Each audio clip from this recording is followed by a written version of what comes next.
The Senate will come to order. The chaplain will lead the Senate in prayer.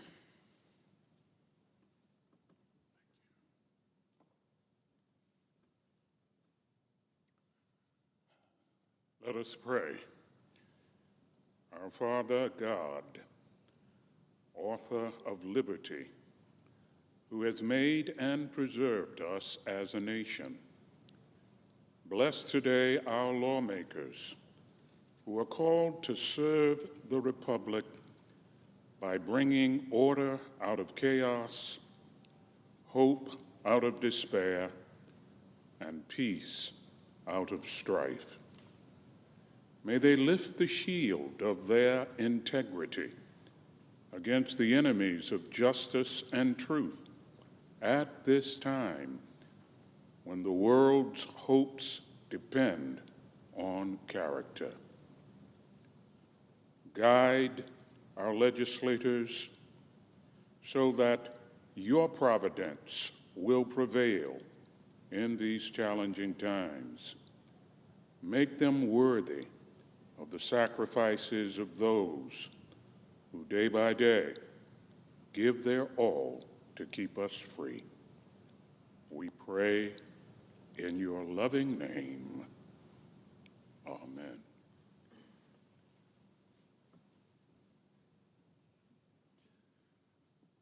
Please join me in reciting the Pledge of Allegiance.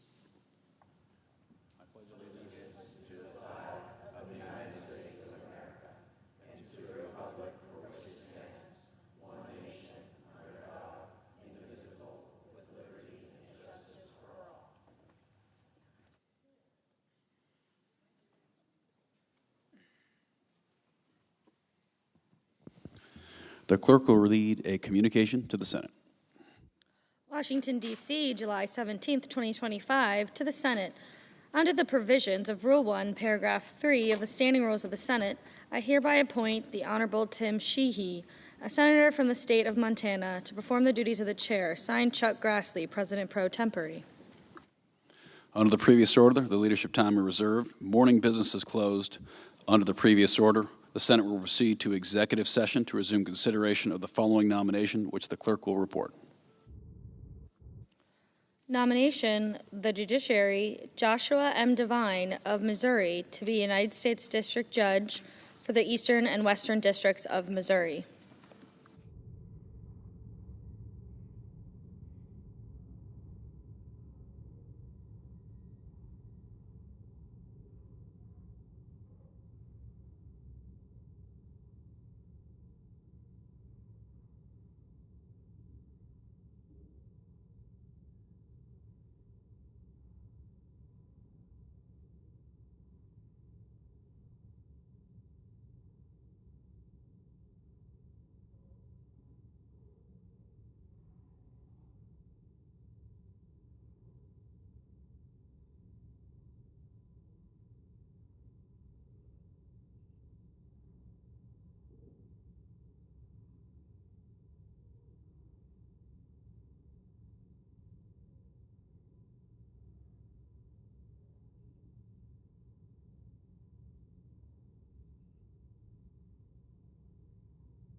Majority Leader.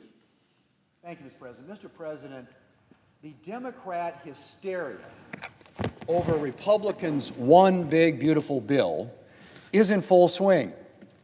And Democrats seem to have fixated on the bill's Medicaid provisions as a useful tool, they hope, to attack Republicans. And they've decided that a good talking point is to blame rural hospital closures, including current rural hospital closures, on our bill's Medicaid provisions. Well, there's only one little problem, Mr. President. The provisions of our bill, the Democrats would like you to believe threaten rural hospital, those provisions don't even go into effect until 2028, 2.5 years from now. Suggesting that those provisions are responsible for rural hospitals closing this month is the height of absurdity. Mr. President, I said there was one little problem with Democrats' argument. But in fact, there are a whole lot of problems with Democrats' argument, starting with the fact that rural hospital closures are a long-standing problem, not something that is suddenly being triggered by our bill. Under President Biden, Medicaid spending soared, and yet rural hospitals still closed. Why? Because rural hospitals have to deal with a lot of challenges that hospitals in major metropolitan areas don't have to deal with. Despite those challenges, many rural hospitals are finding ways to adjust, to keep their doors open and to serve their communities. And we have taken steps with our bill to ensure that they can continue to do so with a $50 billion fund for vulnerable providers like rural hospitals, a fund that goes into effect this year. Our goal with this fund is to give rural hospitals and other vulnerable providers the time and resources to find solutions to some of the challenges they're facing, and to give state governments the time to look at their budgets and develop ways of assisting rural hospitals that don't involve pushing state responsibilities onto federal taxpayers. Now, Mr. President, hopefully what I've said so far brings some much-needed clarity and accuracy to this discussion. But I want to step back for a minute and discuss the overall scope of what we're doing with the Medicaid provisions in our bill. We are restoring Medicaid to what it was originally intended to be, a federal-state partnership to support the most vulnerable Americans. Let me just repeat that, Mr. President. We are restoring Medicaid to what it was originally intended to be, a federal-state partnership to support the most vulnerable Americans. There's been drift on both of those in the past few years, Mr. President. We've drifted from a federal-state partnership to a situation where the federal government picks up more and more, sometimes close to all, of the tab. And we've drifted from a focus on the most vulnerable Americans. Medicaid was created to serve the most vulnerable populations, the elderly poor, the disabled, pregnant women, and children in need. But in 2010, President Obama and the Democrats allowed states to expand Medicaid to include able-bodied adults earning up to 138% of the federal poverty level. And they gave states an incentive to do so by promising that the federal government would pick up almost all of the tab. Now, combine that with the Biden administration's Medicaid rules and waivers, and both the Medicaid population and federal spending on Medicaid have exploded. Medicaid spending has grown by more than 50% since 2019. 50% since 2019. That's utterly unsustainable, Mr. President. And it threatens the stability of the program for the most vulnerable populations. And so Republicans implemented several common-sense measures to slow the rate of Medicaid growth and to refocus the program on Americans most in need. Note what I said. Slow the rate of Medicaid growth, Mr. President. We are not cutting Medicaid. We are simply slowing the rate of growth. And as Senate Finance Committee Chairman Crapo noted, only in Washington is a smaller increase in spending considered a cut. So what did we do in our bill, Mr. President? We implemented measures to reverse non-citizens, or I should say we implemented measures to remove non-citizens from the Medicaid rolls. We implemented an extremely mild work requirement, just 20 hours per week for able-bodied, working-age adults without young children. We overturned Biden-era regulations that made it difficult to remove individuals who don't qualify for Medicaid. And we took aim at rampant abuse of the provider tax loophole. Now, use of this loophole, which sees states inflate Medicaid service prices in order to garner a larger reimbursement from the federal government, has been a problem for quite a while now. In fact, President Obama proposed multiple budgets featuring measures to rein in abuse of the provider tax. But states continue to take advantage of the gimmick, and thanks to waivers that the Biden administration issued to California and other blue states last year, allowing them to further exploit a similar loophole, taxpayers were on the hook for tens of billions of dollars in new spending. And so we took action to rein things in. We're not eliminating states' ability to use the provider tax loophole, but we are instituting limits, the identical limits, in fact, that President Obama proposed imposing. And we're making states take responsibility for their Medicaid decisions. States like California, which chooses to spend state funds to have its Medicaid program cover illegal immigrants. They should not be able to, in effect, have the government, federal government, bail them out for their reckless spending decisions. Resources are not unlimited, Mr. President, and states need to shoulder their share of the federal-state Medicaid partnership rather than pushing off their costs onto federal taxpayers. Now, Mr. President, the net effect of all these measures, like removing ineligible individuals and individuals who refuse to work from the Medicaid rolls and restraining state abuse of the provider tax loophole, will be able to put Medicaid on a more sustainable fiscal footing going forward and put a renewed emphasis on the vulnerable individuals this program was actually created to serve. Vulnerable individuals will also be helped by the major investment our bill makes in expanding home and community-based services for individuals with developmental disabilities. This will reduce multi-year waiting lists for services and allow individuals with disabilities to access the care that they need at home or in their communities. Mr. President, the One Big Beautiful Bill was developed to make hard-working Americans safer, stronger, and more secure. And the Medicaid provisions of the bill fit right in with that mandate. By refocusing available Medicaid dollars on those this program was originally intended to serve, we will make vulnerable Americans more secure and ensure that this program will continue to be available to Americans in need long into the future. That sounds like a good day's work, Mr. President. Mr. President, I yield the floor, and I suggest the absence of quorum. Clerk will call the roll. Ms. Alsop-Brooks.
I ask unanimous consent, Mr. President, that the quorum be dispensed with.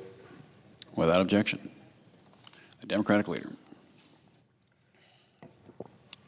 Mr. President, last night, while Americans were asleep, Senate Republicans gutted critical funding for local TV and radio, for foreign aid that keeps America safe, all to keep paying for their billionaire tax cuts. On the very same day that communities in Alaska turned to public radio and TV for tsunami warning updates, Republicans in Washington voted to take that funding away. It is senseless, it is cruel, and just defies common sense. The Republicans have become the party of cut now, ask questions later. Cut health care for 17 million Americans. Cut food assistance for hungry kids. Cut good-paying energy jobs. Let Beijing get ahead of us. Never mind the kids will go hungry, or that families will lose insurance, or that people will get sick and die. Make no mistake, make no mistake. Just like with the big ugly bill, the more Americans learn about what Republicans just did in this rescission package, the more they won't like it, and the more Republicans will squirm. We saw a lot of squirming last night. When parents see Republicans just axed educational programming, when people see Republicans just axe Sesame Street to pay for tax cuts to billionaires, when rural Americans see Republicans not just betrayed them and defunded public radio, sometimes the only source in rural areas so vital to natural disasters, and it's the only news source there, the consequences will be severe. Americans will remember. Democrats will ensure that they don't forget. We will make sure Americans don't forget what Republicans are doing, just like we are doing with the big ugly bill, just like these taxes for billionaires, just like these massive Medicaid cuts. Last night's vote axing PBS, axing local TV will haunt Republicans as the damage sets in. Today, tomorrow, next month, next year, Americans will be talking about these cuts at their diners, at the grocery store, at dinner, at the park, because the cuts will be felt everywhere. Because here's what Americans don't want. They don't want Republicans to rubber stamp DOJ's awful and damaging cuts. No questions asked. Republicans never seem to challenge Donald Trump or DOJ or vote. When you cut investments that actually make people's lives better, when you cut those investments like health care, local TV, education, people get angry. So make no mistake.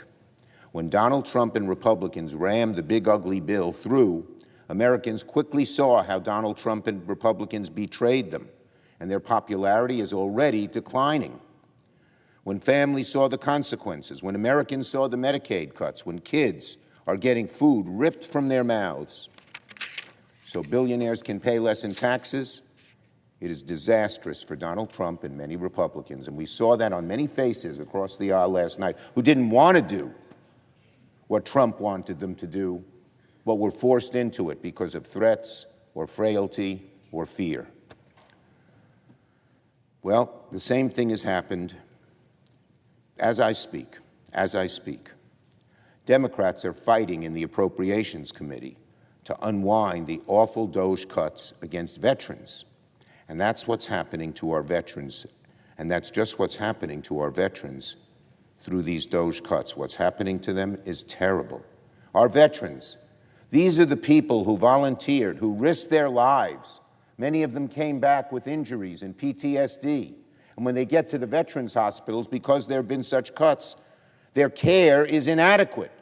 They risk their lives for us, and Republicans and Trump and DOJ cut veterans' health and veterans' care.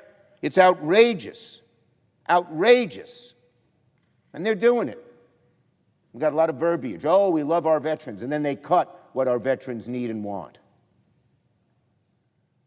The meeting today in the Appropriations Committee shows that there's a way Republicans can undo these awful DOGE cuts. Reversing DOGE cuts through the Milcon appropriations bill today is a direct rebuke to Donald Trump.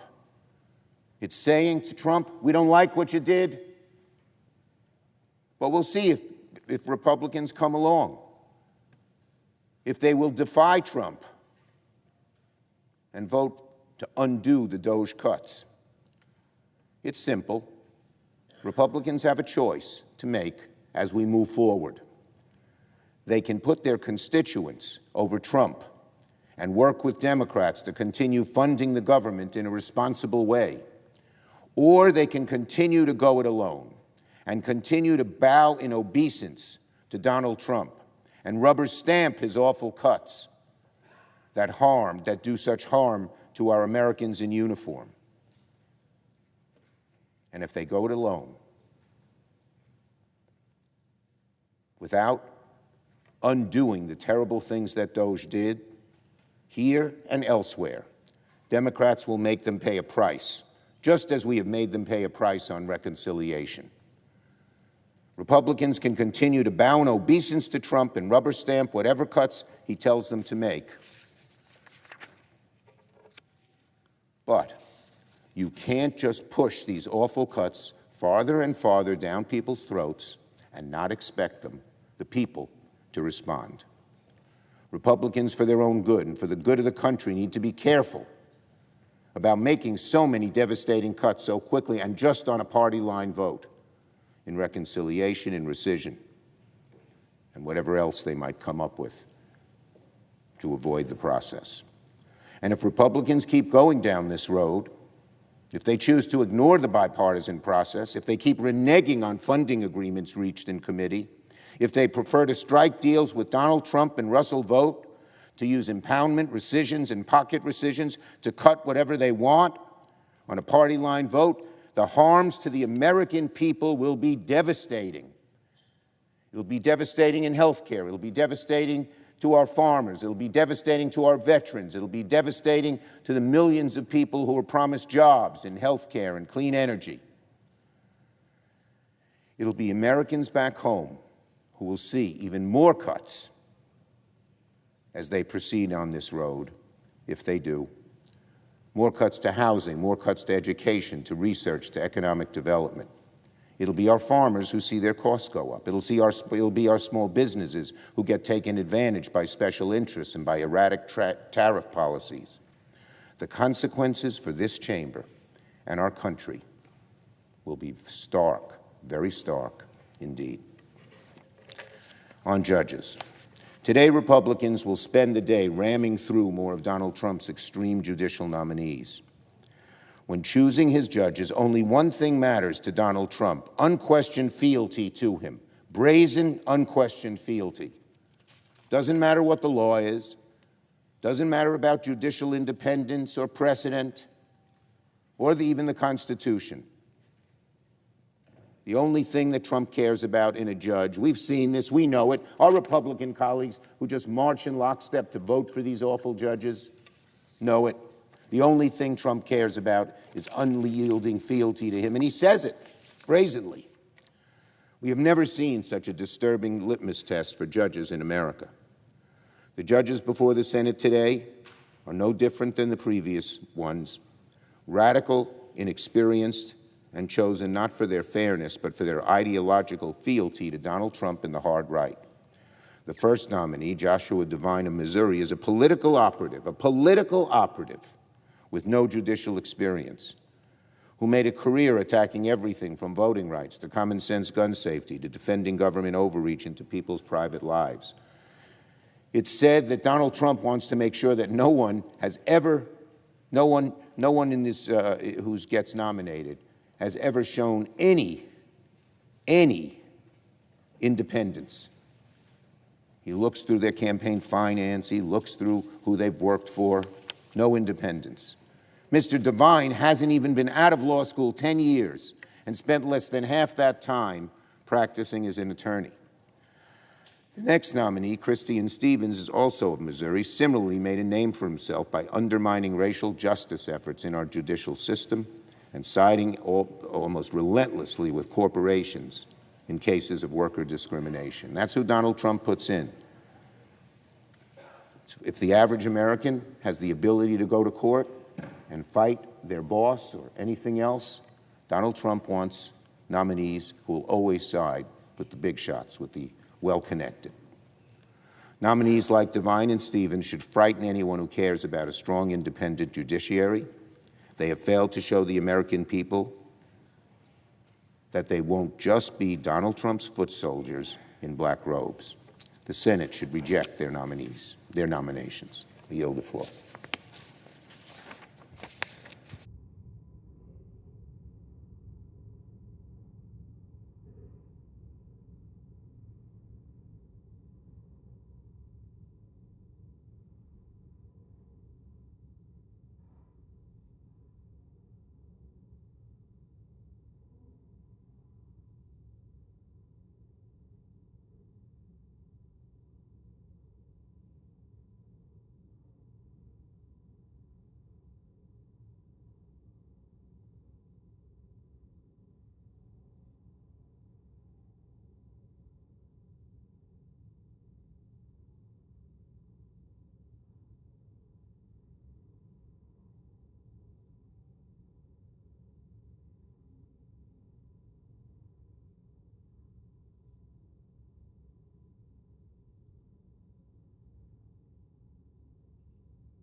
Mr. President. Majority Whip. Thank you, Mr. President. Mr. President, this morning, in the early hours of this morning, Republicans voted to save the American taxpayers over $9 billion. Now, predictably, the Democrat leader came to the floor today in the United States Senate making false claims. Let's be clear.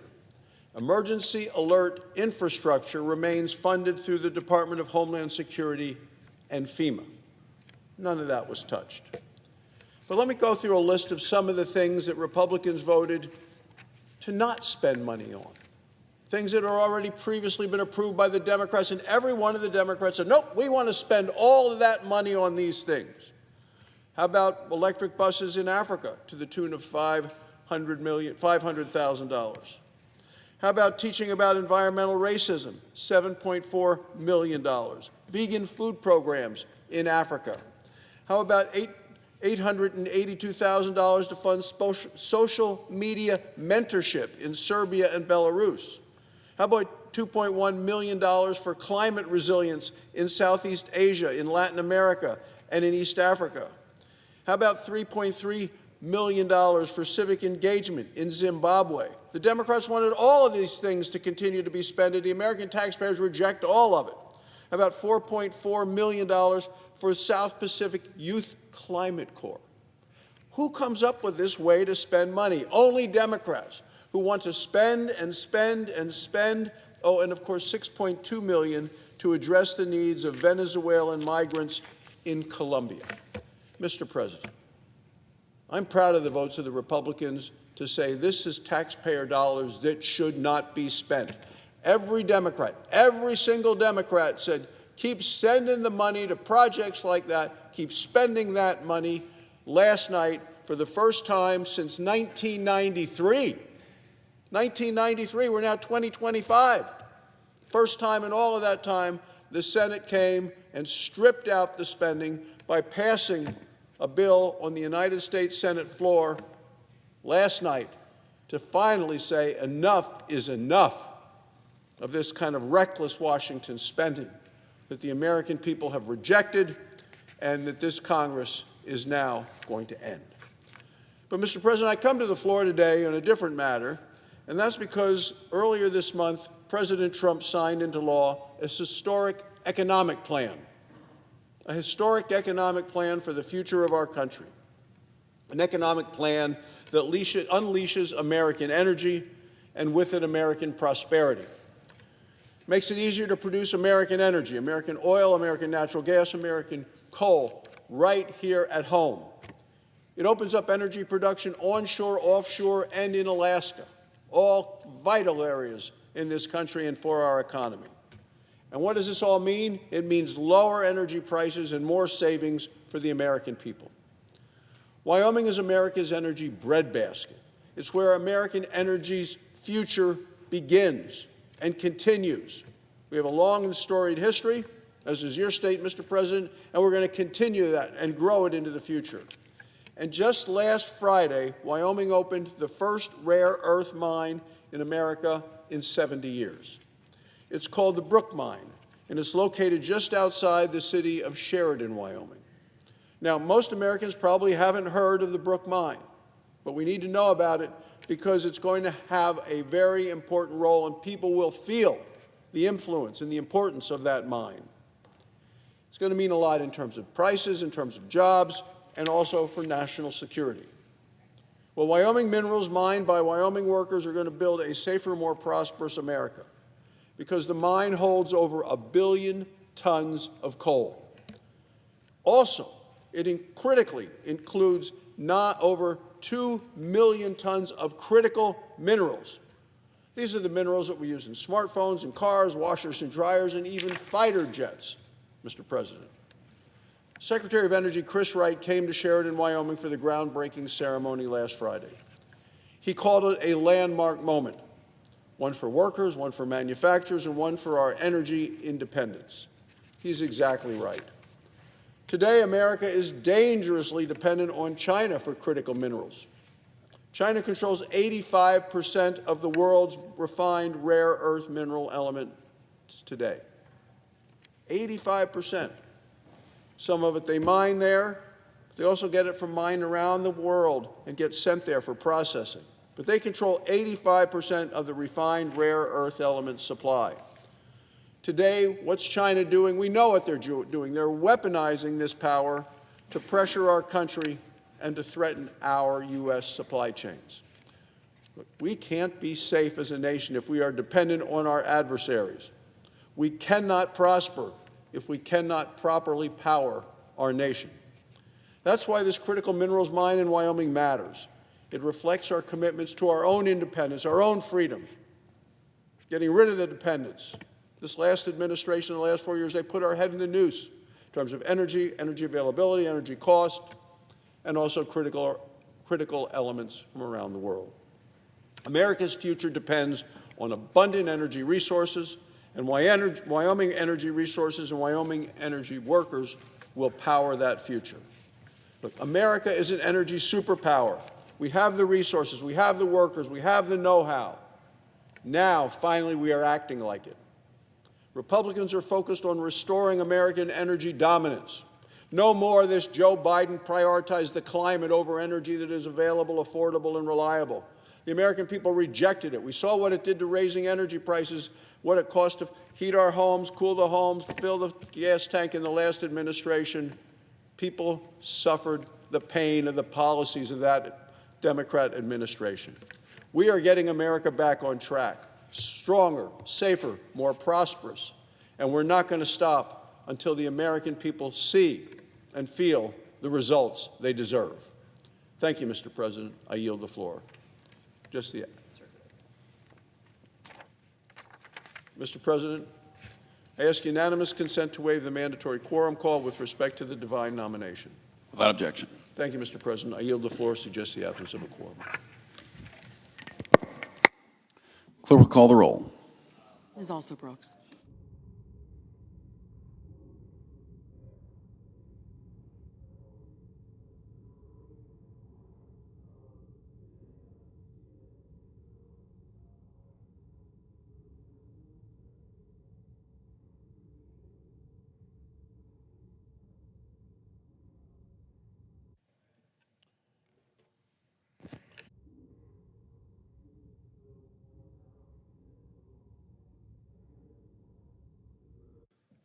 Senator from Missouri. Mr. President, I ask that the quorum call be dispensed with.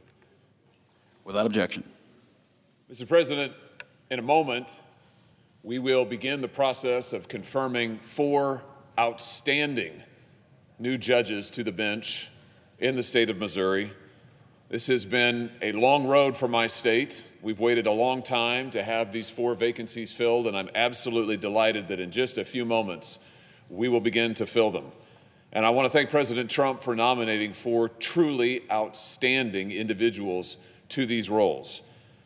Josh Devine, who is the current Solicitor General of the state of Missouri, and who I had the privilege of having served on my staff as my chief counsel, among other roles, for a number of years. Judge Chris Stevens, who is currently serving the Missouri State Courts with distinction. Maria Lanahan, who is serving the Missouri Attorney General's office even now, and Zachary Bluestone, who is a federal prosecutor in the state of Missouri. Each of these 4 individuals will soon take his or her place on the federal bench, and I am confident will be a great credit not just to my state, but to the United States, where I hope they will serve as federal judges for a very long time to come. I want to say just a brief word about each of them. I want to start with Josh Devine, who we'll be voting on here just shortly. Josh currently serves as Missouri Solicitor General, and before that, as I said, he served here in the Senate as my chief counsel. In fact, I've had the opportunity to work with Josh on a number of occasions. I first hired him to the Missouri Attorney General's office when I was Attorney General, and he was just a young deputy. He served there, then came to the Senate and served on my staff, then clerked at the United States Supreme Court, that went back here to the Senate as my chief counsel, and then back to the state of Missouri. Josh's record as Solicitor General in Missouri is truly exceptional. He has argued, litigated numerous cases in our state courts and federal courts, from the trial court level all the way to the United States Supreme Court. And here's the thing that really strikes me about Josh's record. If you total up his courtroom victories for Missouri, the dollar amounts that he has won on behalf of the state of Missouri, you won't believe the total. It's $725 billion. billion in successful judgments on behalf of the people of Missouri. That includes a successful lawsuit against the Chinese Communist Party for their role in the COVID-19 pandemic and subsequent cover-up and the many harms that it caused to the people of Missouri. This is a very successful litigator. This is a very successful trial lawyer, a very successful appellate lawyer, and he is going to make an absolutely outstanding judge on the federal bench for the state of Missouri. I want to share just one personal story about Josh that I think illustrates his character more even than his win record does. You know, just a few years ago, in the midst of an intense period of work for the state of Missouri, Josh and his family were taking a brief vacation, and he was catastrophically injured in a skiing accident that left him unable to walk. In fact, for a number of days, doctors feared for his life. I remember getting the call, people saying that, you know, Josh Devine has been seriously injured. We don't know if he's going to live. He lived, thank God, and then they told him, you may or may not walk again.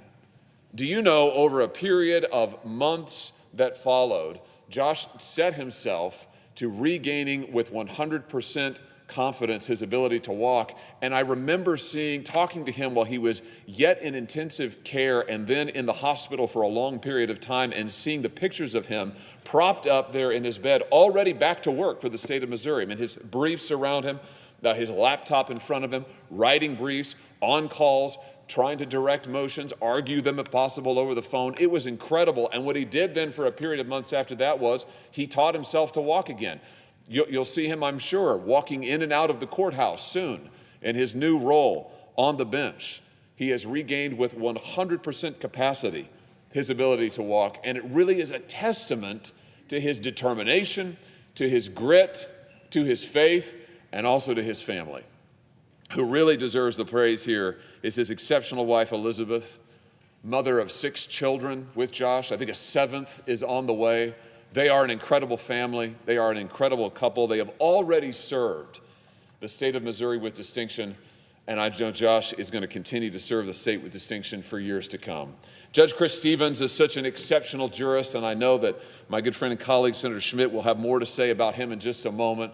They work very closely together, and Judge Stevens, as I said, is already serving the state with distinction on the state bench. We look forward to having him on the federal bench for many years to come. And Maria Lanahan and Zach Bluestone both have rendered distinguished service to the state of Missouri. In Maria's case, in the Missouri Attorney General's offices, arguing cases for the state, winning judgments for the state. And Zach Bluestone, a federal prosecutor who has been prosecuting violent crimes, going after child sex abusers,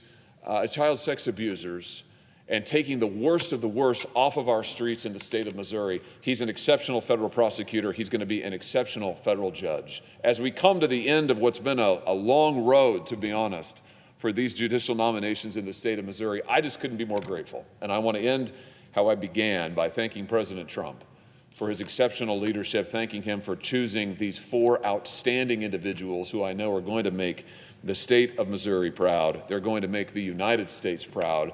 And in just a few minutes here, I look forward to casting the first vote to begin this process to seeing them on the federal bench. I yield the floor. Mr. President. The other senator from Missouri. Thank you, Mr. President. I ask for unanimous consent to speak up to 5 minutes before the scheduled roll call. Without objection. Thank you, Mr. President. I want to echo the comments from Senator Hawley. This is a very proud day for the state of Missouri, and significant that the first district court judges that are coming before this body under President Trump's second term in office will be filling the bench, the 4 vacancies in the Eastern District of Missouri: Josh Devine, Chris Stevens, Maria Lanahan, Zach Bluestone. I want to talk about Mr. Devine and Mr. Stevens briefly here, both of which worked in the office when I was Attorney General. Josh, very briefly, he came on originally with Senator Hawley. But Chris Stevens, I'll talk about him first. You know, when you are in a role like Attorney General, you need a lot of good people around you, and you have a core team. And for me, that process, you kind of rely on a lot of social capital over the years, and you ask around. You have some relationships, but you have people who then refer you to people, and you go through an interview process. And Chris Stevens was a name that just kept coming up. And I didn't know Chris before that. I knew his reputation just a little bit. But when he and I got together and visited about the vision for what we wanted to do with the office, we just instantly clicked. He's an incredible family man, a devout Catholic. His wife, Lee, they have great kids. He's a wonderful father. And before he came to my office, he was probably one of the more decorated and storied criminal prosecutors in the U.S. Attorney's Office in generations. I mean, if there was a tough criminal case, Chris Stevens was the guy. And so I brought him in originally as our criminal chief. He later, when Tom Albus, who was my first assistant, went on to become a judge, Chris Stevens then took that first assistant role. And what I was always impressed by Chris was not only just his work ethic, but his willingness to work with younger lawyers, to be a mentor. His legal acumen is beyond reproach. He's a brilliant guy. He's going to do an incredible job on that court. And I'm just so proud for him and his family today as this vote happens, and he will ascend to that really important role, a lifetime appointment, and will do the business of the people on that bench. And we need more people like Chris Stevens, so it's really a special day. Josh Devine, Senator Hawley mentioned, he's a very, very smart guy. He's done a great job in the Solicitor General's office with the current Attorney General, Andrew Bailey. He will do a phenomenal job on the bench. We're really lucky to have such a deep legal bench in the state of Missouri. As these nominees came forward, we just, an embarrassment of riches in Missouri. I think that's true, and the first two of them will be voted on here today. And as I mentioned, Maria Lanahan and Zach Bluestone will come after that. So I just want to wish congratulations to them as this vote takes place, and I can't recommend both of them more strongly. And again, it's a real honor for the state of Missouri to have these two incredible jurists before this body for their confirmation vote. With that, Mr. President, I yield the floor.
The clerk will report the motion to invoke cloture.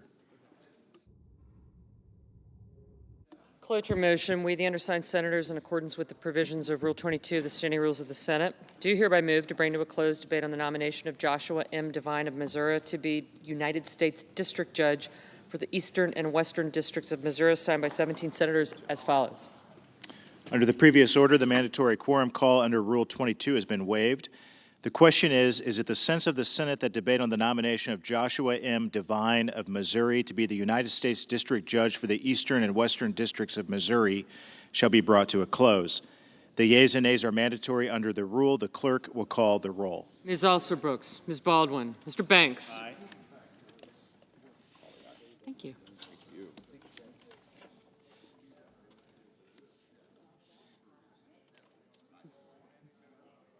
Mr. Barrasso.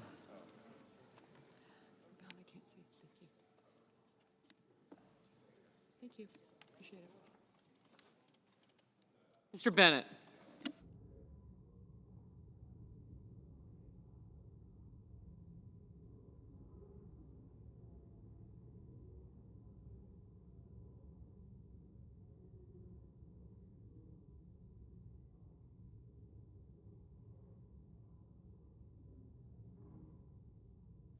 Mr. Bennett, Mrs. Blackburn, Mr. Blumenthal. Thank you. Ms. Blunt Rochester, Mr. Booker, Mr. Bozeman, Mrs. Britt, Mr. Budd, Ms. Cantwell, Mrs. Capito, Mr. Cassidy, Ms. Collins, Mr. Coons, Mr. Cornyn, Ms. Cortez Masto, Mr. Cotton, Mr. Kramer, Mr. Crapo, Mr. Cruz, Mr. Curtis, Mr. Daines, Ms. Duckworth, Mr. Durbin, Ms. Ernst, Mr. Fetterman,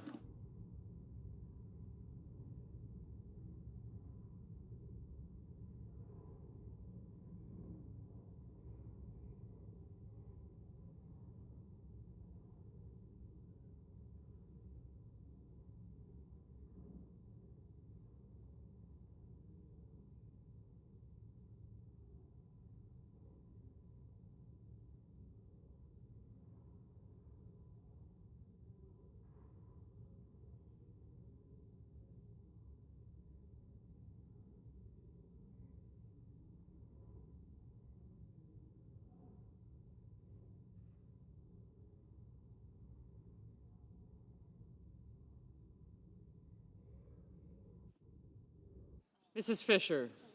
Thank you. Mr. Gallego, Mrs. Gillibrand, Mr. Graham, Mr. Grassley, Mr. Haggerty, Ms. Hassan, Mr. Hawley, Mr. Heinrich, Mr. Hickenlooper, Ms. Hirono, Mr. Hoven, Mr. Husted, Mrs. Hyde-Smith, Mr. Johnson, Mr. Justice, Mr. Kane, Mr. Kelly, Mr. Kennedy,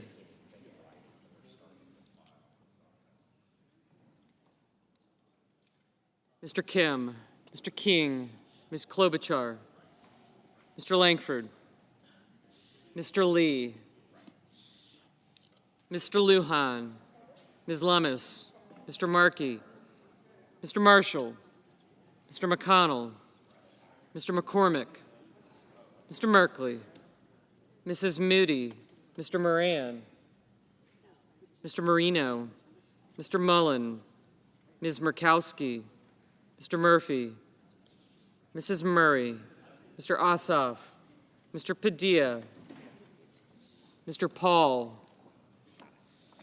Mr. Peters, Mr. Reed, Mr. Ricketts, Mr. Risch, Ms. Rosen, Mr. Rounds, Mr. Sanders, Mr. Schatz, Mr. Schiff, Mr. Schmidt, Mr. Schumer, Mr. Scott of Florida, Mr. Scott of South Carolina, Mrs. Shaheen, Mr. Sheehy, Ms. Slotkin, Ms. Smith, Mr. Sullivan, Mr. Thune, Mr. Tillis, Mr. Tuberville, Mr. Van Hollen, Mr. Warner, Mr. Warnock, Ms. Warren, Mr. Welch, Mr. Whitehouse, Mr. Wicker, Mr. Wyden, Mr. Young.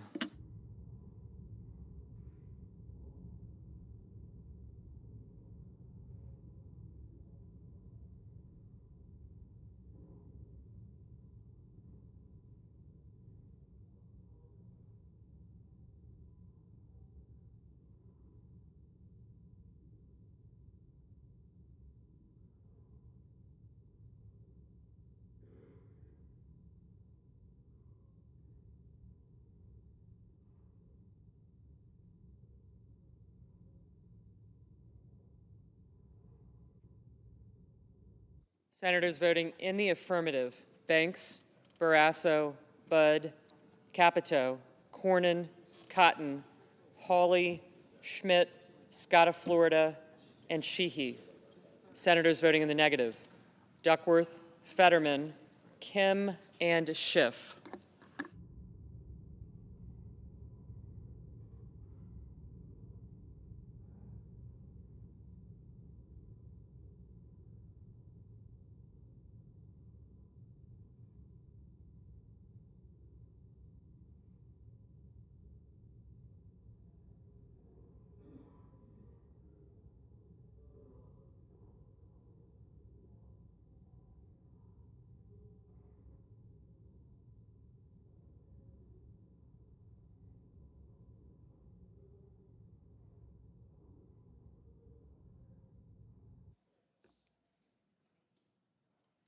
Mr. Thune, aye.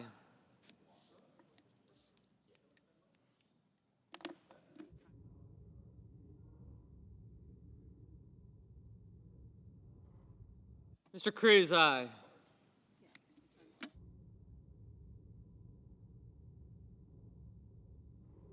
Ms. Slotkin, no.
Mr. Bennett, no.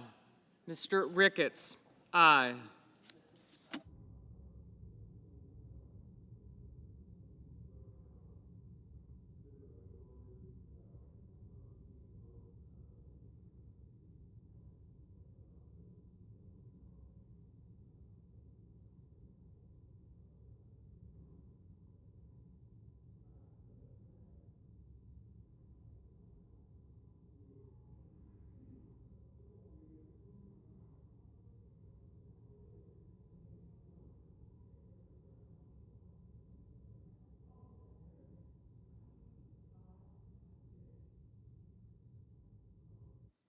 Mr. Warner, no.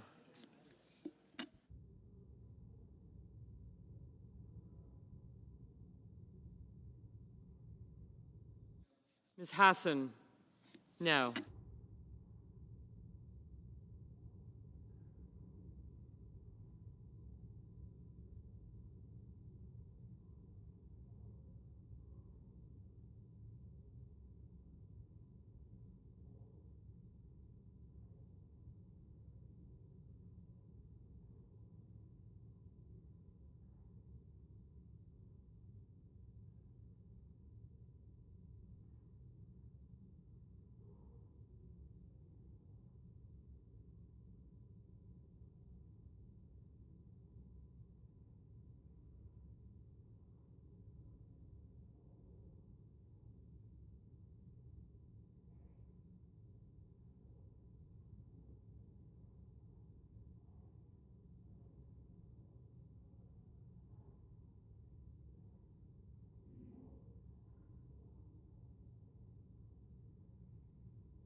Mr. Tuberville, aye.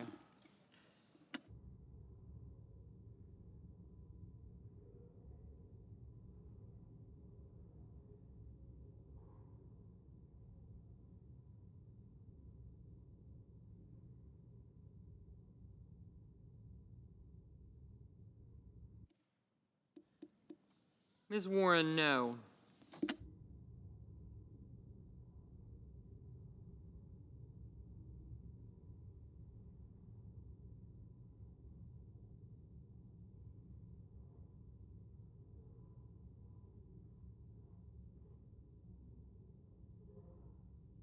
Mr. Warnock, no.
Ms. Rosen?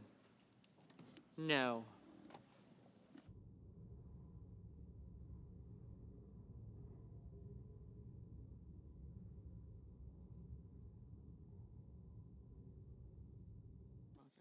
Mr. Blumenthal? No.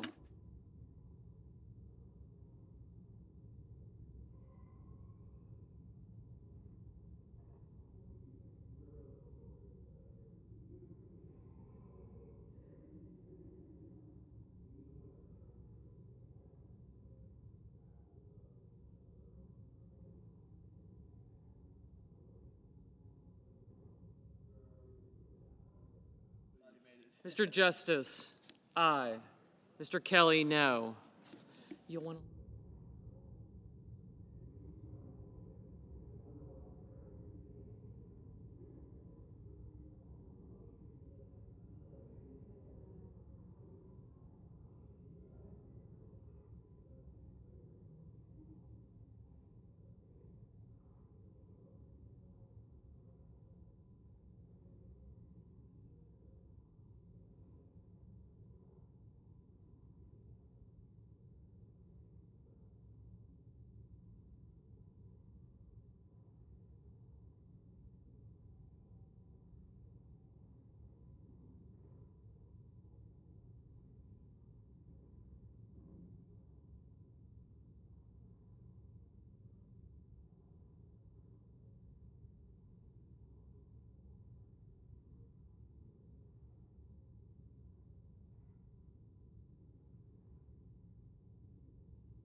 Mr. Sanders?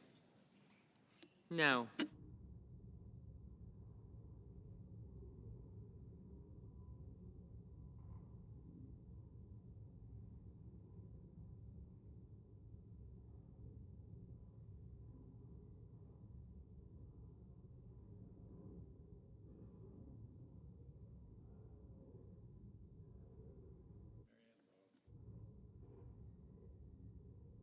Mr. Lujan? No. Mr. Curtis? Aye. Mr. Crapo? Aye.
Mr. Haggerty, aye.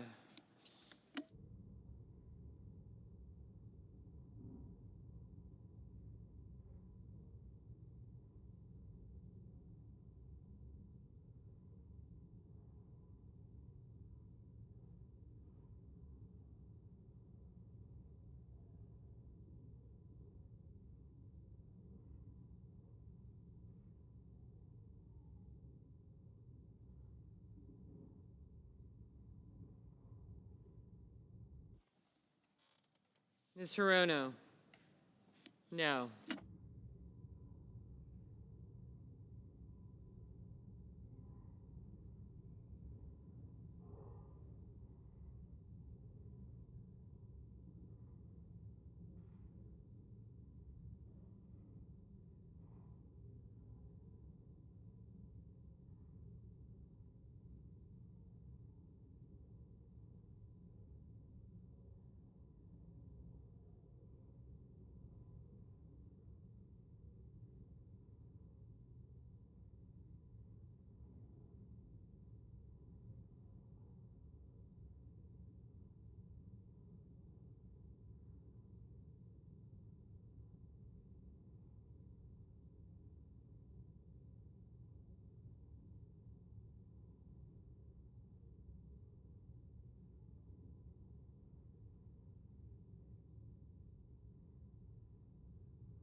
Mr. Wyden, no.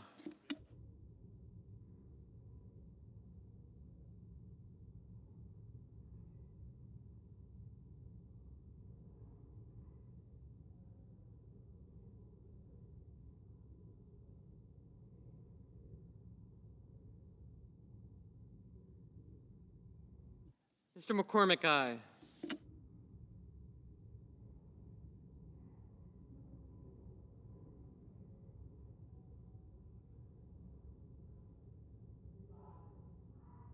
Mrs. Blackburn, aye.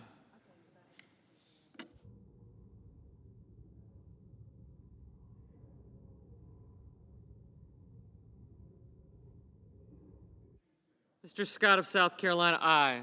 Mr. King, no.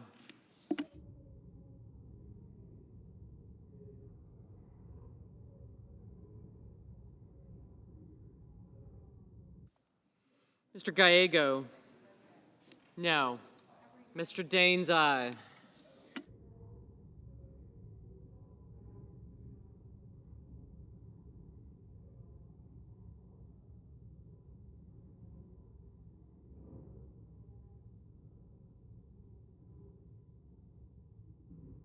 Ms. Ernst, aye.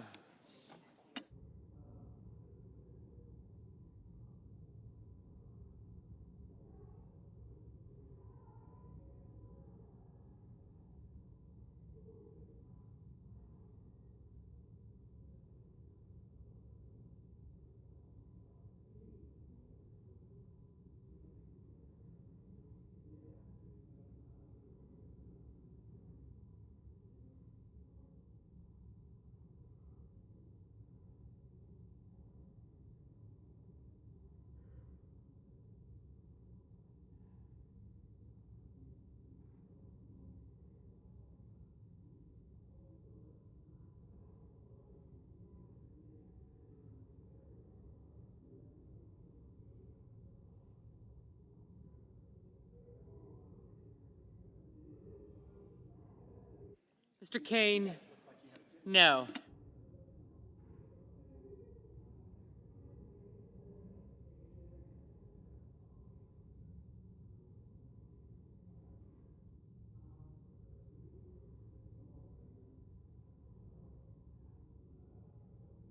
Mr. Risch, aye.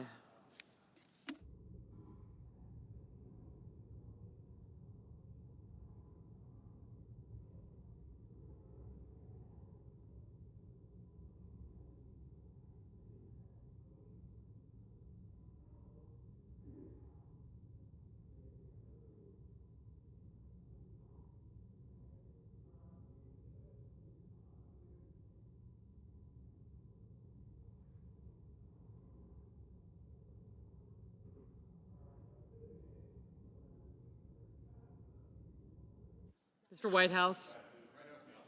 No. Mr. Padilla? No.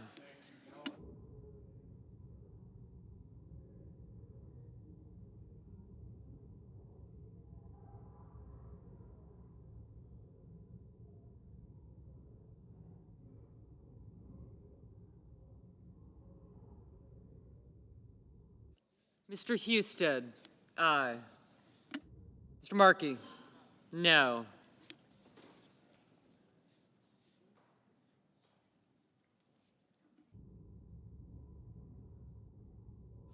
Ms. Blunt Rochester? No. Mr. Hickenlooper? No.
Mrs. Moody, aye.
Mr. Grassley, aye.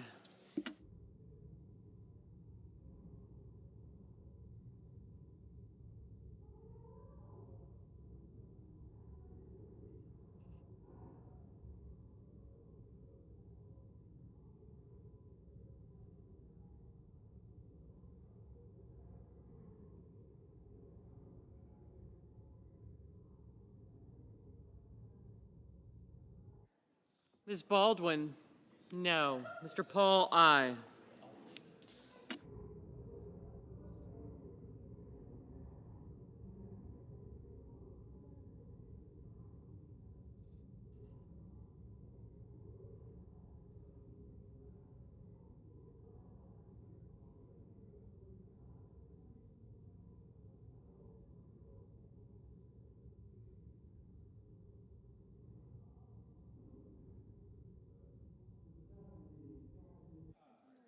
Mr. Cassidy. Mr. Cassidy, aye.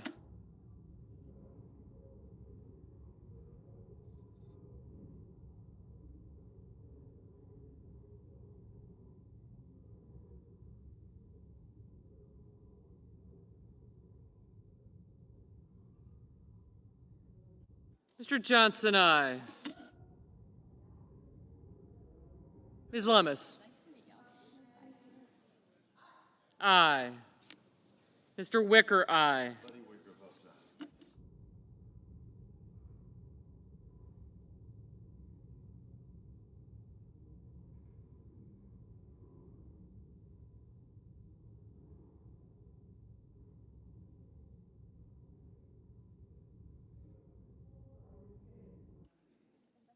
Mr. Kennedy, aye.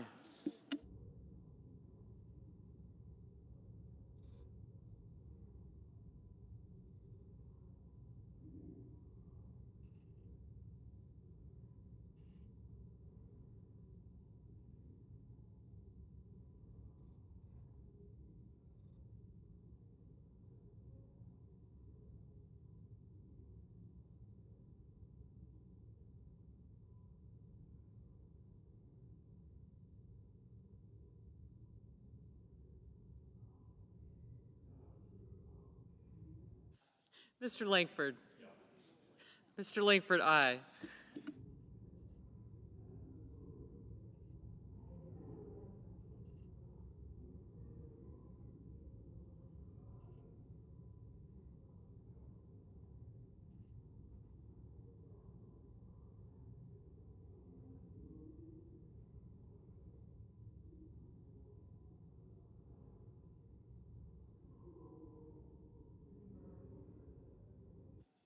Mr. Marshall, aye.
Ms. Cantwell.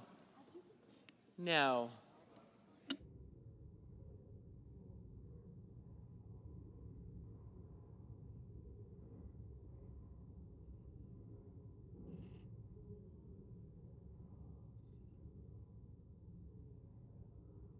Mr. Young, aye.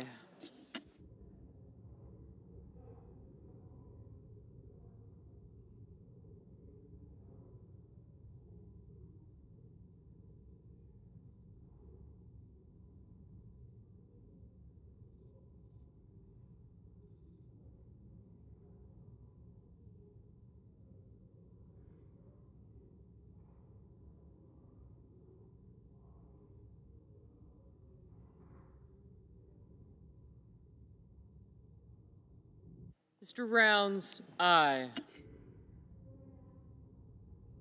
Mrs. Gillibrand, no.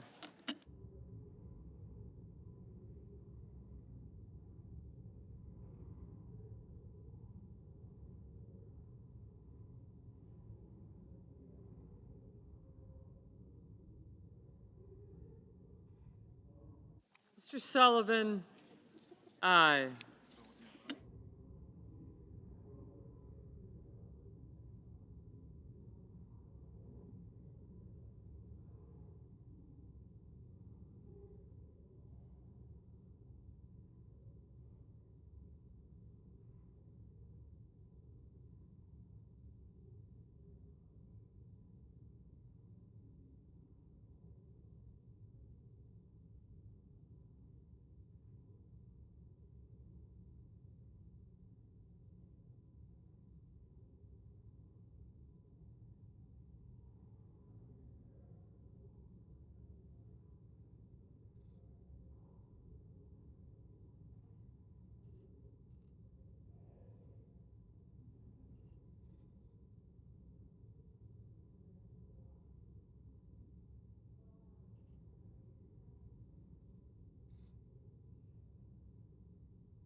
Ms. Cortez Masto. No.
Mr. Lee, aye.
Mr. Booker?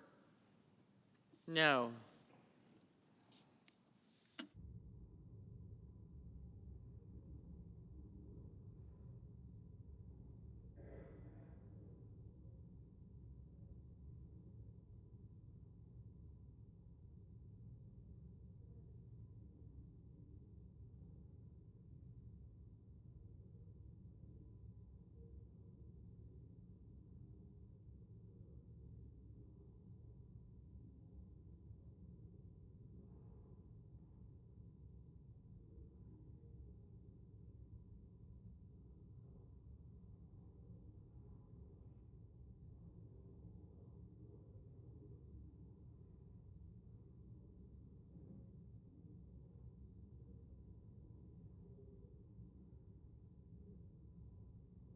Mr. Kramer, aye.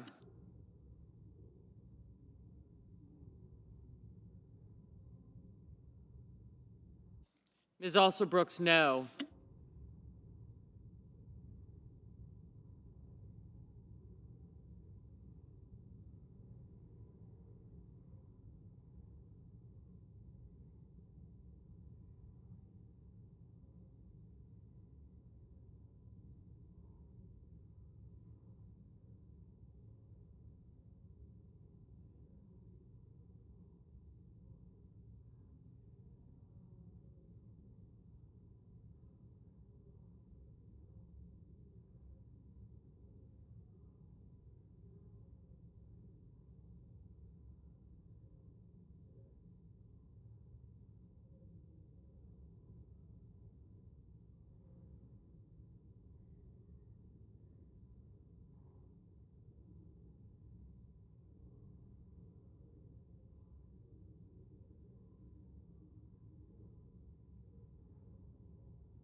Mr. Peters, no.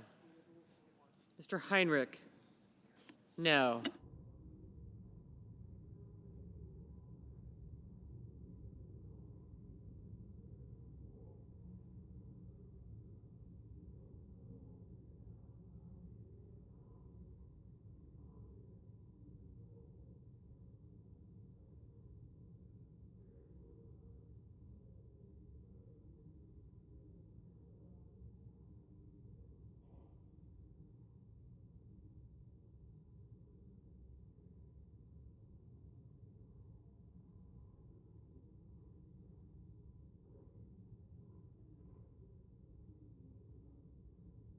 Mr. Welch, no.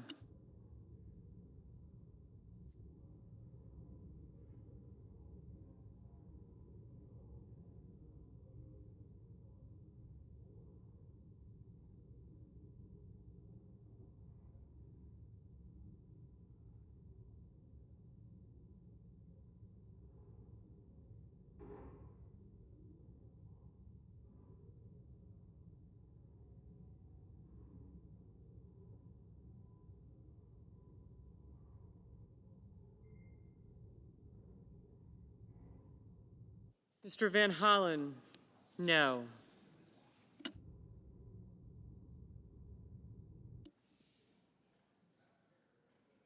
Mr. Reed, no. Mrs. Murray, no.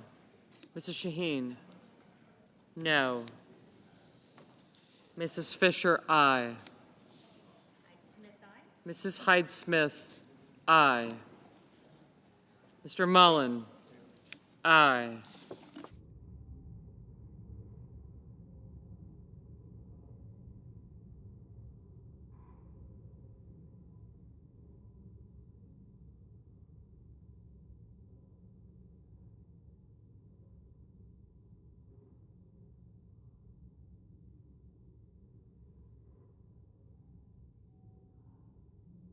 Mr. Graham, aye.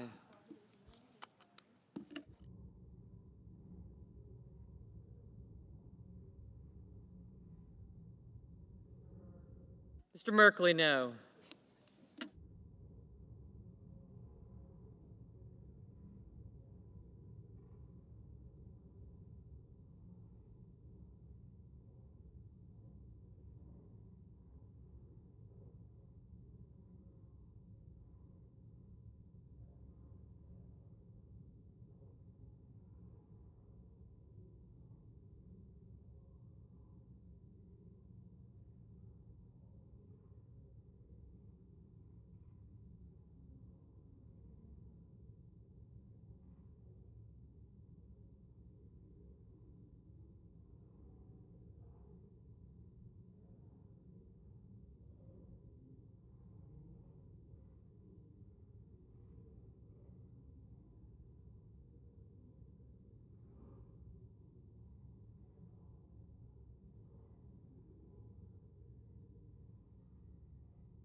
Mr. Marino, aye.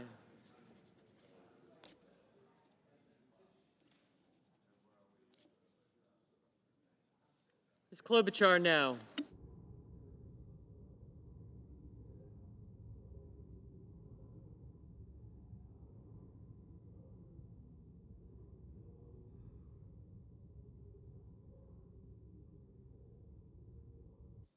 Mr. Ossoff, no.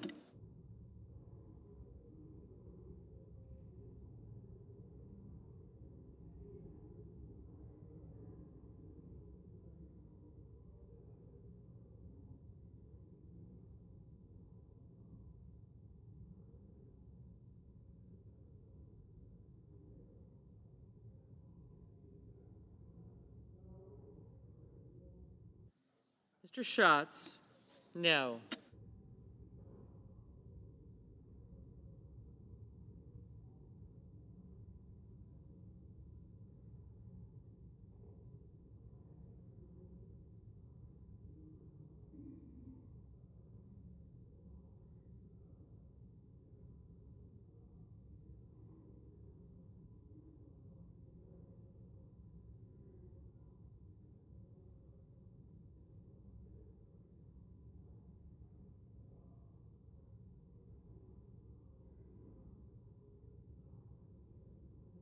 Mr. Coons, no.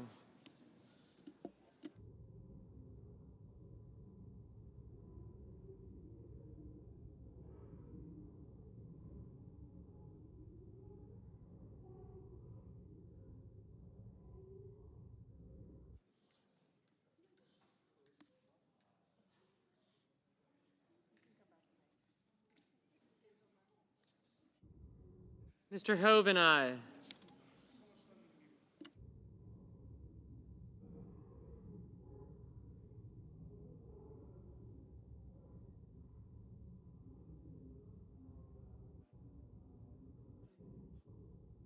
Mr. Moran, aye.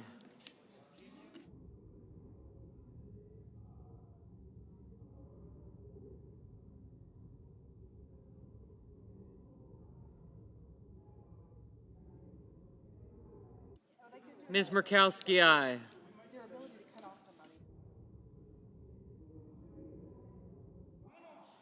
Mr. Bozeman, aye.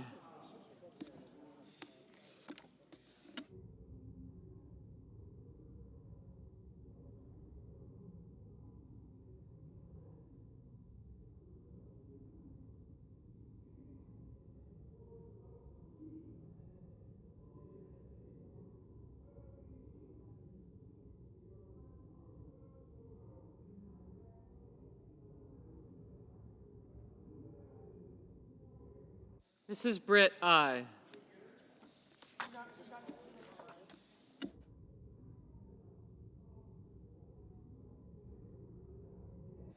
Mr. Durbin, no.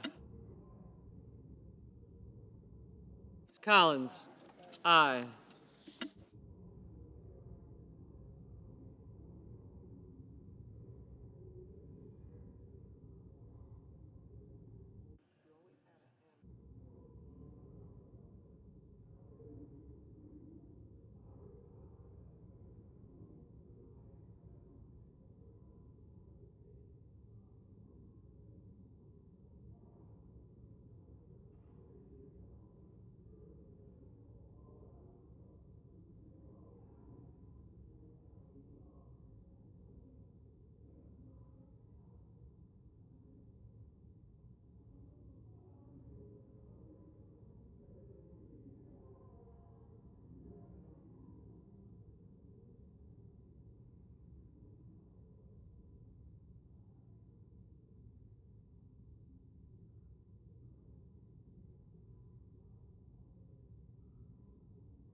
Mr. McConnell, aye.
Mr. Schumer, no.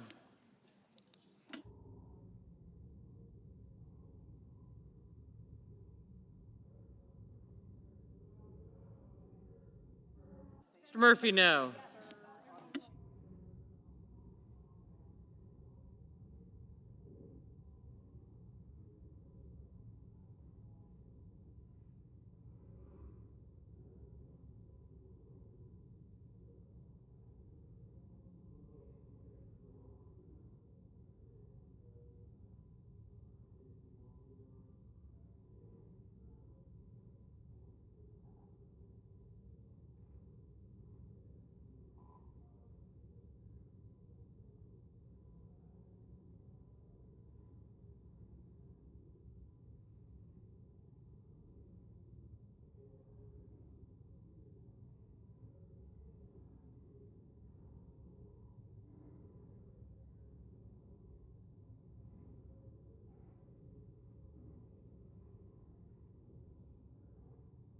Vote. The yeas are 52, the nays are 46. The motion is agreed to.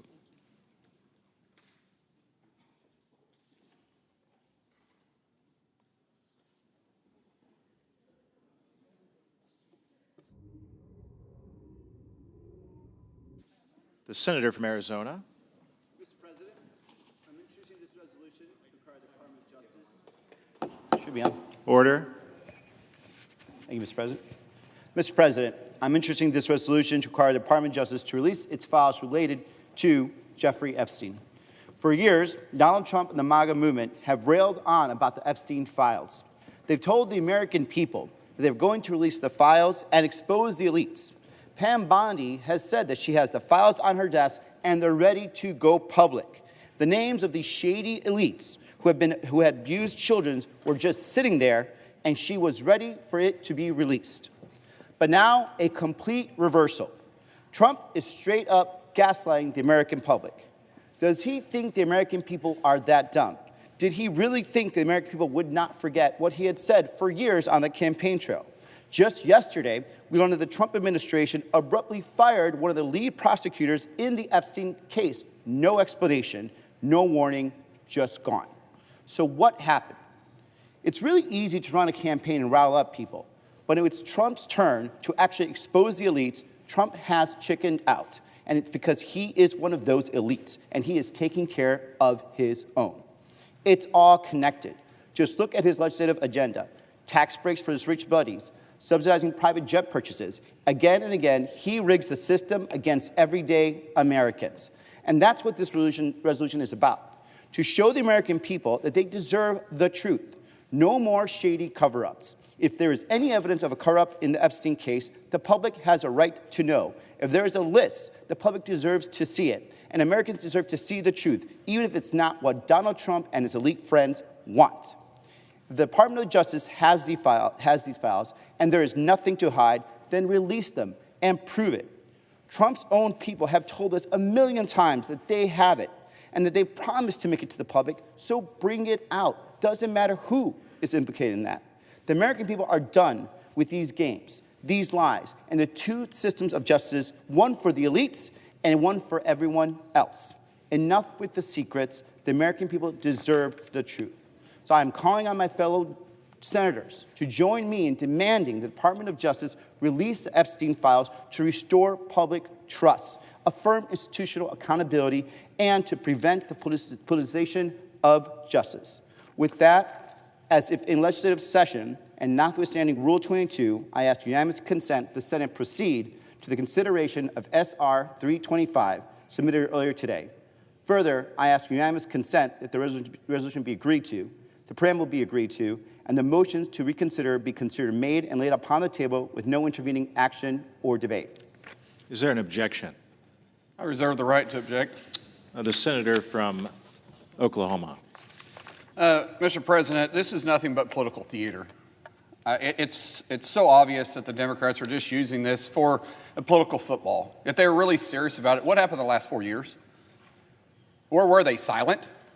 Doing nothing but covering up for an absent president? And now all of a sudden they want to talk about transparency?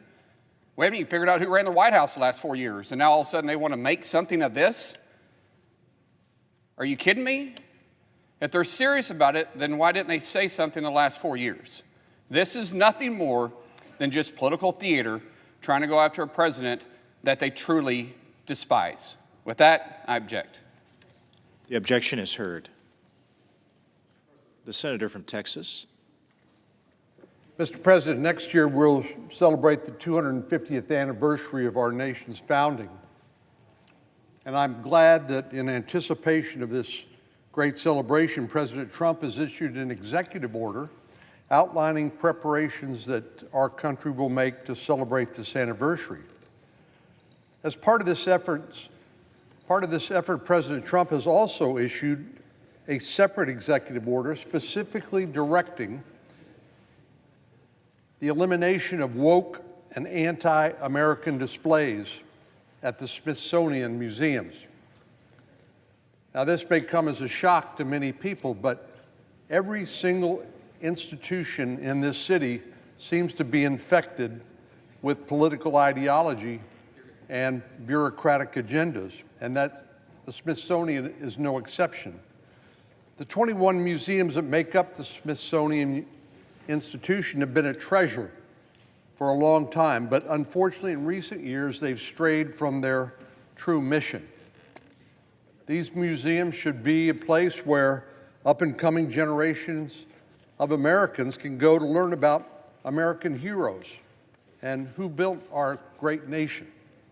They should be places where they learn about our founding fathers, the founding documents like the Declaration of Independence and the Constitution, the pioneers who explored and settled this great land, and those who endured great hardships in order to make a better life for their children.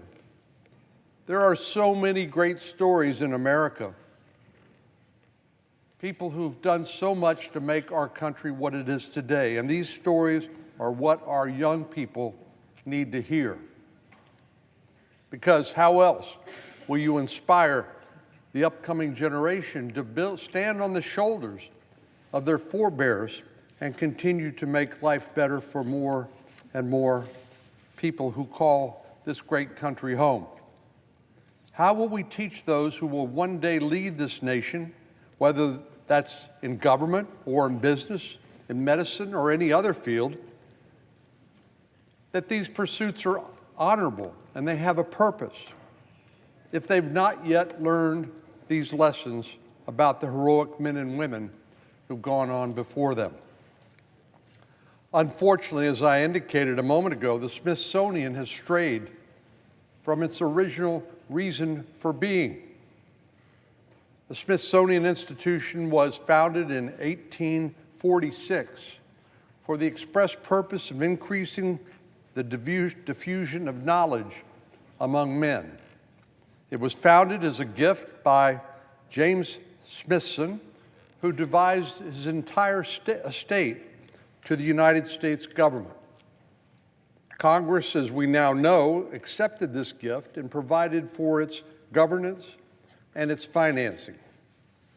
The Smithsonian Institution operates as a trust, which means that it is an executive agency of the United States government and is chaired by 17-member board of regents. But since its original founding in 1846, something has gone terribly wrong with the direction of the Smithsonian. A writer and mother of 6 recently described her experience taking her children to the museums in our nation's capital on a warm summer day. At the family's first stop, the Smithsonian Museum of Natural History, her 4-year-old was excited to see dinosaur skeletons. But she was disappointed to learn that much of the dinosaur exhibit was dedicated to climate change. One exhibit specifically read, "Since the last ice age, Earth's climate has warmed, but now that warming is getting faster because of us." Well, you don't have to be a climate denier, and I'm not, to recognize that something is profoundly wrong with this message. Is it really the message a 4-year-old needs to learn? That climate change is something that she or he is personally guilty of contributing to? Unfortunately, to the mother's dismay, she said the museum's website highlighted additional polarizing displays. A historian from the museum told the mother, the second-floor popular cultural exhibit, probably the most popular in the museum, is a Marxist struggle session. With every single exhibit is interpreted through a race, class, gender lens. Is that really what we want to be teaching the upcoming generation of Americans, that our most esteemed museums? No, it seems like the Smithsonian has lost its way. Instead of celebrating the contributions of remarkable Americans or educating our children about the animals that once roamed the planet, Smithsonian Institution museums are telling children they should feel guilty for contributing to climate change and introducing them to topics which are clearly not age appropriate. But sometimes it's not what the Smithsonian includes in their exhibits, which is troubling. It's what they choose to exclude. Who can forget the snub to Supreme Court Justice Clarence Thomas at the Smithsonian's National Museum of African American History and Culture? I recall when the museum opened, the Smithsonian had zero plans to reference Justice Clarence Thomas, the second of two black justices to ever serve on the United States Supreme Court. Instead, what they chose to highlight is the testimony of Anita Hill in what came to be known as a high-tech lynching that followed. Well, this was obviously a biased presentation and one that was clearly on its head. And I introduced a resolution at the time asking them to recognize the historical importance of Justice Thomas and his service to the court. After a groundswell of opposition in the months that followed, the museum finally did include him in an exhibit. But this exhibit but the previous exhibit of Anita Hill, featuring Anita Hill and not the justice, is a stain on the Smithsonian that I'll never forget. And I remember talking to the head of the Smithsonian at the time. Basically, he said, "Thank you, Senator, for your call, but Congress doesn't have anything to say about what we do at the Smithsonian." Well, he's wrong. And these are not messages that the Smithsonian should be sending. America's history is a tale of triumph over incredible odds in the pursuit of freedom. And it's one that all of our children and our grandchildren deserve to learn in an unbiased and apolitical way.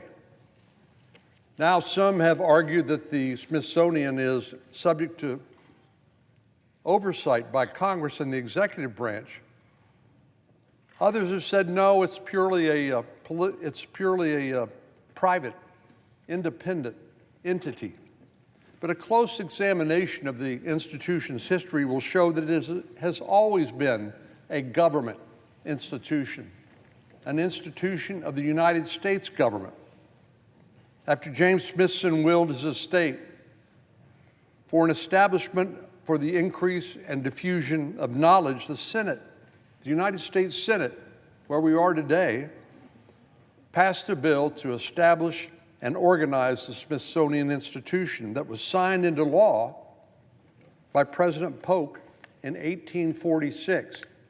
Now, that doesn't sound like a private, independent entity to me if Congress has to pass a law.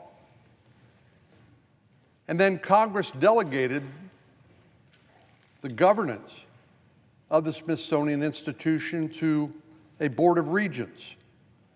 This board includes the Chief Justice of the United States, the Vice President of the United States, as well as 3 sitting senators and representatives.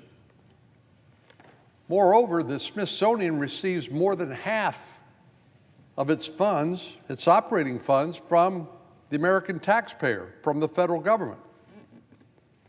It's pretty hard to make the case that this is an institution that gets a majority of its funding from Congress and is governed by a board of government officials is anything but a government entity. In fact, you can't make that argument because the evidence is all to the contrary. Furthermore, the institutions are structured much like other government agencies, headed by a secretary who oversees several undersecretaries. I don't know of any private corporations whose CEOs are referred to as secretary. Moreover, the Smithsonian Institution itself has argued time and time again in court that they are in fact a government entity. In a case called Raven versus Saget, a federal court agreed, ruling that the Smithsonian is a government institution through and through. That means that the Smithsonian is clearly subject to oversight by the U.S. government, including the executive branch and the Congress. Well, Mr. President, our country was founded on the ideals of individual liberty, justice, and equality before the law. These are values that our institutions should teach, particularly to the next generation, not woke ideology and political agendas. So as we prepare for the celebration of America's 250th birthday, I would strongly encourage, the Smithsonian Institution to reconsider its purpose and to return to the principles and ideals laid out in the founding documents they so proudly display for the benefit of all Americans. And Mr. President, I will close with this prediction. We know from recent events, some as recent as early this morning, when we took the step that many of us have talked about for many years, and that is eliminating taxpayer support for the Corporation for Public Broadcasting. There are more than enough media entities that are capable of communicating the news and other information of interest to our constituents, the 350 million people of the country. We don't need to subsidize those with taxpayer money. And indeed, if you look at the First Amendment of the Constitution, it guarantees a free press. Can the press truly be free if it's financed and subsidized by the government? I don't see how that is possible. So starting early this morning with the vote on the rescissions package and the defunding, at least in terms of federal funds, private funds, donations, certainly fine. But we finally have begun the step of bringing accountability to the nation's capital. No longer will the bureaucracy simply take the taxpayers' money and do what they want, regardless of oversight by the Congress and the executive branch and the oversight, in essence, of the American people. Those days are over. Mr. President, I yield the floor.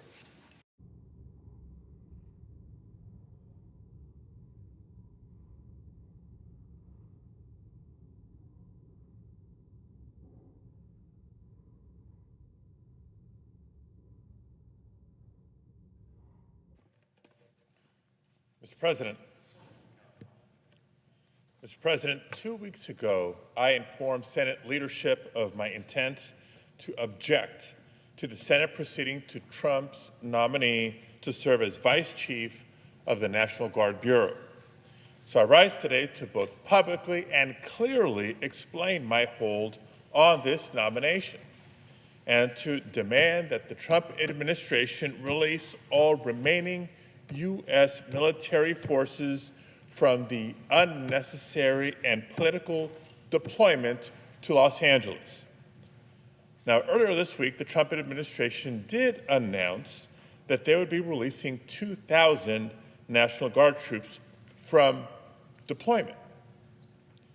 No, not from an overseas mission, not from some disaster response to a region in need, but from a deployment against their own fellow citizens. Around 2,000 National Guards women and men and an additional 700 Marines are still in Los Angeles today. Why? Because Donald Trump needs a distraction. Think back to about a month ago. The president found himself in the lowest point of his presidency thus far. He was drowning in negative headlines, everything from his failing tariff wars that continued to raise prices and costs on working families, to Vladimir Putin embarrassing him on the world stage, to a messy public breakup with Elon Musk. So in order to change the news cycle, which he does so often, to shift the headlines away from his many, many failures, President Trump chose to ramp up ICE raids in California. And when Californians took to the streets to exercise their First Amendment rights by peacefully protesting, Trump responded by federalizing the California National Guard. And then later, the U.S. Marines were ordered in to intimidate the people of Los Angeles. It was the first time that the National Guard has been deployed against the wishes of the state's governor since 1965. Many of these service members signed up to become a political prop. But Trump has put them in this impossible position that he knew would escalate tensions in the region and take them away from their critical missions elsewhere.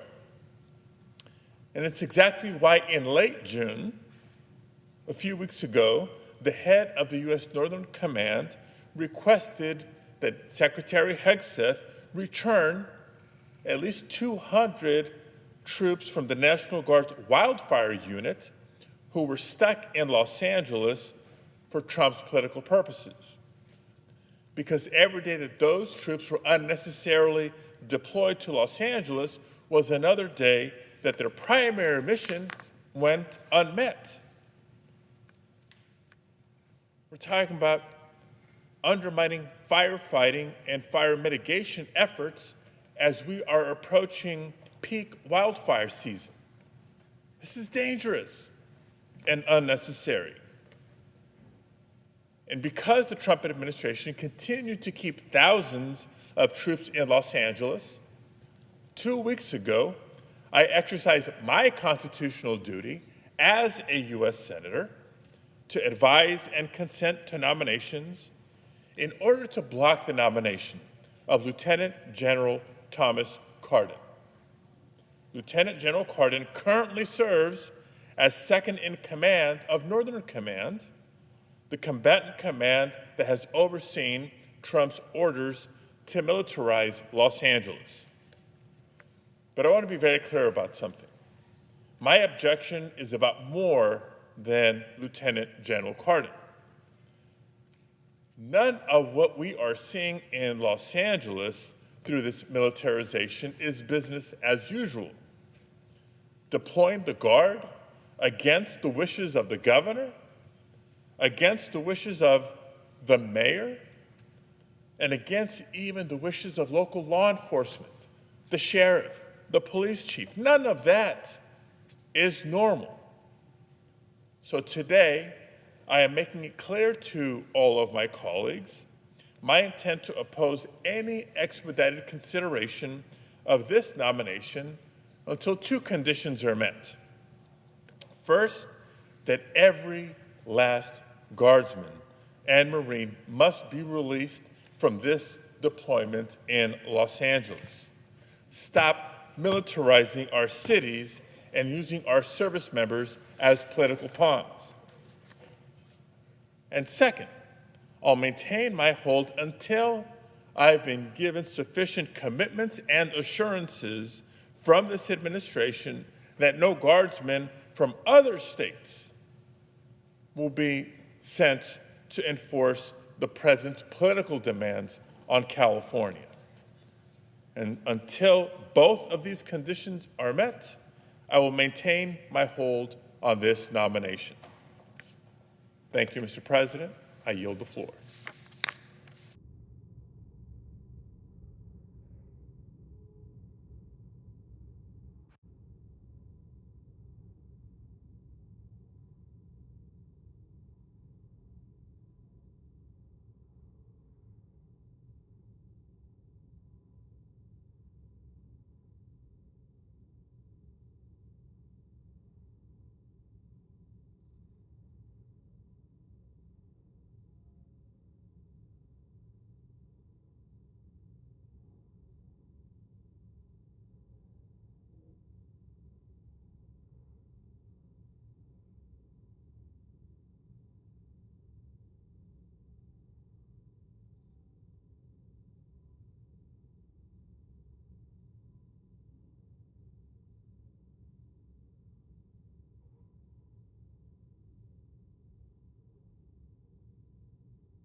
The senator from Arkansas.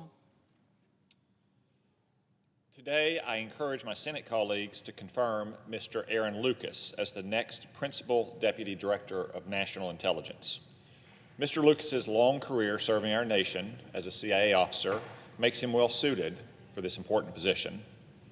He has more than 20 years of intelligence experience, which includes working as a CIA station chief and joint duty rotations at the Office of the Director of National Intelligence and the National Security Council. With Mr. Lucas's knowledge, experience, and know-how, he has the right background to assist Director Gabbard with eliminating bureaucratic bloat and returning our intelligence community to its core mission of aggressively stealing the secrets of our adversaries. I'm grateful to Mr. Lucas for his decades of service, and I would like to thank him and his family for being willing to answer the call of our country to serve once again. For all these reasons, I again encourage my colleagues to join me in supporting Mr. Lucas's nomination to be the Principal Deputy Director of National Intelligence. Mr. President, I yield the floor.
The Majority Leader. Mr. President, I ask unanimous consent that notwithstanding Rule 22, at 2:15 p.m. today, the Senate vote on the motions to invoke cloture on executive calendar numbers 263, 96, 108, 91, and 114, and that the mandatory quorum calls be waived.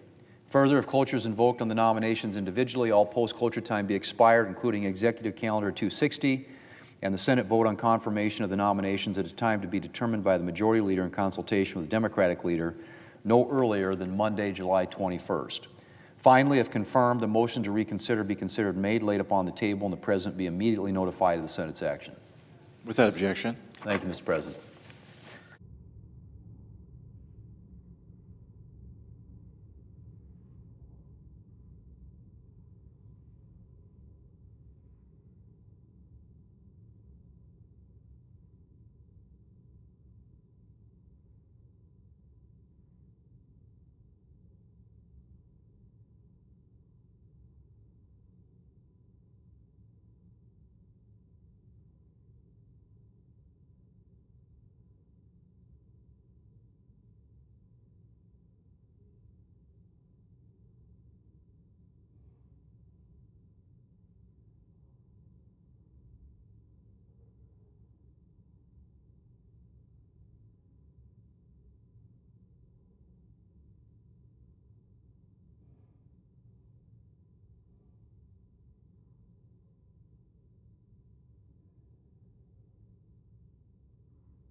President. The senator from Oregon. Mr. President, Donald Trump has made some far-fetched statements over the last few months, but a stunner in the last few days was his claim that the Jeffrey Epstein matter was a hoax and a scam. Here is why the president is wrong. The figure at the center of this story was an ultra-rich, well-connected sex trafficker. He was a serial rapist of women and young girls. And for some reason, the Trump administration, that claimed they'd be the most transparent administration ever, turned on a dime. The president had run on a campaign with a promise to expose the Epstein files. Now he and the Attorney General, Pam Bondi, say, nope, nothing to investigate. When it comes to Epstein and sex trafficking, all these claims are just ludicrous. I want the American people to know that that's wrong. If you want to know why, just look at the latest report from our investigators that was discussed in the New York Times this morning. Now, somewhere in the Treasury Department, Mr. President, locked away in a cabinet drawer, is a big Epstein file that's full of actionable information. Follow the money details about his financing and operations that await investigation. Last year, the Biden administration allowed our investigators to look at portions of the file. We did that at the Treasury building. Here is what it says. Treasury's Epstein file details, Mr. President, 4,725 wire transfers. Let me repeat that. 4,725 wire transfers, adding up to nearly $1.1 billion flowing in and out of just one of Mr. Epstein's bank accounts. If you ask me, that is more than 4,000 potential lines of investigation right there. Hundreds of millions more flowed through other accounts. That's even a lot more to investigate. The file shows that Mr. Epstein used multiple Russian banks, which are now under sanctions, to process payments related to sex trafficking. A lot of the women and girls he targeted came from Russia, Belarus, Turkey, and elsewhere. One shudders to think about the kinds of people who must have been involved in trafficking these women and young girls out of those companies and into the Epstein web of abuse. Again, these are all potential leads, Mr. President, the Department of Justice ought to be digging into. This is about years and years of international sex trafficking. None of this is a hoax. None of it is a scam. And I'd like to say I consider it insulting to the intelligence of the American people for the Trump administration to simply say there is nothing to investigate here. Now, when the Trump administration came in with a lot of fanfare about transparency and openness, I said, I'm going to follow up on that. So I wrote to the Attorney General, Ms. Bondi, Treasury Secretary Bessent, FBI Director Patel, and I asked them all to produce the Epstein file to the Senate Finance Committee so it could be reviewed. In fact, I've made that request multiple times. The Trump commitment to transparency based on the response didn't mean a whole lot because they just refused. Here's what one Treasury official wrote back to me. I'll quote here. The Department of Treasury has previously made documents available relating to the matter in response to your inquiries. Accordingly, we understand that you have the information you seek from the Treasury related to this request. We thank you for your attention to this important issue. Mr. President, for anybody who's familiar with how these discussions go in Washington, D.C., what I just read is code for the bureaucracy. The Trump administration may be trying to close the books on the Epstein sex trafficking. But I want it understood as a senior member of the Senate Finance Committee, where we spend a lot of time looking at where substantial sums of money are going, particularly if they may be promoting wrongdoing and helping to evade taxes. We are going to stay on this fight to hold the wealthy individuals accountable for the harm that they clearly were involved in injuring the young women and others in this sex trafficking. So I'm going to have more follow-up for Attorney General Bondi very quickly. As for today, Mr. President, if she doesn't want to do the investigating, doesn't want the DOJ to do it, let me just restate my original demand. Have that Treasury information given to the Senate Finance Committee and have us on a bipartisan basis do our work. That's what we do in important investigations. If the Trump people believe they need additional authority to carry out the requests that I make again this afternoon, let me offer to help them write the bill myself. The idea that there is nothing more to investigate, not when you have 4,000 wire transfers, many of them associated with the possibility of wrongdoing and sex traffic promoting. The idea that you have that and there's nothing to investigate when it comes to the Epstein sex trafficking operation is ridiculous. Pam Bondi was the Attorney General in the state of Florida, where a lot of the Epstein crimes were committed. The Attorney General ought to know better, of all people. Mr. President, I can't begin to understand the President's handling of this or why he thinks this is just going to go away. But I'm here to say that our investigators have spent 3 full years looking into this.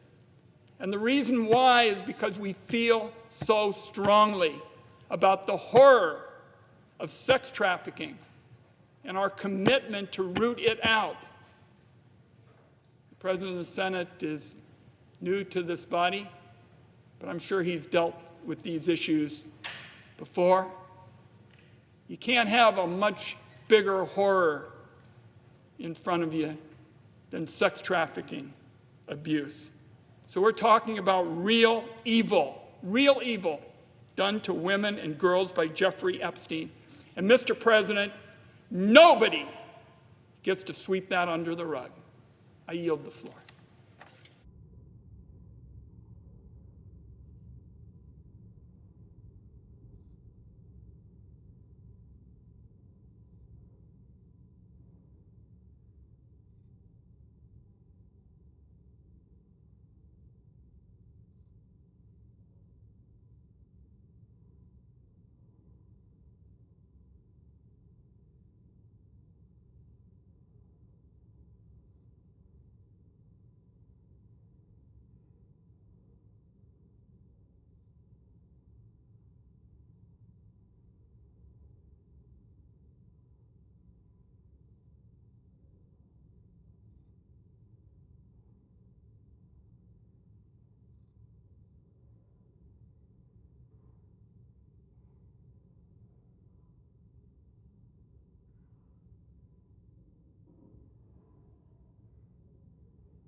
President. The senator from Colorado. Thank you, Mr. President. Are we in a quorum call? We are not. Thanks, Mr. President.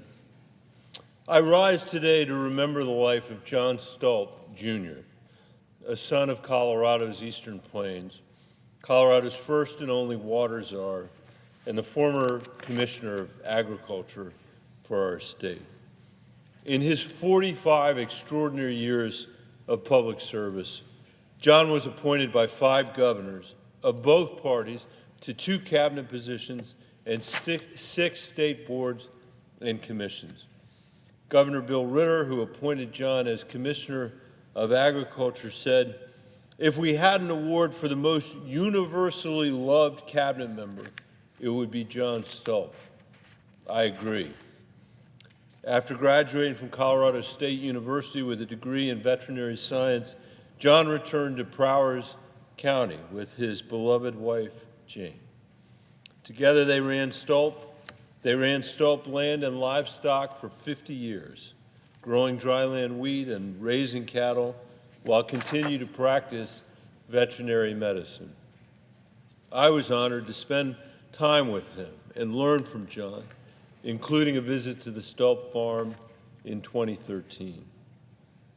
Over the years, the Stolp family farm has welcomed members of Congress, state legislators, commissioners, school groups with open arms and warm hospitality. John always had something cold to drink when you were there. And he was a farmer first. Of farming, he said, "You don't farm because you want to. You do it because you have to. It's in your blood." John was elected county commissioner in deep red Prowers County as a Democrat, which testifies precisely to the kind of leader he was: steady, willing to work toward compromise, and always putting the needs of southeastern Colorado first.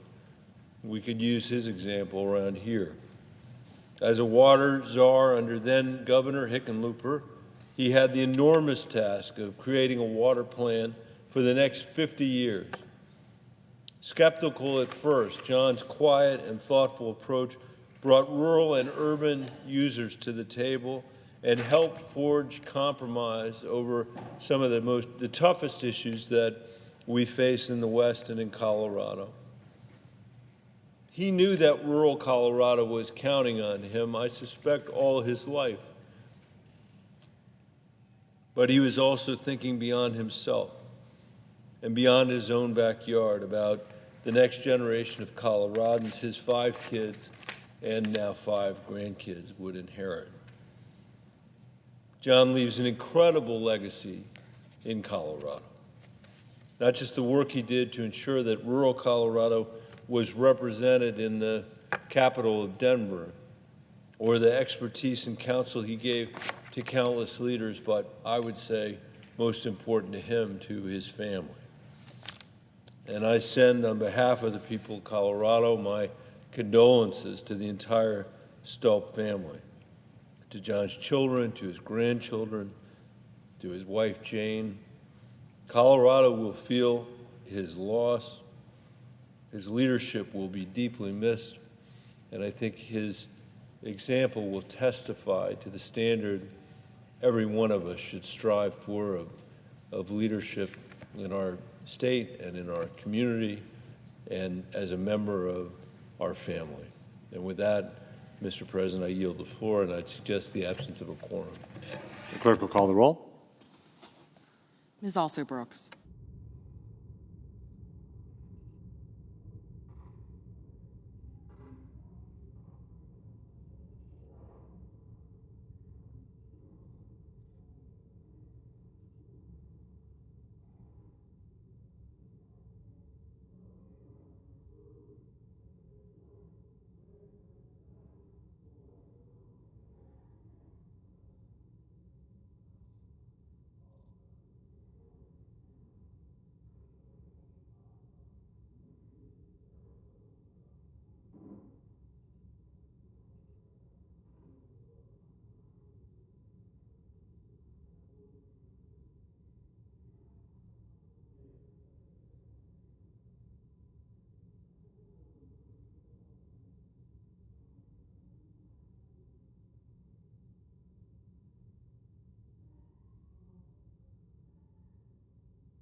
Mr. President, I recognize the senator from Texas.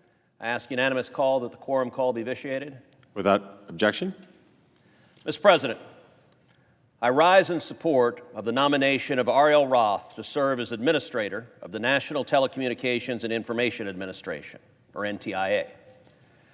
Having worked closely with Ariel, I can attest personally that there is no one better to lead the NTIA and to advise the President on telecommunications issues. As the Telecommunications Policy Director to the Senate Commerce Committee, Ariel led my legislative and oversight efforts on communications and broadband policy with integrity, creativity, and dedication. I'm not sure I've ever met someone as passionate about telecommunications law and policy as Ariel. Her work ethic is indefatigable, only rivaled by her dedication to public service. President Trump's administration and the American people are blessed to be getting her talents in this new role. Ariel will play an integral role in the management of the federal government's use of electromagnetic spectrum. She will work closely with federal agencies to protect critical uses of spectrum, whether for national defense, weather forecasting, or transportation, while identifying opportunities to free up spectrum for commercial use. As I've stated before, American leadership in spectrum is vital to the security of global telecommunications networks, to our own national security, and to our economic success. NTIA also plays a crucial role in administering billions of dollars for federal broadband programs, including the $42 billion BEAD program. President Trump and Secretary Lutnick have charted a new course from the prior administration's inaction and ideological hand-wringing. With Ariel at the helm of NTIA, I have no doubt that BEAD will succeed in its mission, connecting Americans to the internet as expeditiously and efficiently as possible. Ariel's qualifications show she is the right person for this job. Her telecommunications experience dates back to her time as a legal fellow at the Hudson Institute Center for Economics of the Internet. Then, for 4 years, Ms. Roth served at the Federal Communications Commission as the wireline advisor, for then Commissioner Michael O'Reilly.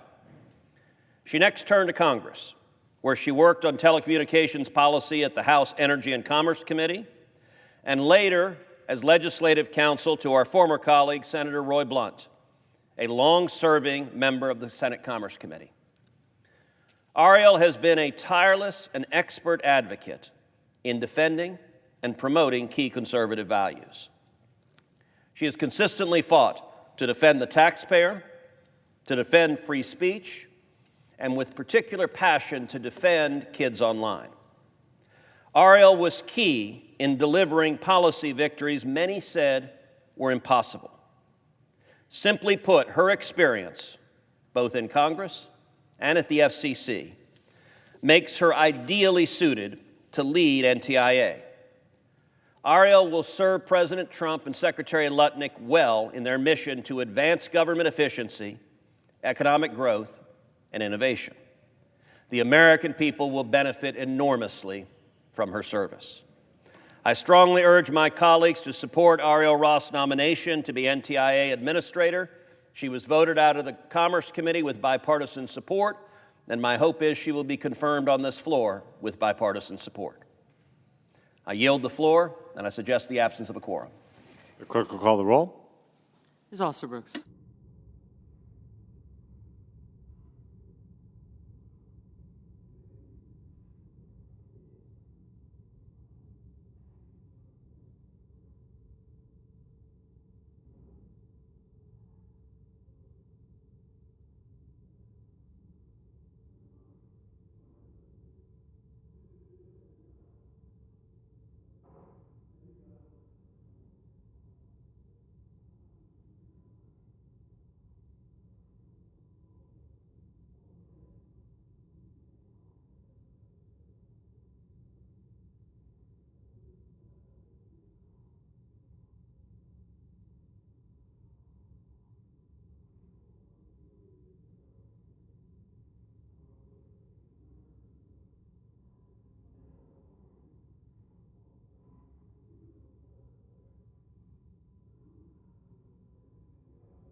Mr. President. Senator from Missouri. Mr. President, I would ask for unanimous consent to vitiate the quorum call. Without objection. Mr. President, I would ask unanimous consent to start this vote early. Second. Without objection. The clerk will report the motion to invoke cloture. Cloture motion. We, the undersigned senators, in accordance with the provisions of Rule 22 of the Standing Rules of the Senate, do hereby move to bring to a close debate on the nomination of Christian M. Stevens of Missouri to be United States District Judge for the Eastern District of Missouri, signed by 17 senators. Under the previous order, the mandatory quorum call under Rule 22 has been waived. The question is it the sense of the Senate that debate on the nomination of Christian M. Stevens of Missouri to be United States District Judge for the Eastern District of Missouri should be brought to a close? The yeas and nays are mandatory under the rule. The clerk will call the roll. Ms. Alsobrooks, Ms. Baldwin, Mr. Banks, Mr. Barrasso, Mr. Bennett, Mrs. Blackburn, Mr. Blumenthal, Ms. Blunt-Rochester, Mr. Booker, Mr. Bozeman, Mrs. Britt, Mr. Budd, Ms. Cantwell, Mrs. Capito, Mr. Cassidy, Ms. Collins, Mr. Coons, Mr. Cornyn, Ms. Cortez Masto, Mr. Cotton, Mr. Kramer, Mr. Crapo, Mr. Cruz.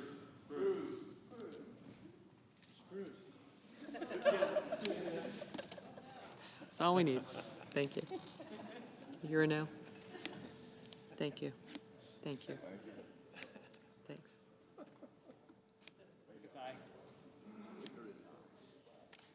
You're no? Thank you. Thank you. Thank you. Thank you. Mr. Curtis. Mr. Daines. Ms. Duckworth. Mr. Durbin. Ms. Ernst.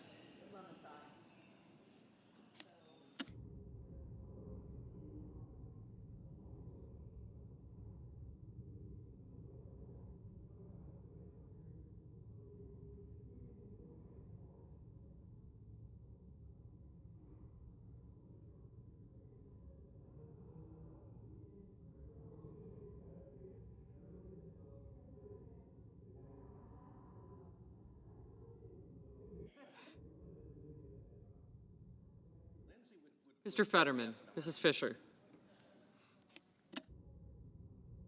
Mr. Gallego, Mrs. Gillibrand, Mr. Graham, Mr. Grassley, Mr. Haggerty, Ms. Hassan,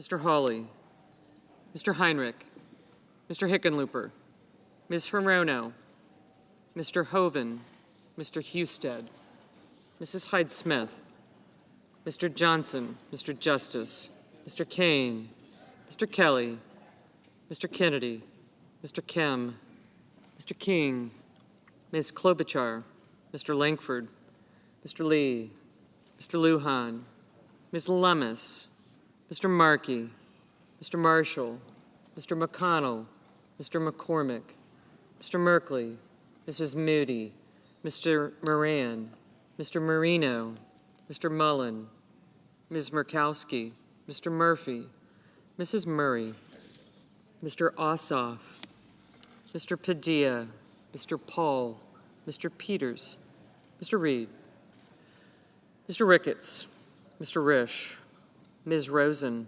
Mr. Rounds, Mr. Sanders, Mr. Schatz, Mr. Schiff, Mr. Schmidt, Mr. Schumer, Mr. Scott of Florida, Mr. Scott of South Carolina.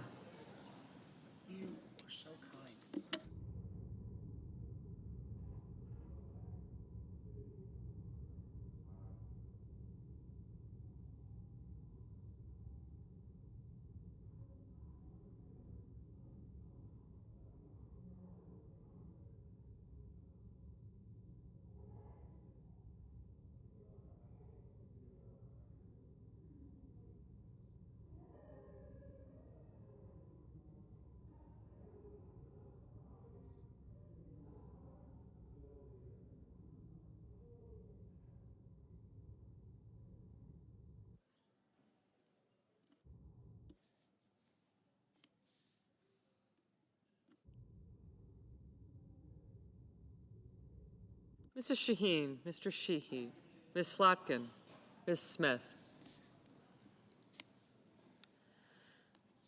Mr. Sullivan, Mr. Thune, Mr. Tillis, Mr. Tuberville, Mr. Van Hollen, Mr. Warner, Mr. Warnock, Ms. Warren, Mr. Welch, Mr. Whitehouse, Mr. Wicker, Mr. Wyden, Mr. Young.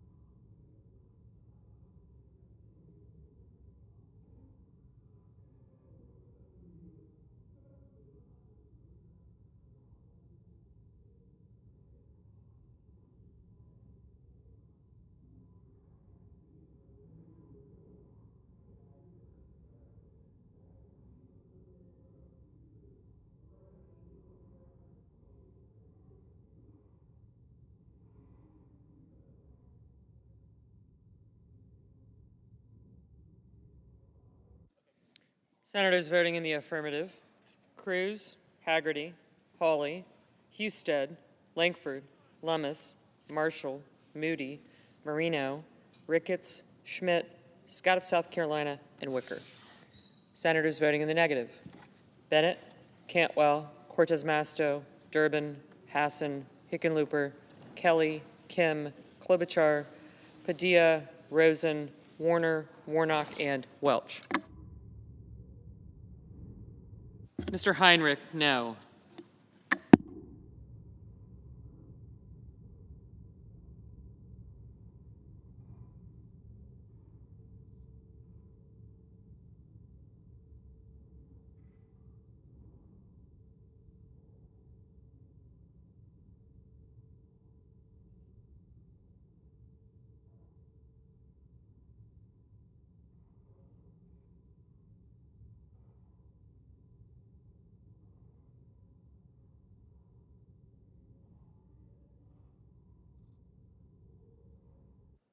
Mr. Budd, aye.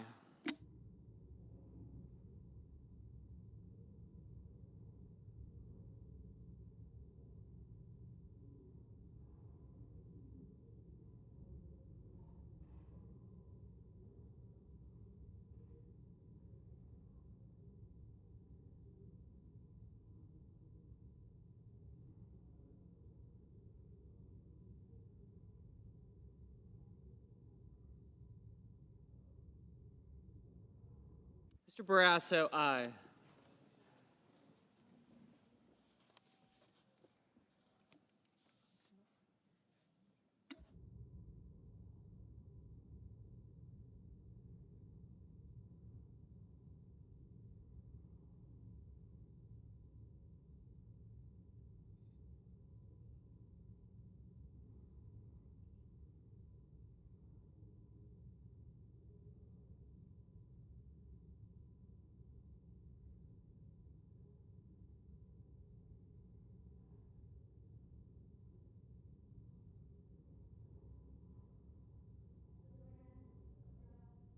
Ms. Gillibrand, no.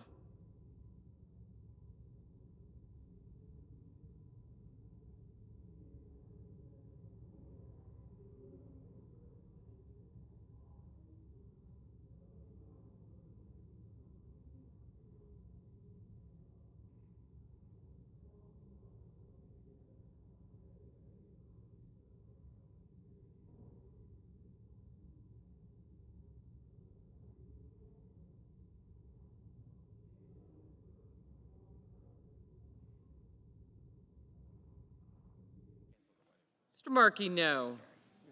I thought I did.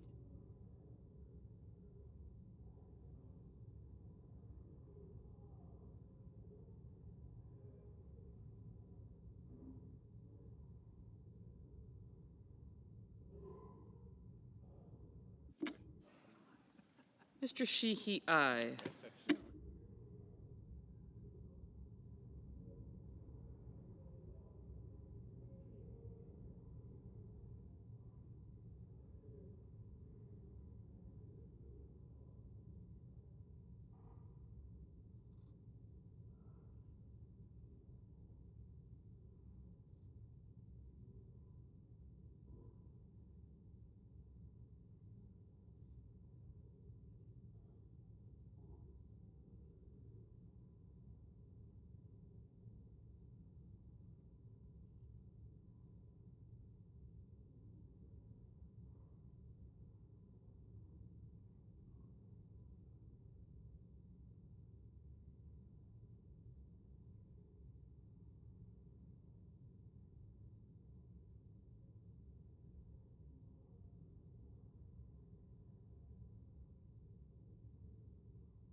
Mrs. Britt, aye.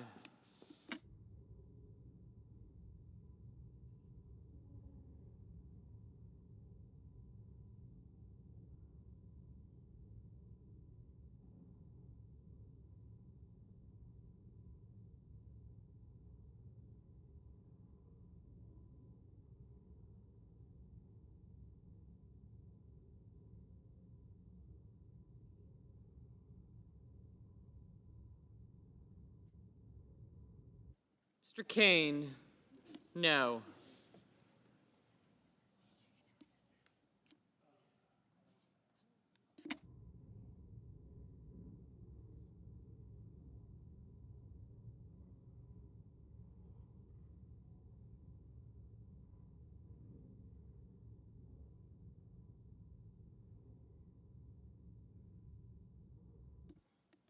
Mr. Merkley, no.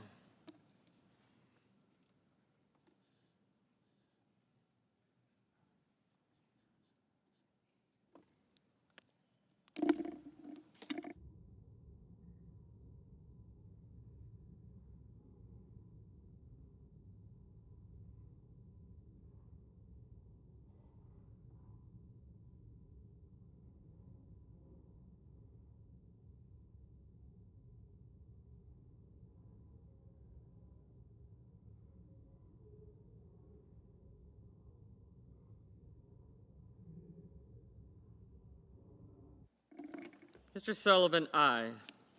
Mr. Kennedy, aye.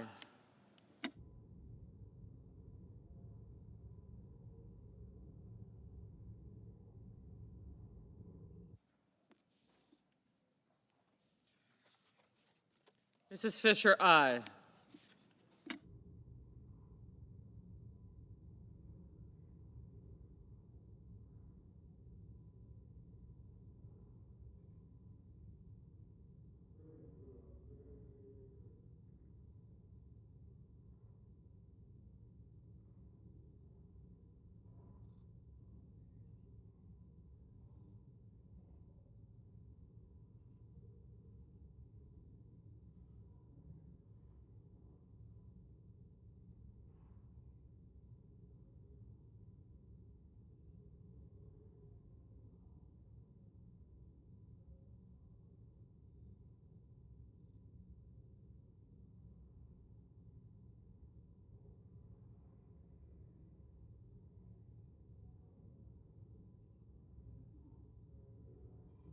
Mr. Grassley, aye.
Ms. Blunt Rochester, no. Mr. Young, aye.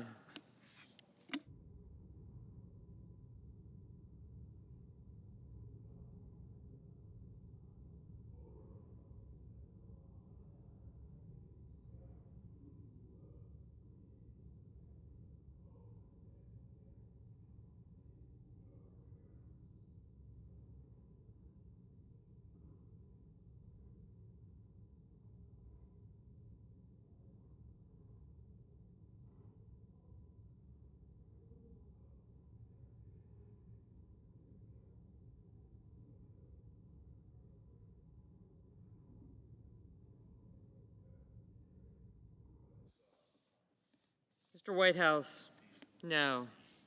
Ms. Warren, no.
Thank you. Mr. Schatz, no.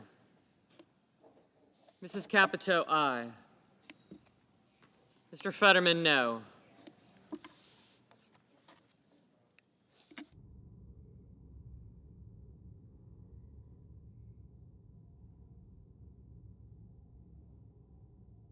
Ms. Duckworth, no.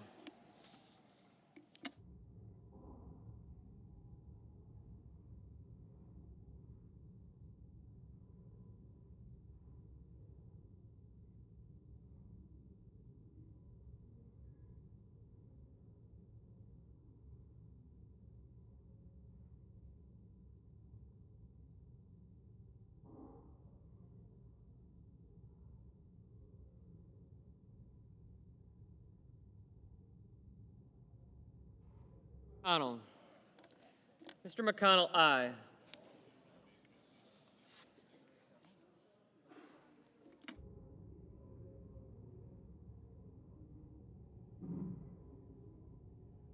Thank you. Ms. Alsobrooks, no. Mr. Bozeman, aye. Mr. Tuberville, aye.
Mr. Booker, no.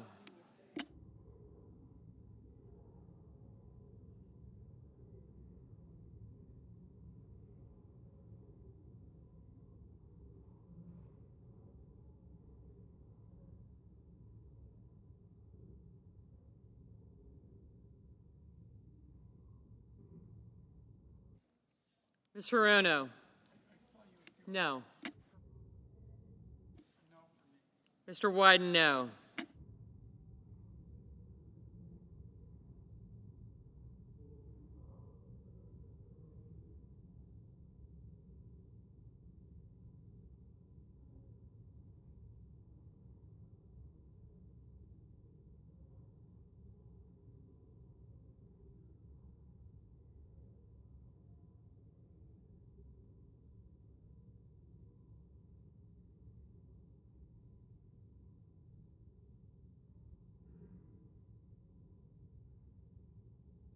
Mr. Reed, no.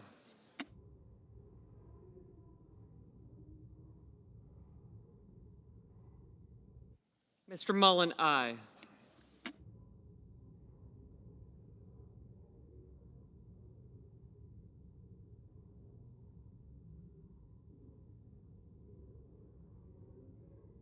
Mr. Blumenthal, no.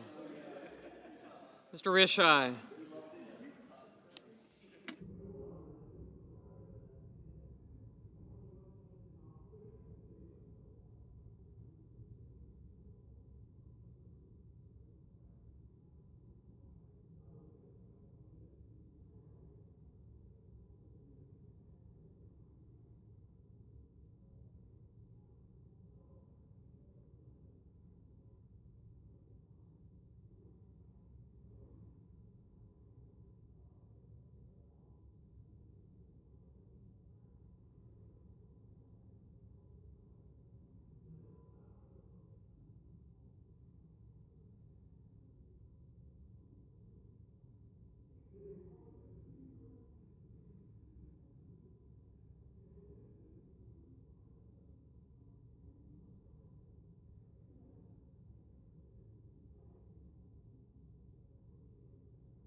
Mrs. Murray, no.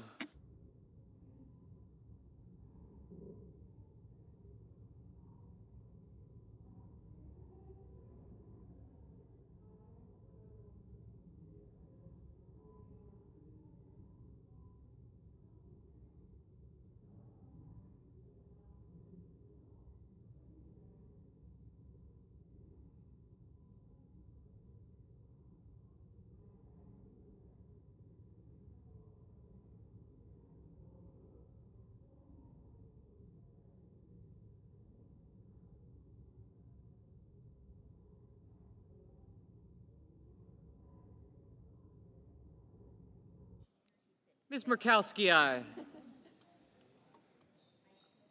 Mrs. Hyde-Smith, aye.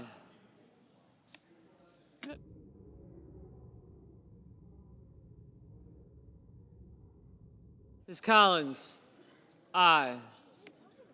Mr. Hoven, aye.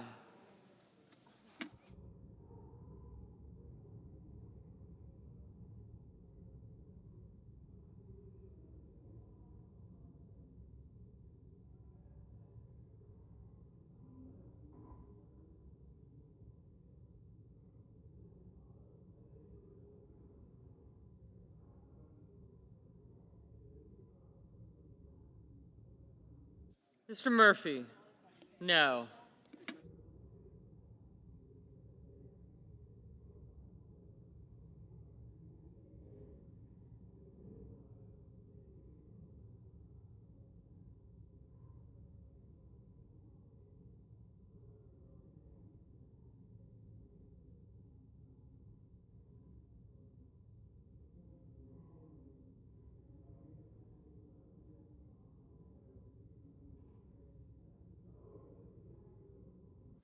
Mr. Cassidy, aye.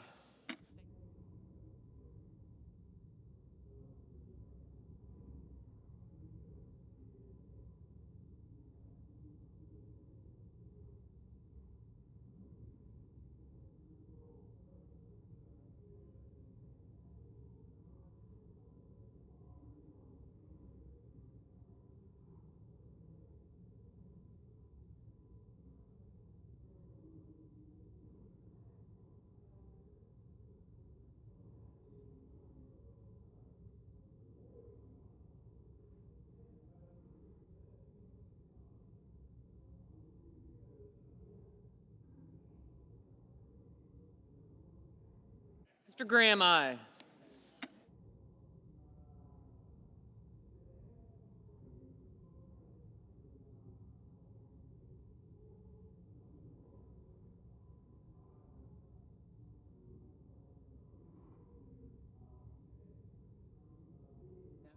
Mr. Rounds. Aye.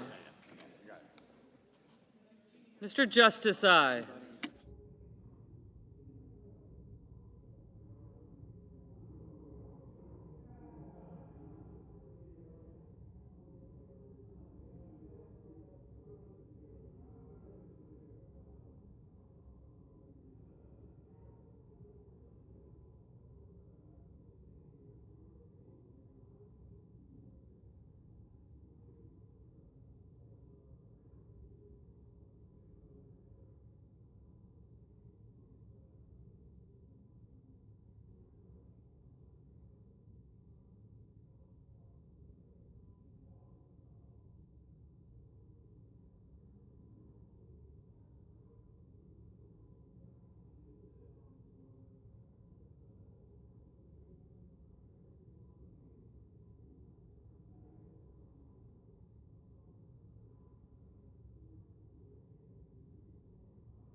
Mr. Peters?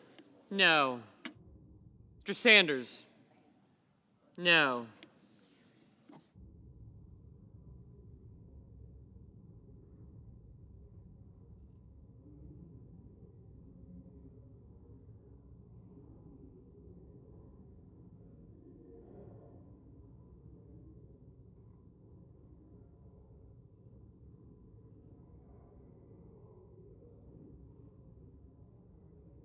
Mr. Coons, no.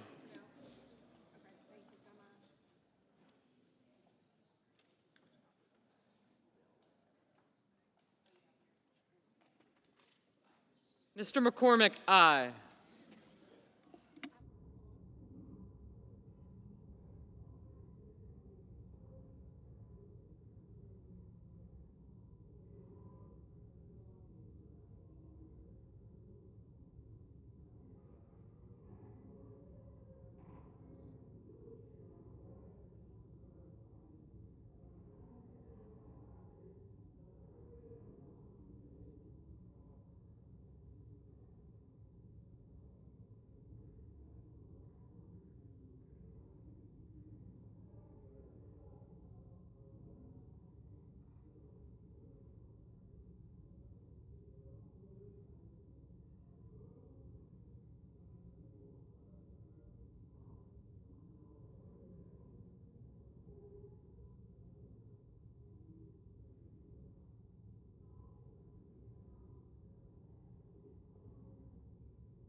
Blackburn, aye.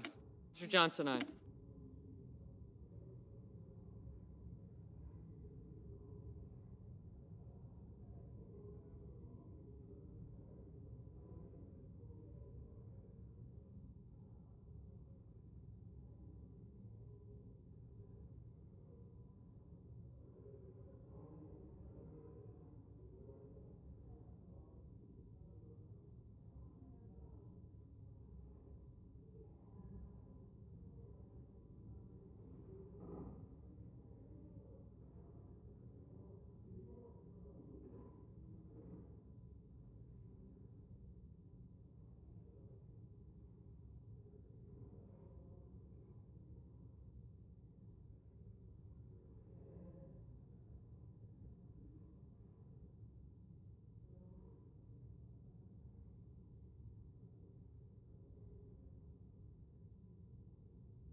Mr. Paul, aye.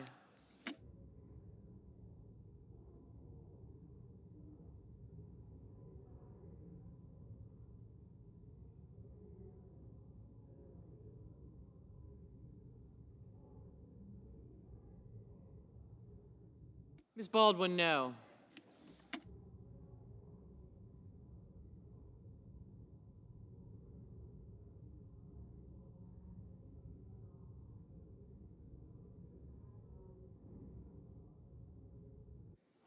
Mr. Scott of Florida, aye.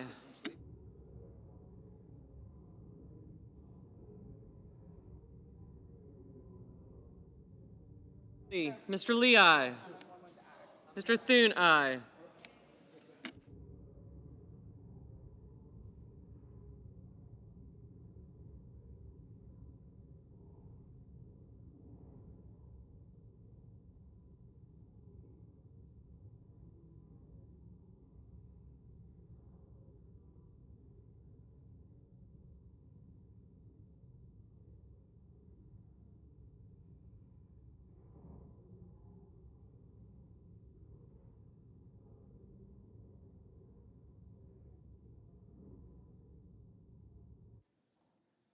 Ms. Slotkin, no. Mr. Daines, aye.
Mr. Curtis, aye.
Mr. Banks, aye.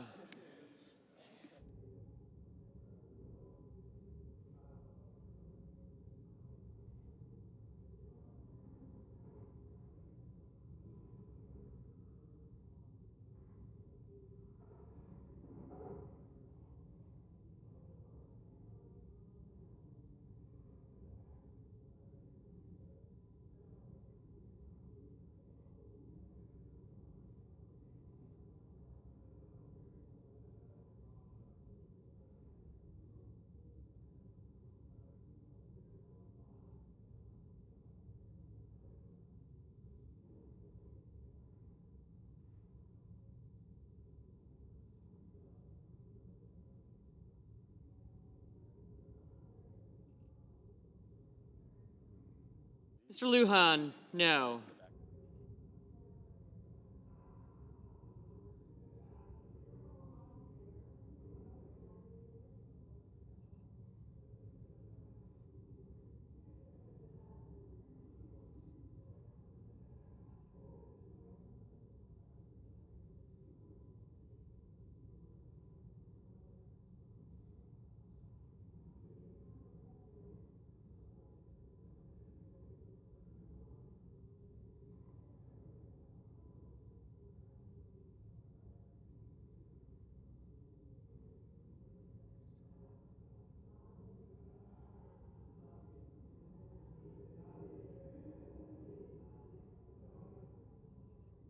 Mr. Cornyn, aye.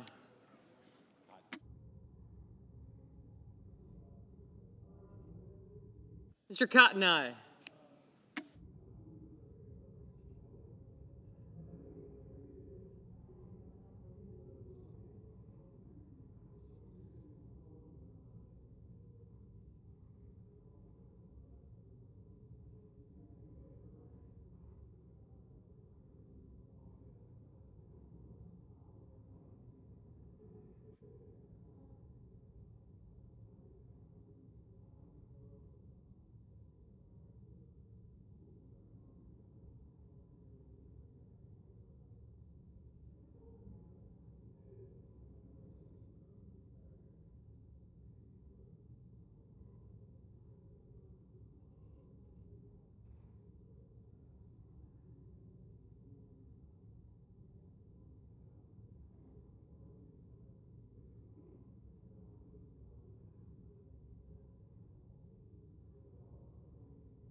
Mr. Van Hollen, no.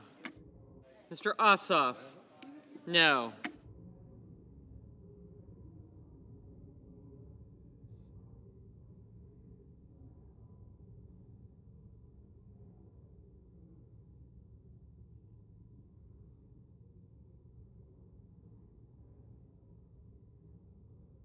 Mr. Gallego, no.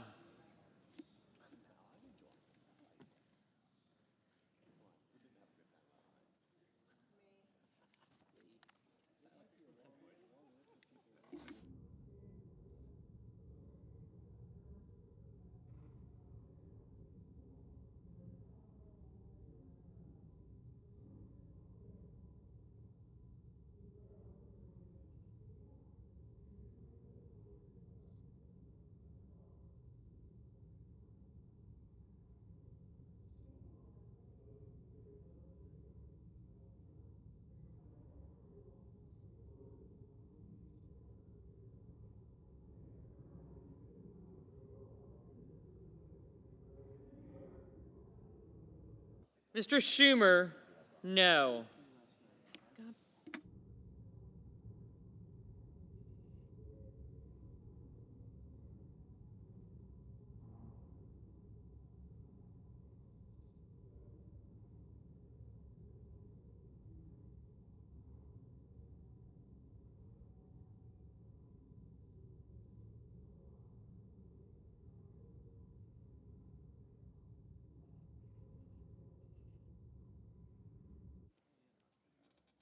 Mr. Crapo, aye.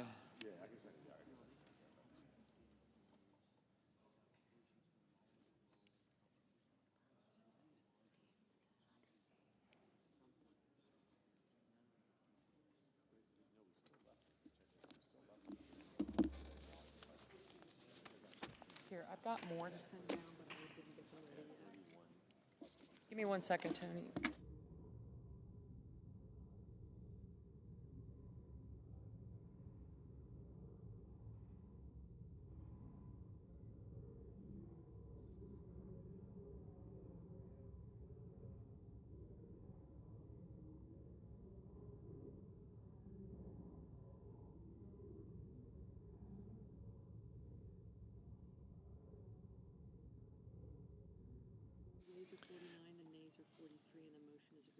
The yeas are 49, the nays are 43. The motion is agreed to. The clerk will report the nomination. Nomination, Christian M. Stevens of Missouri to be United States District Judge for the Eastern District. Under the previous, the clerk will report the nomination to invoke cloture. Cloture motion. We, the undersigned senators, in accordance with the provisions of Rule 22 of the Standing Rules of the Senate, do hereby move to bring to a closed debate on the nomination of Aaron Lucas of Arkansas to be Principal Deputy Director of National Intelligence, signed by 17 senators. Under the previous order, the mandatory quorum call under Rule 22 has been waived. The question is it the sense of the Senate that debate on the nomination of Aaron Lucas of Arkansas to be Principal Deputy Director of National Intelligence shall be brought to a close? The yeas and nays are mandatory under the rule. The clerk will call the roll. Ms. Also Brooks, Ms. Baldwin, Mr. Banks.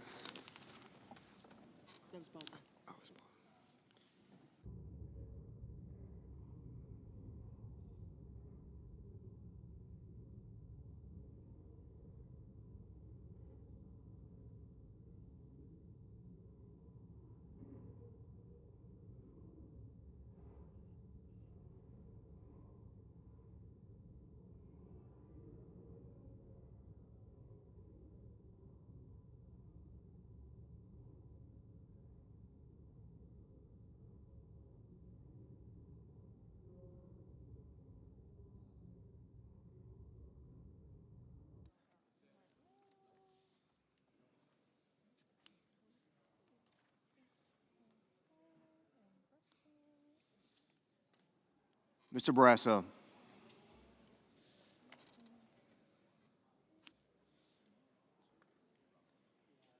Mr. Bennett. Mrs. Blackburn.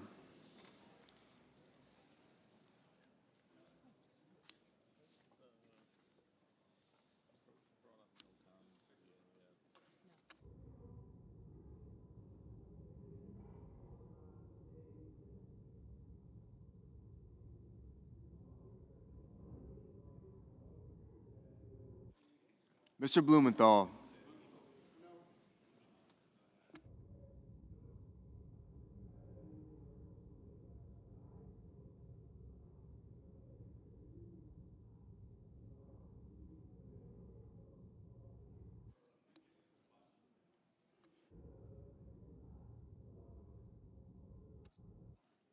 Mr. Booker. Mr. Bozeman. Mrs. Britt. Mr. Budd. Ms. Cantwell, Mrs. Capito, Mr. Cassidy, Ms. Collins, Mr. Coons, Mr. Cornyn, Ms. Cortez Masto, Mr. Cotton, Mr. Kramer, Mr. Crapo, Mr. Cruz,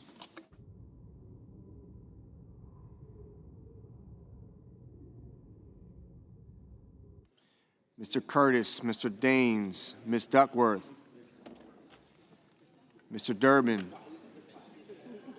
Ms. Ernst, Mr. Fetterman, Mrs. Fisher,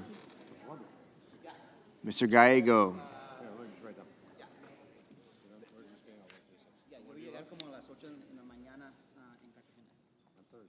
Mrs. Gillibrand,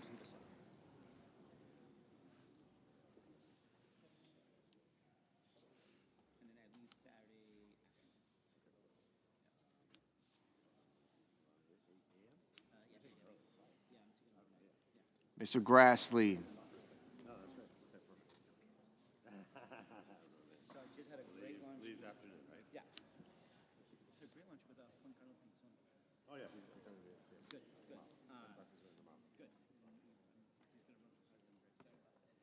Mr. Haggerty, Ms. Hassan, Mr. Hawley, Mr. Heinrich, Mr. Hickenlooper,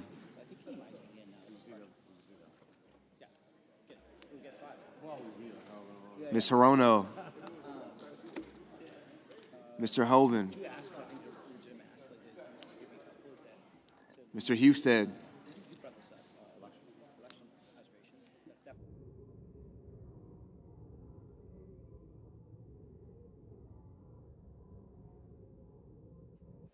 Mrs. Hyde-Smith,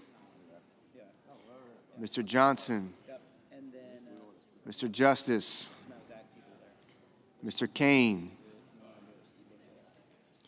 Mr. Kelly, Mr. Kennedy,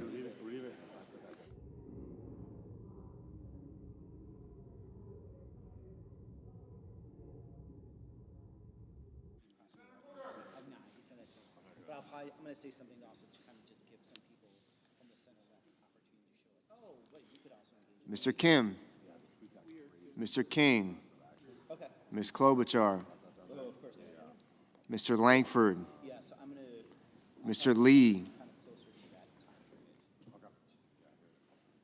Mr. Lujan, Ms. Lummis, Mr. Markey, Mr. Marshall, Mr. McConnell, Mr. McCormick, Mr. Merkley, Mrs. Moody, Mr. Moran, Mr. Moreno, I'll reach out to Okay, cool. Thank you.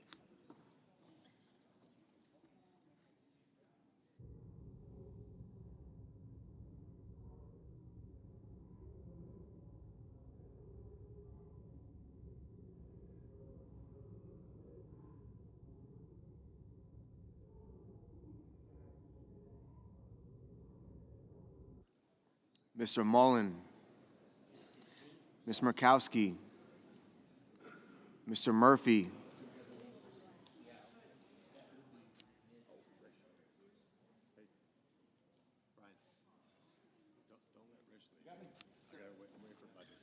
Cassidy? I did. Okay. Don't want to leave. Oh, yeah.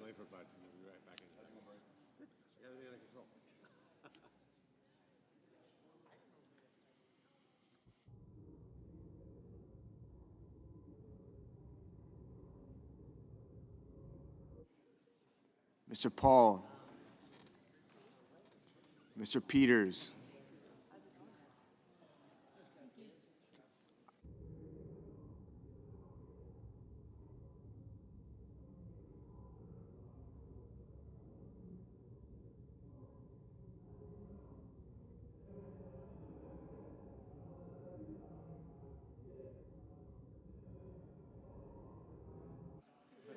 Mr. Reed, Mr. Ricketts, Mr. Risch, Ms. Rosen, Mr. Rounds, Mr. Sanders, Mr. Schatz,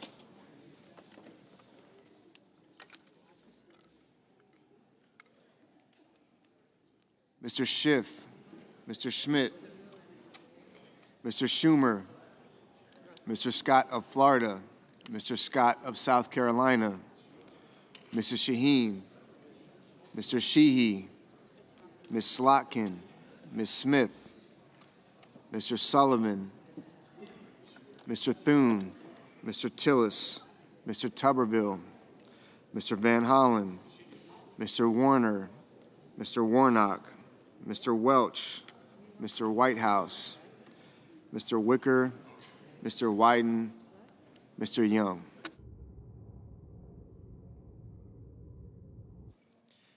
Senators voting affirmative: Barrasso, Britt, Budd, Cassidy, Collins, Cornyn, Cotton, Crapo, Curtis, Daines, Grassley, Haggerty, Hoeven, Hyde-Smith, Johnson, Kennedy, Risch, Rounds, Scott of South Carolina, Sheehy, Thune, Tuberville. Senators voting the negative: Baldwin, Blunt Rochester, Booker, Duckworth, Gallego, Hickenlooper, Kane, Kim, Markey, Merkley, Ossoff, Peters, Reed, Sanders, Schatz, Slotkin, Van Hollen, Warnock, Warren, Welch, Whitehouse, and Wyden.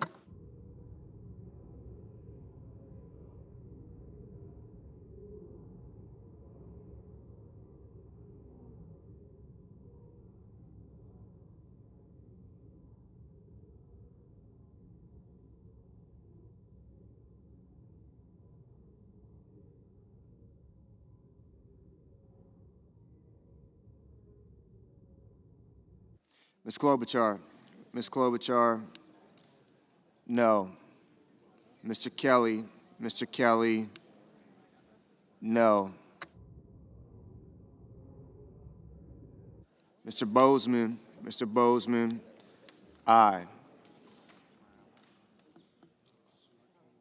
Mr. Young, Mr. Young, aye. Mr. Langford, Mr. Langford, aye.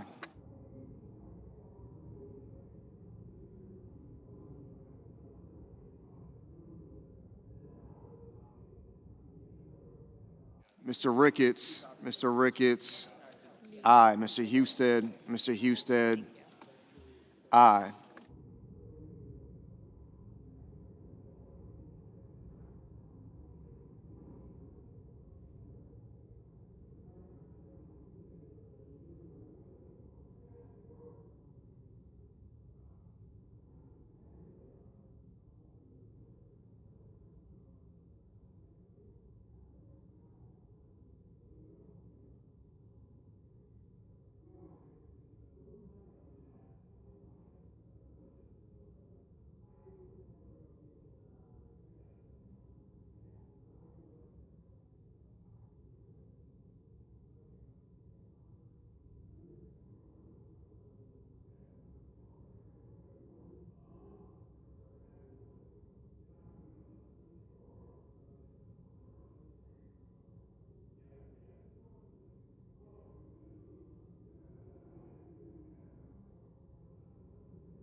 Mr. Paul, Mr. Paul, aye.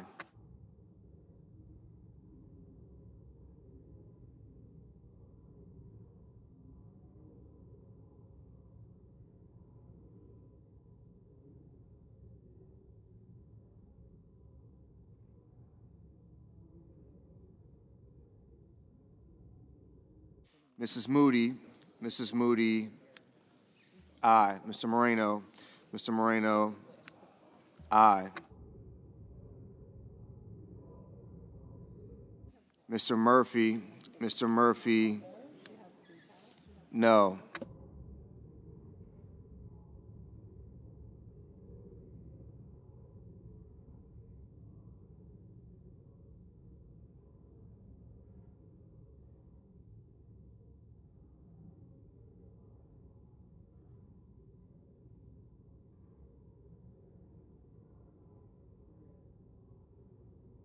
Mr. Graham, Mr. Graham, aye. Mrs. Capito, Mrs. Capito, aye. Miss Cantwell, Miss Cantwell, no.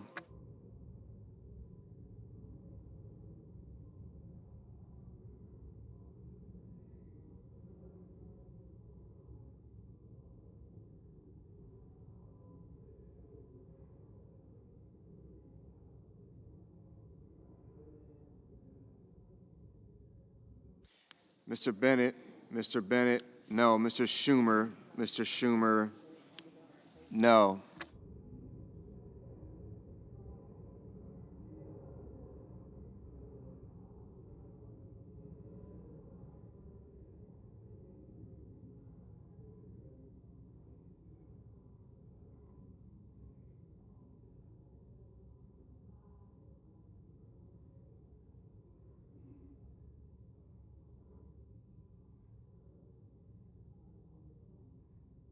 Mrs. Murray, Mrs. Murray, no.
Mr. Lujan. Mr. Lujan, no.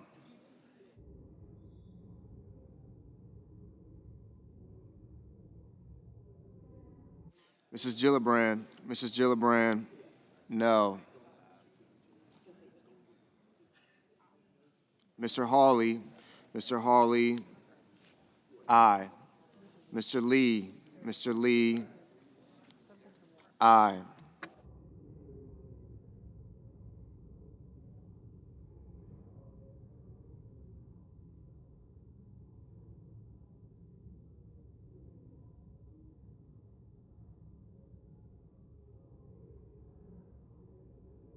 Mr. Padilla.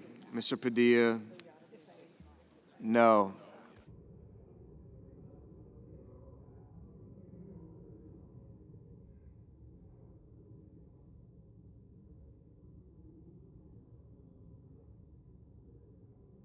Ms. Hirono. Ms. Hirono, no.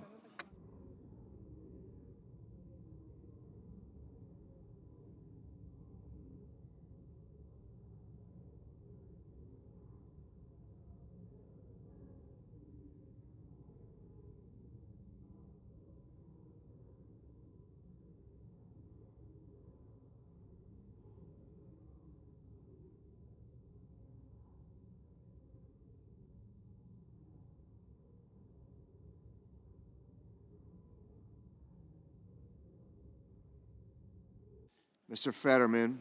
Mr. Fetterman, no.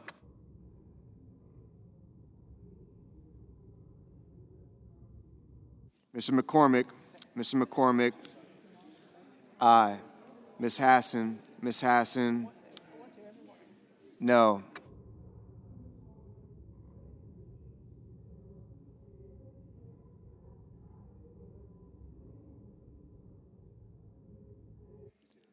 Mr. Scott of Florida, aye.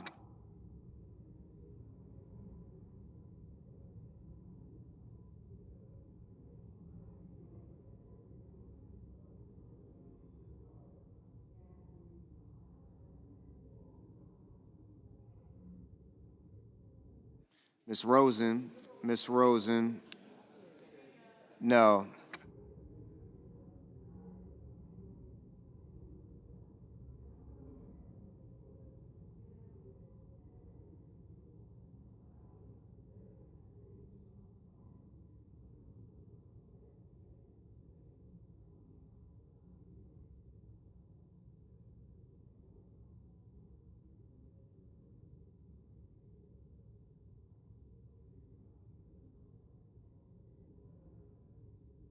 Ms. Murkowski.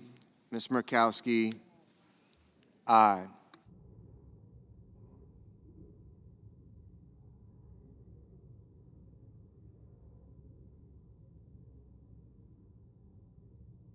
Mr. McConnell. Mr. McConnell, aye. Mr. Marshall. Mr. Marshall, aye.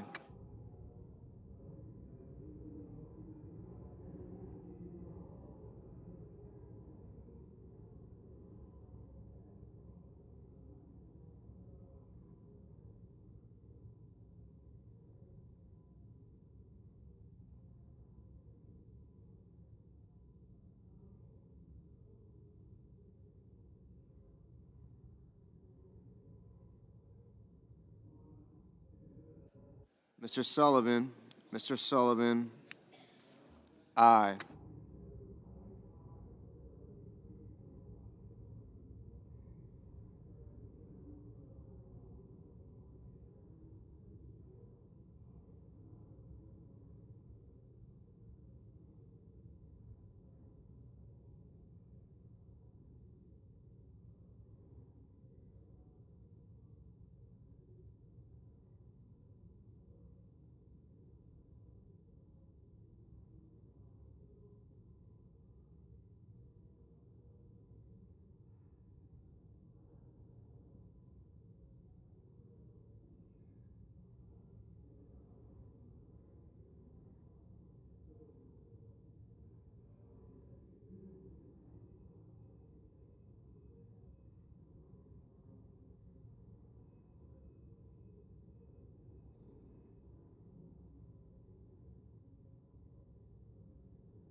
Mrs. Blackburn, Mrs. Blackburn, aye.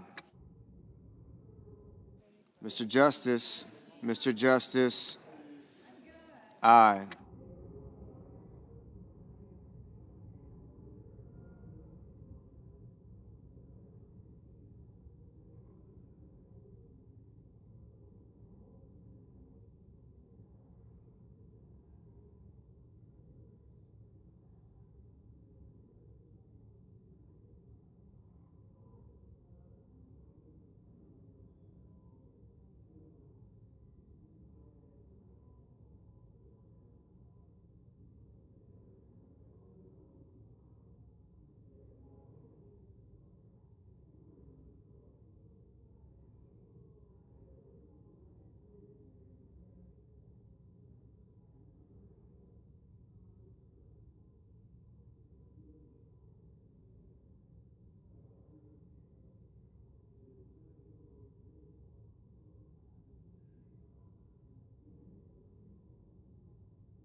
Ms. Cortez Masto, Mr. Cortez Masto, no. Mr. Mullen,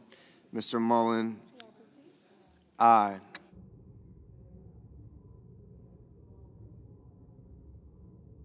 Ms. Alston-Brooks, Ms. Alston-Brooks, no.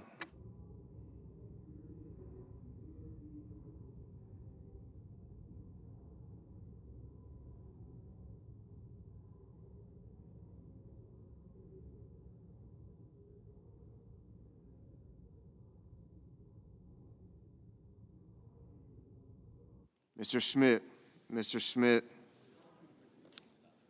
aye.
Mr. Blumenthal,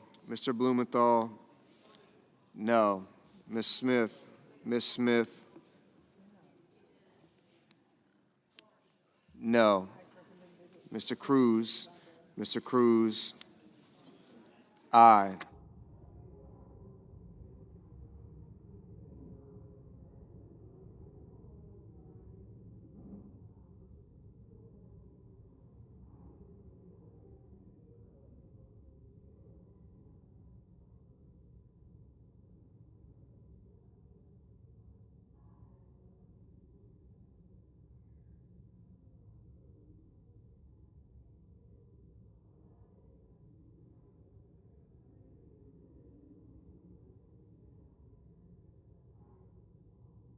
Mr.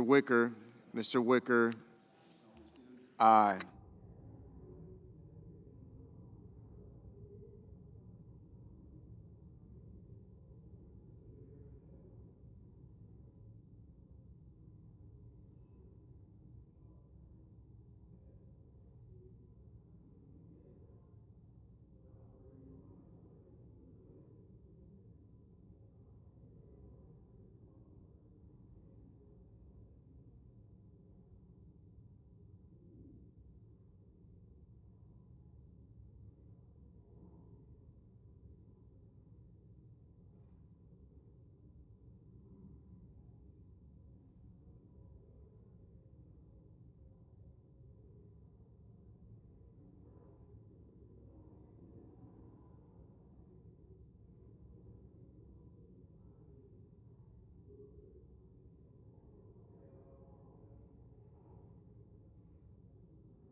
Mr. Banks, aye.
Miss Lummis, aye.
Mrs. Fisher, Mrs. Fisher, aye.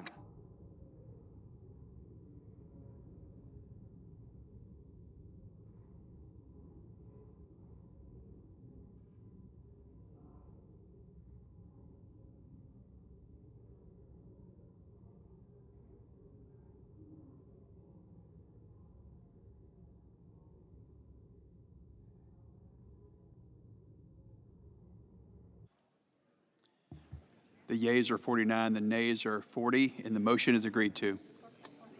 The clerk will report the nomination. Office of the Director of National Intelligence, Aaron Lucas of Arkansas to be Principal Deputy Director of National Intelligence. And then I go from here to here. Okay. The clerk will report the motion to invoke cloture.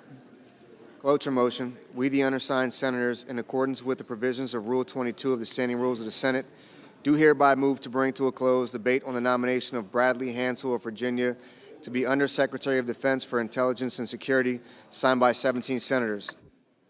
Under the previous order, the mandatory quorum call under Rule 22 has been waived. The question is there a sense of the Senate that debate on the nomination of Bradley Hansel of Virginia to be Undersecretary of Defense for Intelligence and Security shall be brought to a close? Yeas and nays are mandatory under the rule. The clerk will call the roll. Ms. Also Brooks.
Ms. Baldwin. Mr. Banks, Mr. Barrasso. Thank you.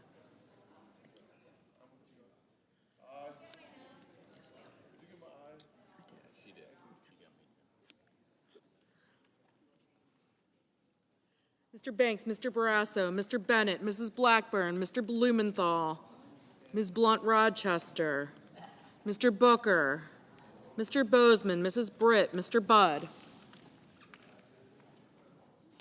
Ms. Cantwell, Mrs. Capito,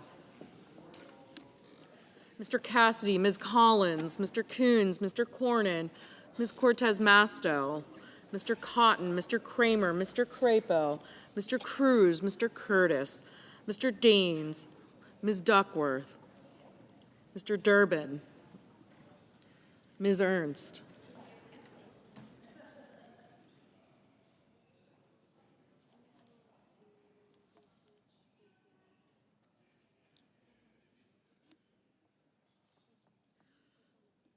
Mr. Fetterman, Mrs. Fisher,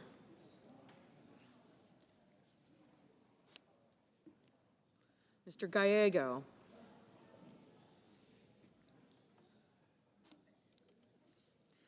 Mrs. Gillibrand, Mr. Graham,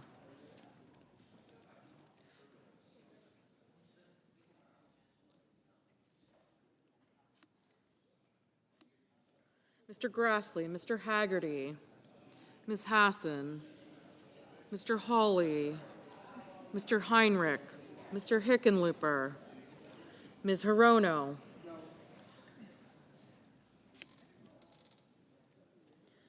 Mr. Hoven, Mr. Husted, Mrs. Hyde-Smith, Mr. Justice Johnson, Mr. Justice, Mr. Kane, Mr. Kelly, Mr. Kennedy, Mr. Kim, Mr. King, Ms. Klobuchar, Mr. Langford,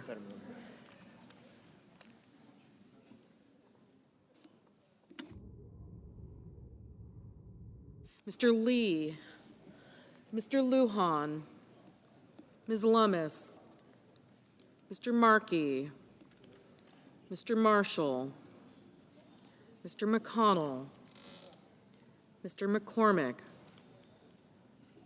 Mr. Merkley, Mrs. Moody, Mr. Moran, Mr. Marino, Mr. Mullen, Ms. Murkowski, Mr. Murphy, Mrs. Murray, Mr. Ossoff, Mr. Padilla, Mr. Paul, Mr. Peters, Mr. Reed, Mr. Ricketts, Mr. Risch, Ms. Rosen, Mr. Rounds, Mr. Sanders, Mr. Schatz, Mr. Schiff, Mr. Schmidt, Mr. Schumer, Mr. Scott of Florida, Mr. Scott of South Carolina, Mrs. Shaheen, Mr. Sheehy, Ms. Slotkin, Ms. Smith, Mr. Sullivan, Mr. Thune, Mr. Tillis, Mr. Tuberville, Mr. Van Hollen, Mr. Warner, Mr. Warnock, Ms. Warren, Mr. Welch, Mr. Whitehouse, Mr. Wicker, Mr. Wyden, Mr. Young.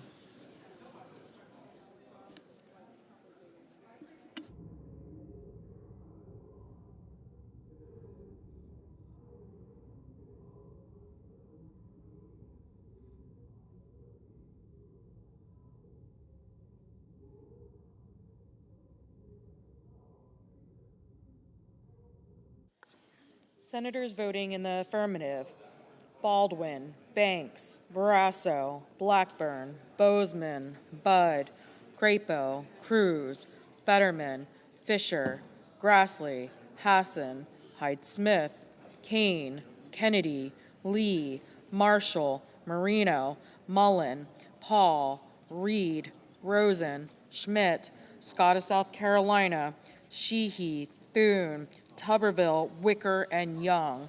Mr. Cornyn, aye. Senators voting in the negative: Alsobrooks, Bennett, Booker, Cantwell, Cortez Masto, Gillibrand, Murray, Padilla, Schatz, Schumer, Welch, and Whitehouse.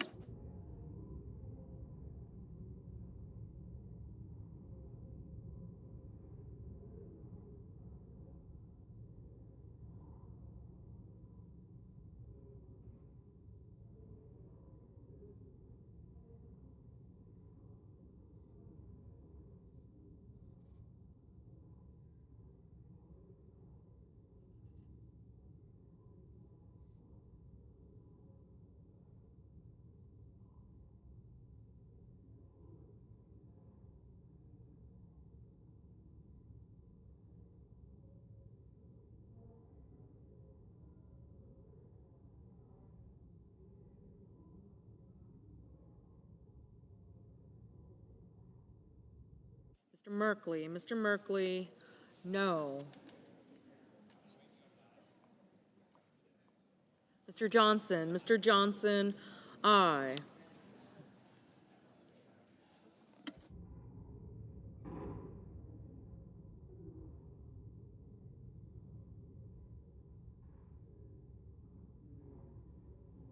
Mr. Justice. Mr. Justice, aye.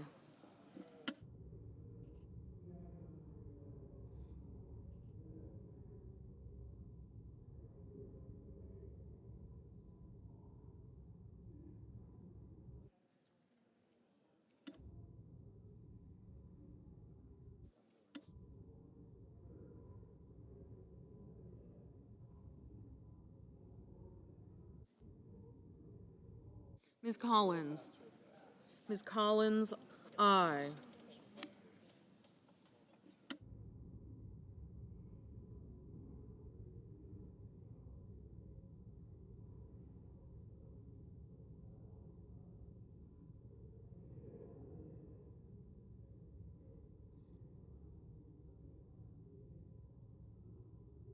Mrs. Capito. Mrs. Capito, aye.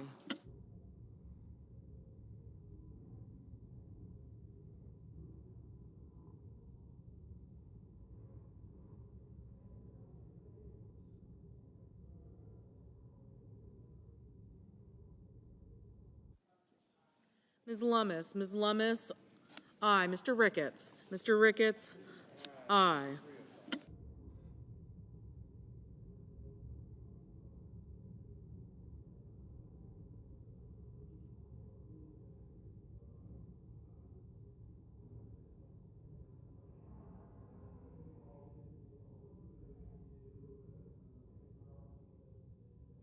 Mr. Murphy. Mr. Murphy, no.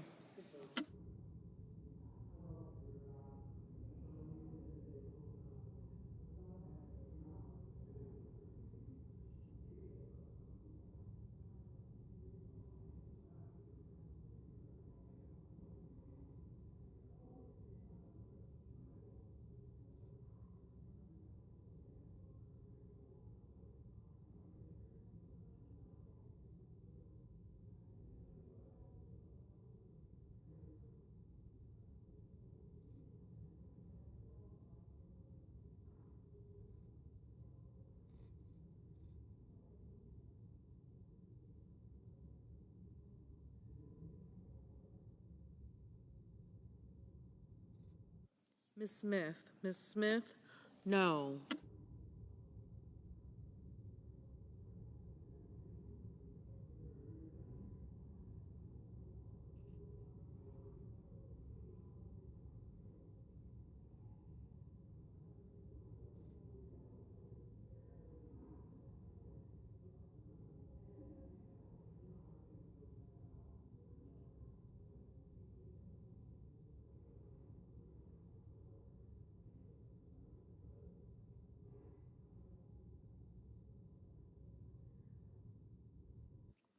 Ms. Blunt Rochester. Ms. Blunt Rochester, no.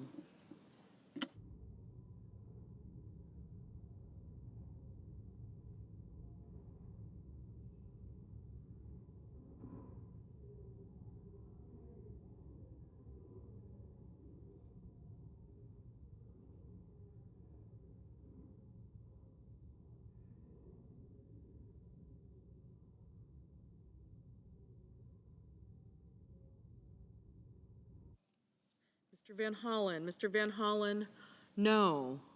Mr. Cotton. Mr. Cotton, aye.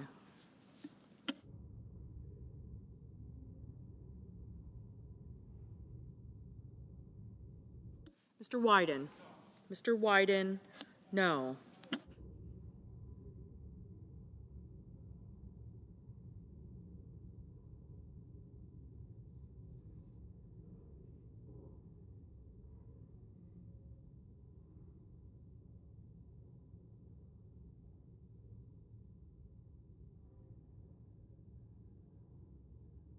Mrs. Moody. Mrs. Moody, aye.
Mr. Blumenthal. Mr. Blumenthal, no. Mr. Markey. Mr. Markey, no.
Mr. Cassidy. Mr. Cassidy, aye.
Mr. Hoven. Mr. Hoven, aye.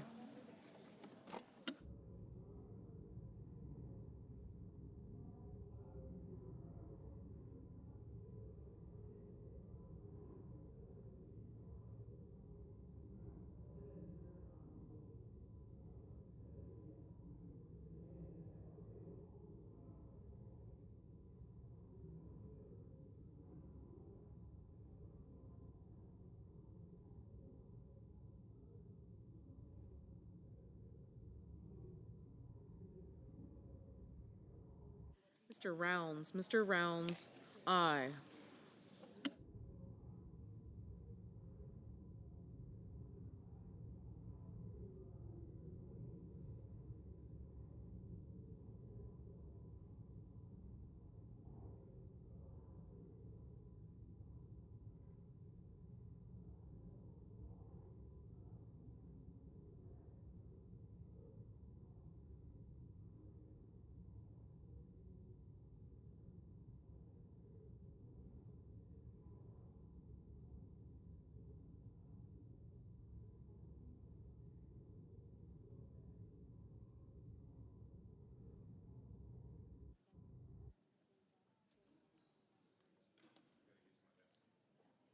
Mr. Langford.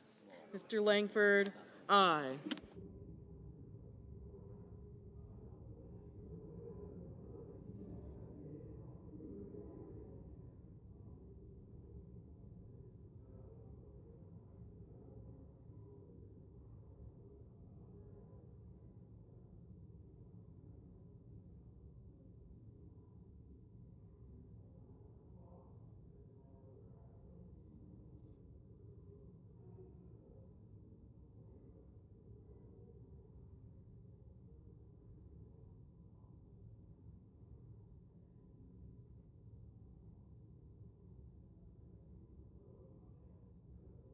Ms. Hirono. Ms. Hirono, no.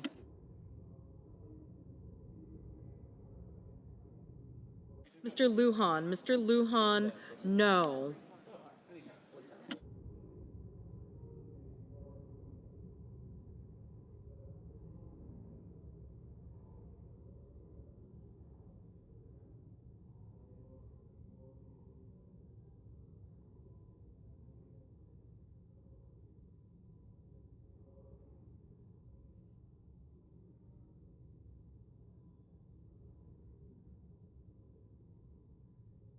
Ms. Murkowski. Ms. Murkowski, aye.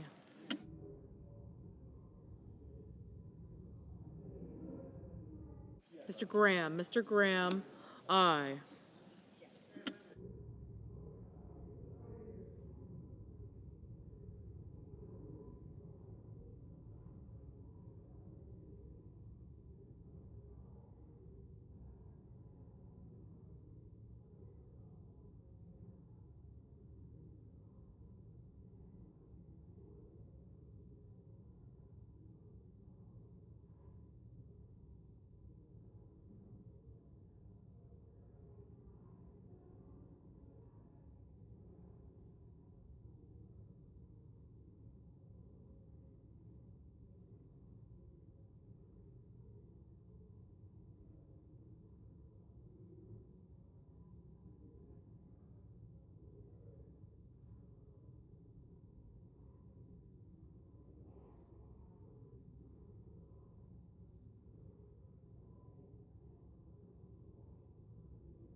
Ms. Duckworth. Ms. Duckworth, no.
Mr. Warnock, Mr. Warnock, aye. Mr. Kelly, Mr. Kelly, aye.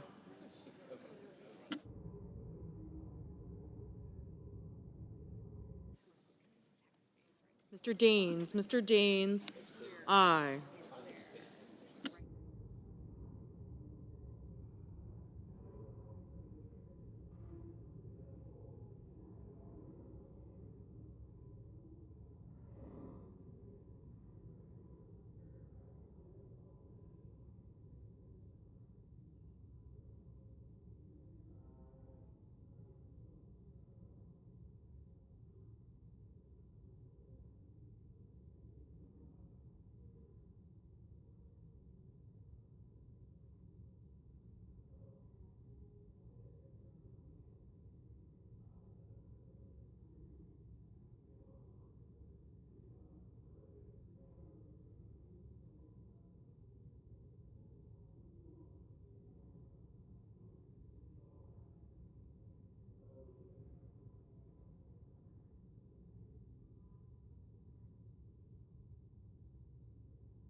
Mr. Curtis, aye.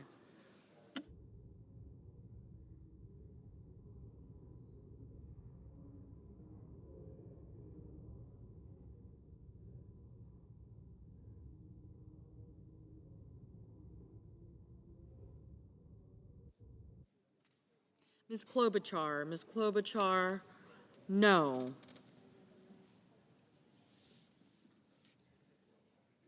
Mr. Risch, aye. Mr. McCormick, aye.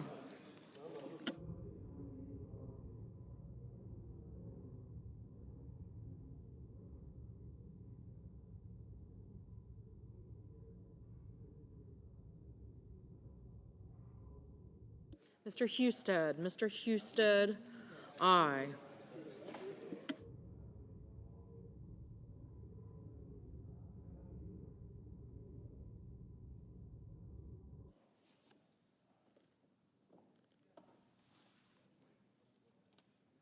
Ms. Warren, no. Mr. Peters, no.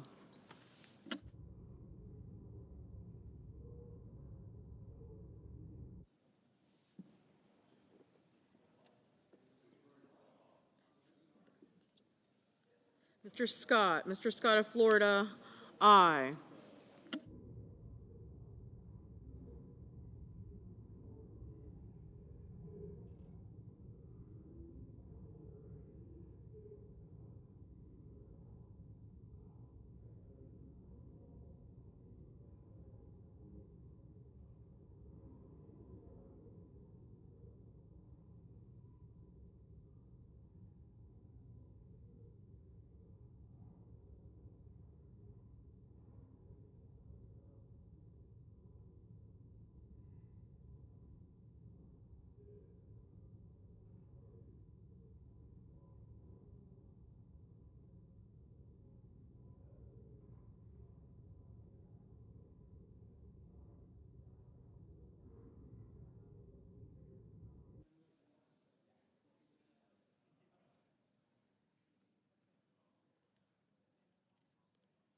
Ms. Slotkin, no.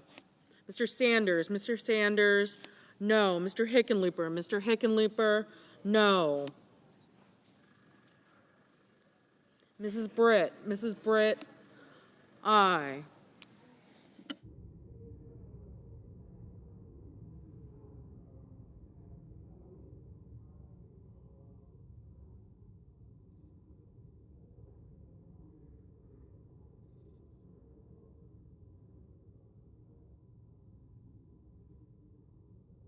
Mr. Hawley, Aye. Mr. Sullivan. Mr. Sullivan. Aye.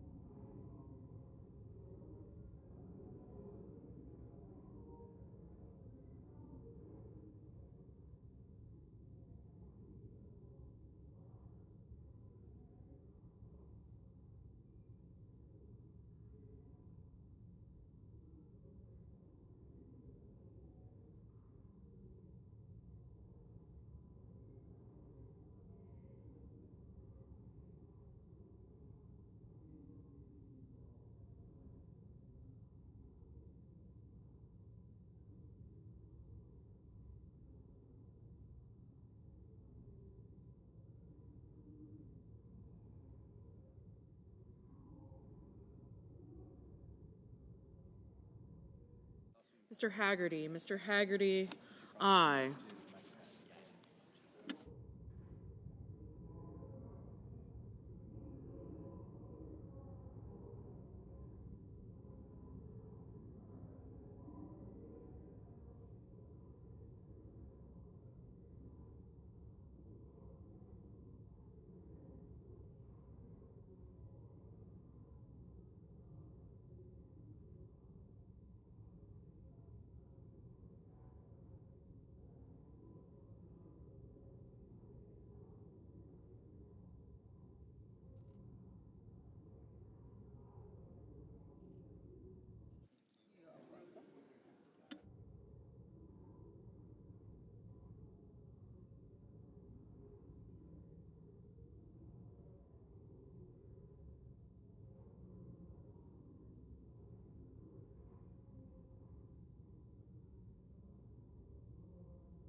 Mr. McConnell. Mr. McConnell. Aye. Mr. Kim. Mr. Kim, no.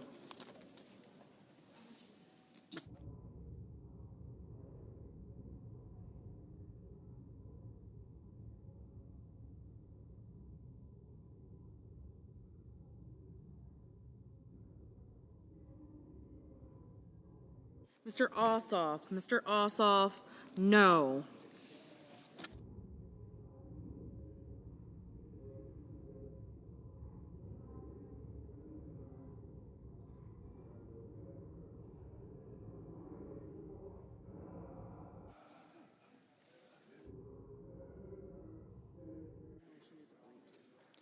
On this vote, the yeas are 57, the nays are 31, and the motion is agreed to. The clerk will report the nomination. Department of Defense, Bradley Hansel of Virginia to be Undersecretary for Intelligence and Security.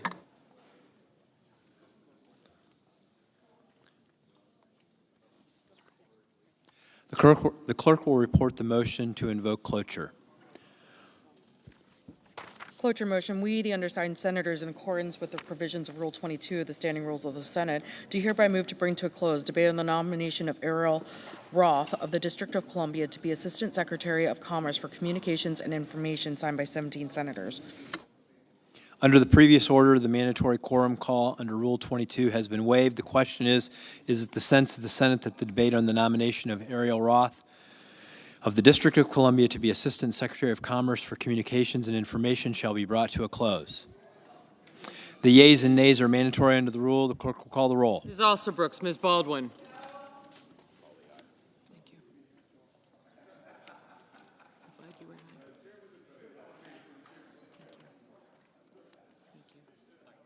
Bye-bye. Thank you. Hey, John, thank you for your nice words. Really appreciate lunch. Mr. Banks.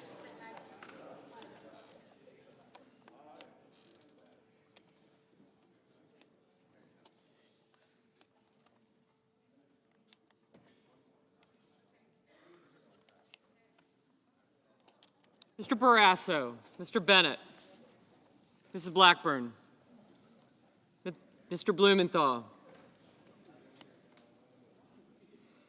Ms. Rochester, Mr. Booker, Mr. Bozeman,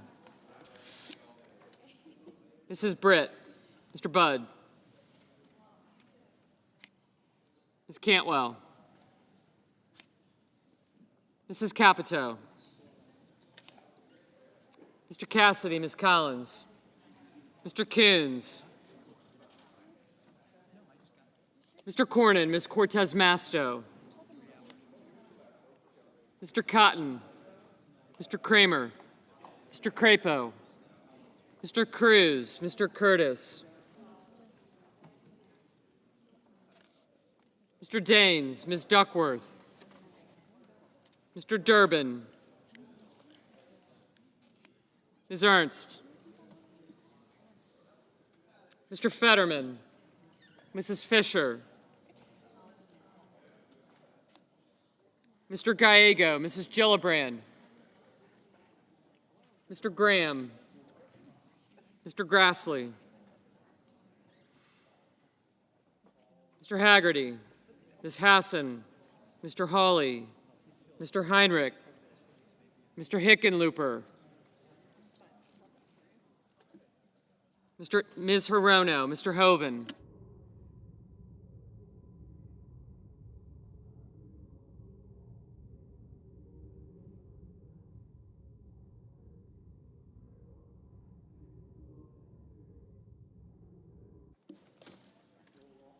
Mr. Hoven, Mr. Husted, Mrs. Hyde-Smith, Mr. Johnson, Mr. Justice, Mr. Kane, Mr. Kelly, Mr. Kennedy, Mr. Kim, Mr. King, Ms. Klobuchar, Mr. Langford, Mr. Lee, Mr. Lujan, Ms. Lummis, Mr. Markey, Mr. Marshall, Mr. McConnell, Mr. McCormick, Mr. Merkley, Mrs. Moody, Mr. Moran, Mr. Marino, Mr. Mullen, Ms. Murkowski, Mr. Murphy, Mrs. Murray, Mr. Ossoff, Mr. Padilla, Mr. Paul, Mr. Peters, Mr. Reed, Mr. Ricketts, Mr. Risch, Ms. Rosen, Mr. Rounds, Mr. Sanders, Mr. Schatz, Mr. Schiff, Mr. Schmidt, Mr. Schumer,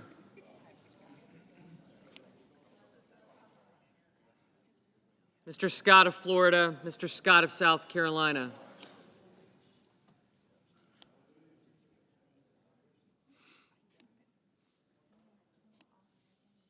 Mrs. Shaheen, Mr. Sheehy, Ms. Slotkin, Ms. Smith, Mr. Sullivan, Mr. Thune, Mr. Tillis, Mr. Tuberville, Mr. Van Hollen, Mr. Warner, Mr. Warnock, Ms. Warren, Mr. Welch,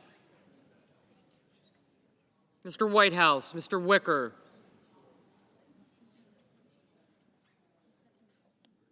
Mr. Wyden, Mr. Young,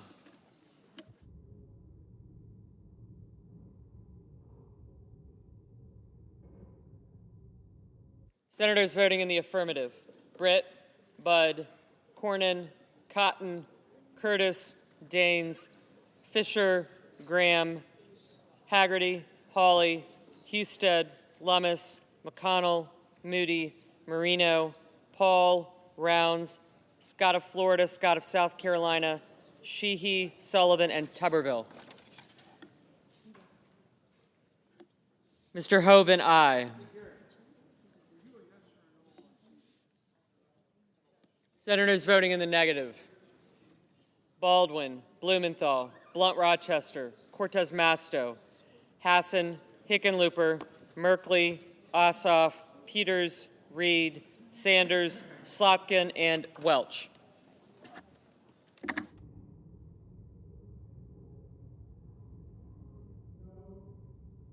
Mr. Schatz, no.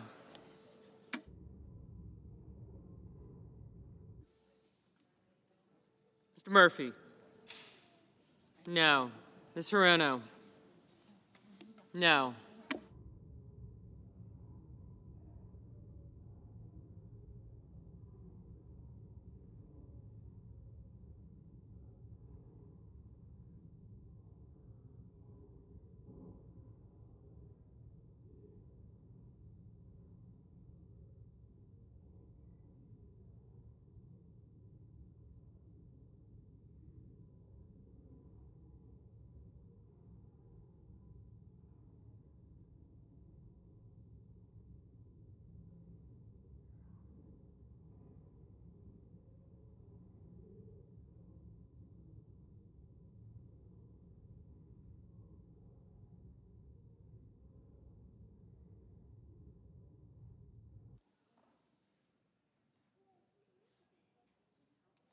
Mr. Cassidy, aye.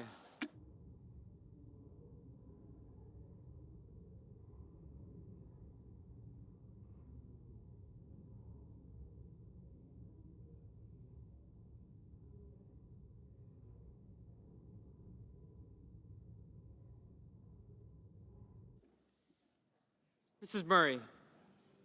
No.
Mr. Grassley, aye. Mr. Lee, aye.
Mr. Marshall, aye.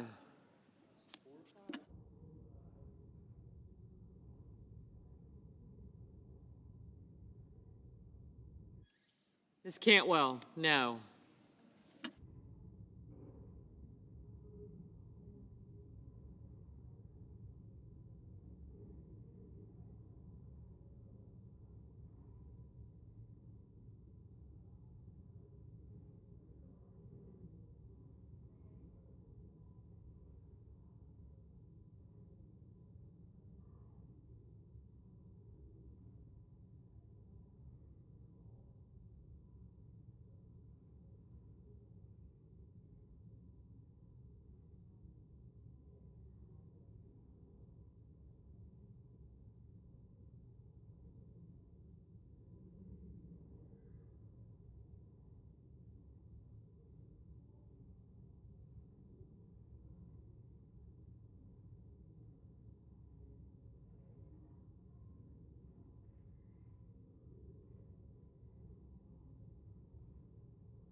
Mrs. Hyde-Smith, aye.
Mr. Bennett, no.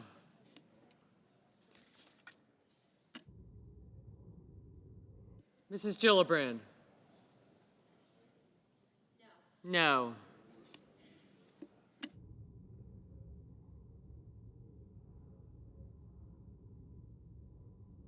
Mr. Kennedy, aye. Mr. Padilla? No. Mrs. Blackburn? Aye.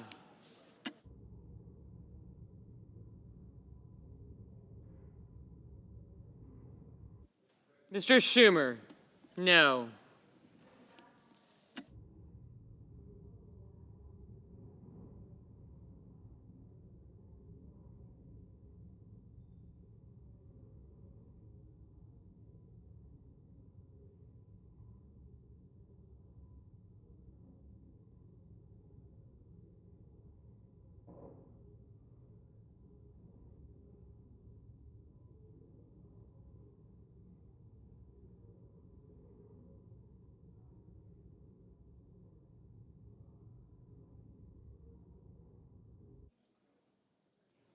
Mr. Thune? Aye. Mr. Crapo? Aye. Mr. Johnson? Aye. Mr. Barrasso? Aye. Ms. Collins? Aye. Mr. Fetterman? Aye.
Mr. Wyden, no.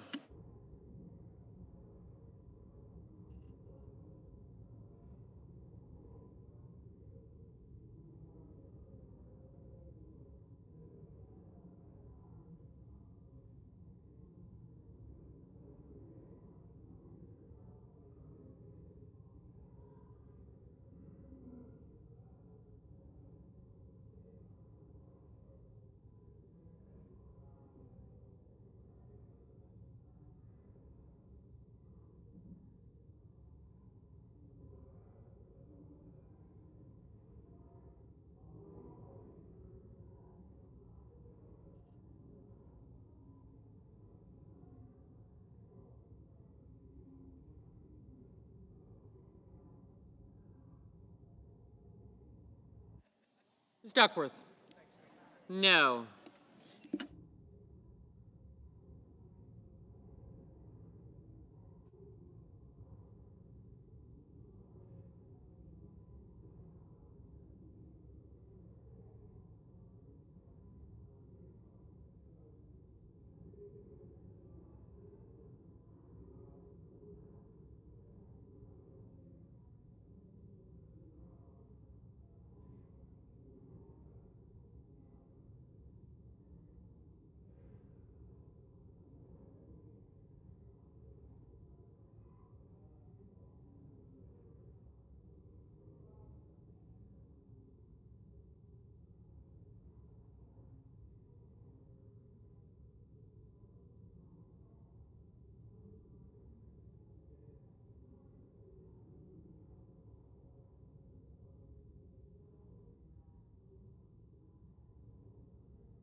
Mr. McCormick, aye.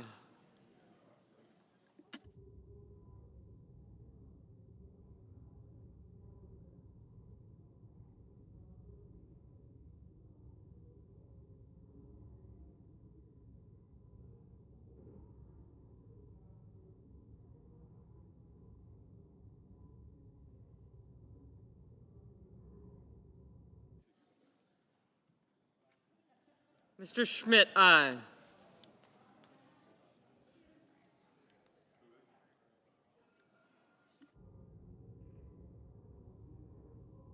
Mr. Booker, no. Mr. Markey, no.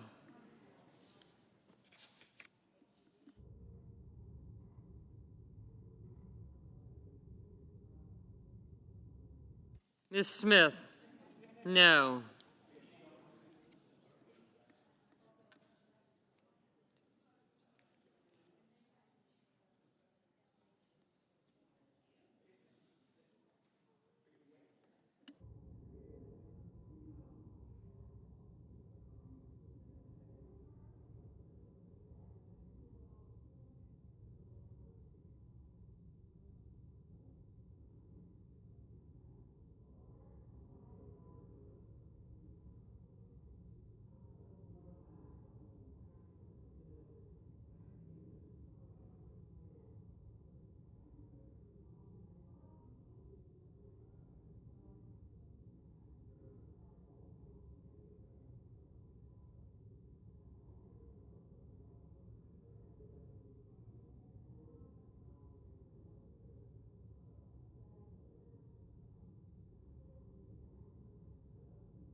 Mr. Banks, aye.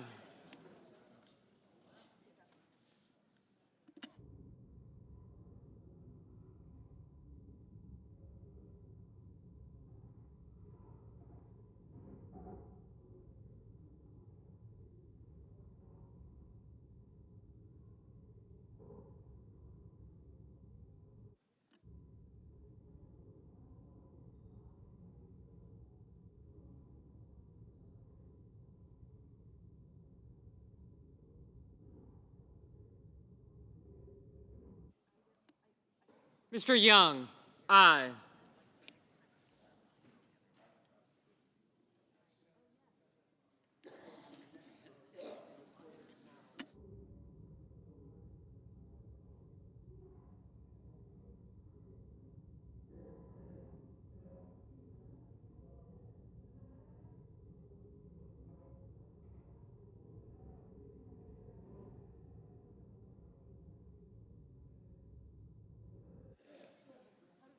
Thanks.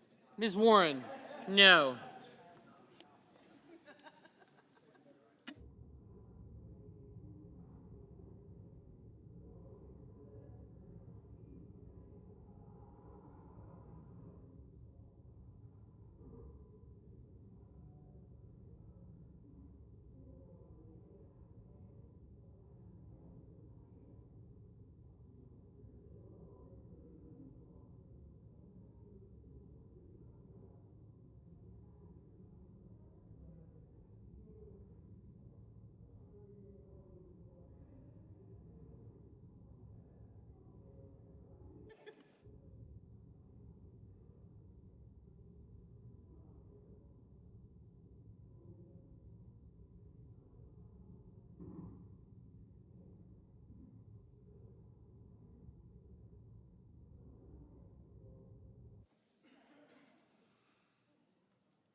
Mr. Van Hollen, no. Ms. Murkowski? Aye. Ms. Klobuchar? No.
Mrs. Capito?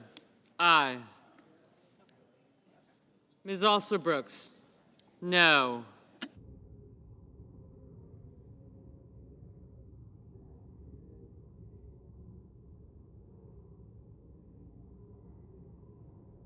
Mr. Lujan? No.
Mr. Ricketts, aye.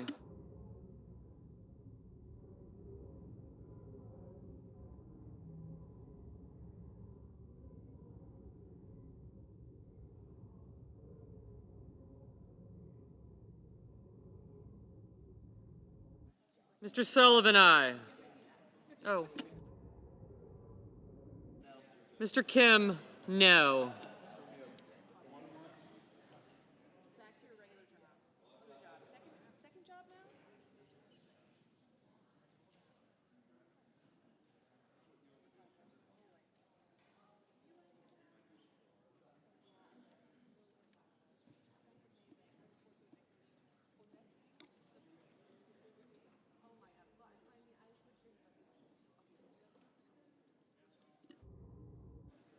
Mr. Cruz, aye.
Mr. Mullen, aye.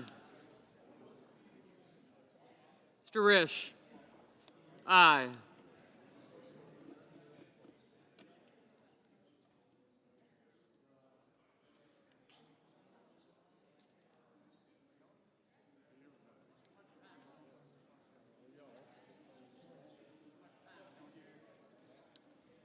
Mr. Justice, aye.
Mr. Boozman, aye.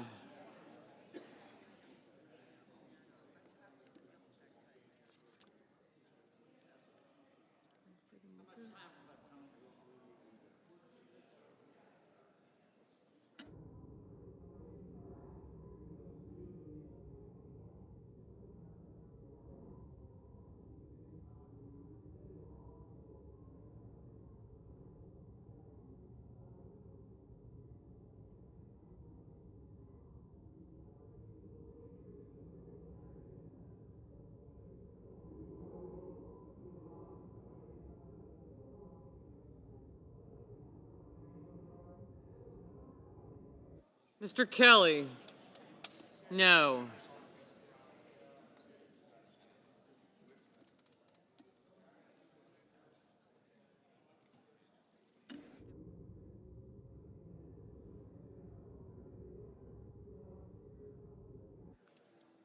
Mr. Langford, aye.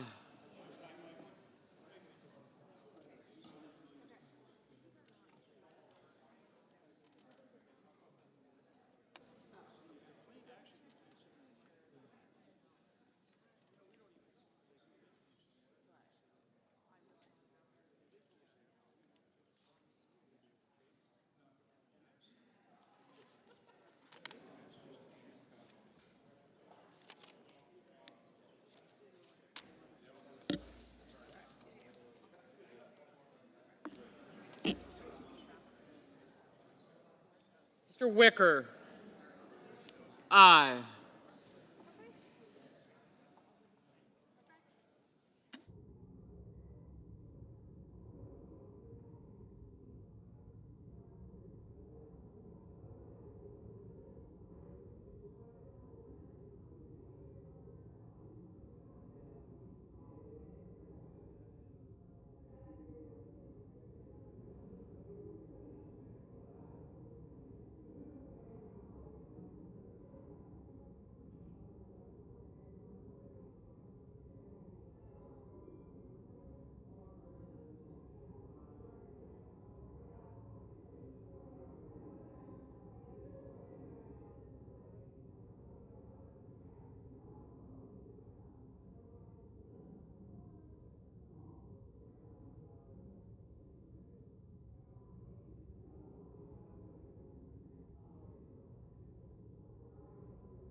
On this vote, the yeas are 50, the nays are 34, and the motion is agreed to. The clerk will report the nomination. Department of Commerce, Ariel Roth of the District of Columbia to be Assistant Secretary for Communications and Information. The clerk will report the motion to invoke cloture. Cloture motion. We, the undersigned senators, in accordance with the provisions of Rule 22 of the Standing Rules of the Senate, do hereby move to bring to a closed debate on the nomination of John Hurley of California to be Undersecretary for Terrorism and Financial Crimes, signed by 17 senators. Under the previous order, the mandatory quorum call under Rule 22 has been waived. The question is it the sense of the Senate that the debate on the nomination of John Hurley of California to be Undersecretary of Terrorism and Financial Crimes shall be brought to a close? The yeas and nays are mandatory under the rule. The clerk will call the roll. Ms. Alsobrooks. Ms. Baldwin. I do. Thank you. Mr. Wyden. Ron, I'll see you Sunday.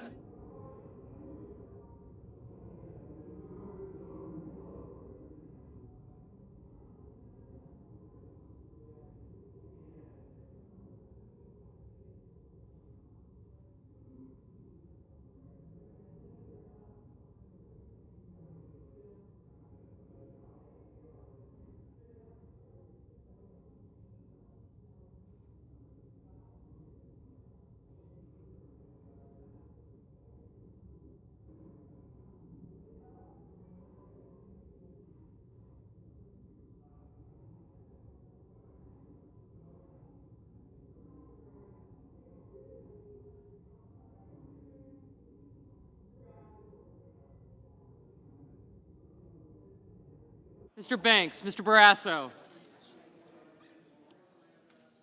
Thank you. Thank you.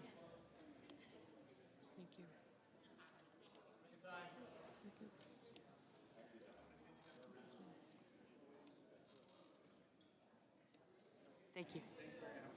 You-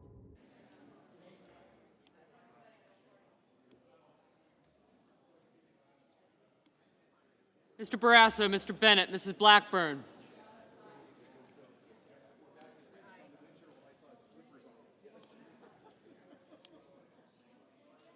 Thank you. Mr. Blumenthal, Ms. Blunt Rochester.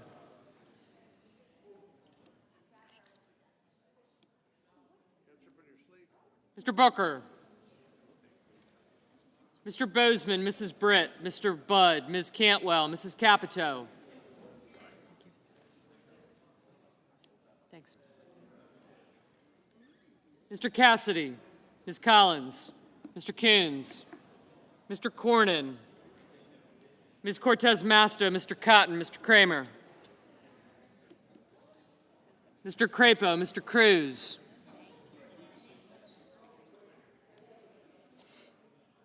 Mr. Curtis, Mr. Daines, Ms. Duckworth, Mr. Durbin, Ms. Ernst, Mr. Fetterman, Mrs. Fisher, Mr. Gallego, Mrs. Gillibrand, Mr. Graham, Mr. Grassley, Mr. Haggerty, Ms. Hassan, Mr. Hawley, Mr. Heinrich, Mr. Hickenlooper, Ms. Hirono, Mr. Hoven, Mr. Husted. Yes. Thank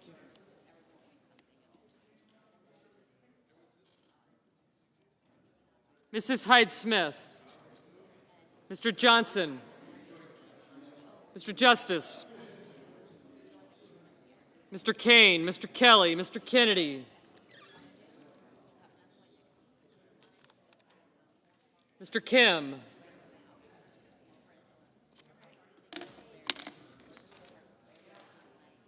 Mr. King, Ms. Klobuchar,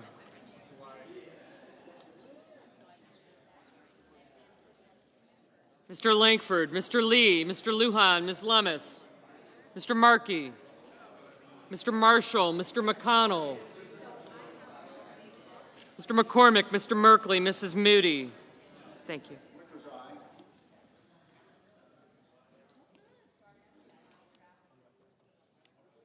Mr. Moran, Mr. Marino, Mr. Mullen, Ms. Murkowski, Mr. Murphy, Mrs. Murray, Mr. Ossoff, Mr. Padilla, Mr. Paul, Mr. Peters, Mr. Reed, Mr. Ricketts, Mr. Risch, Ms. Rosen,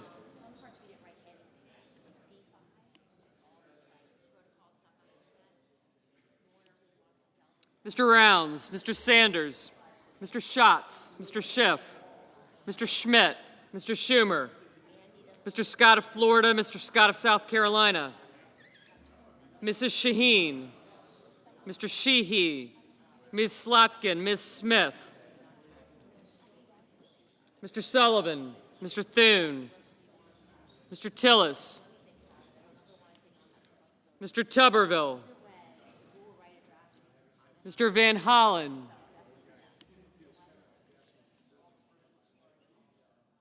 Mr. Warner, Mr. Warnock, Ms. Warren,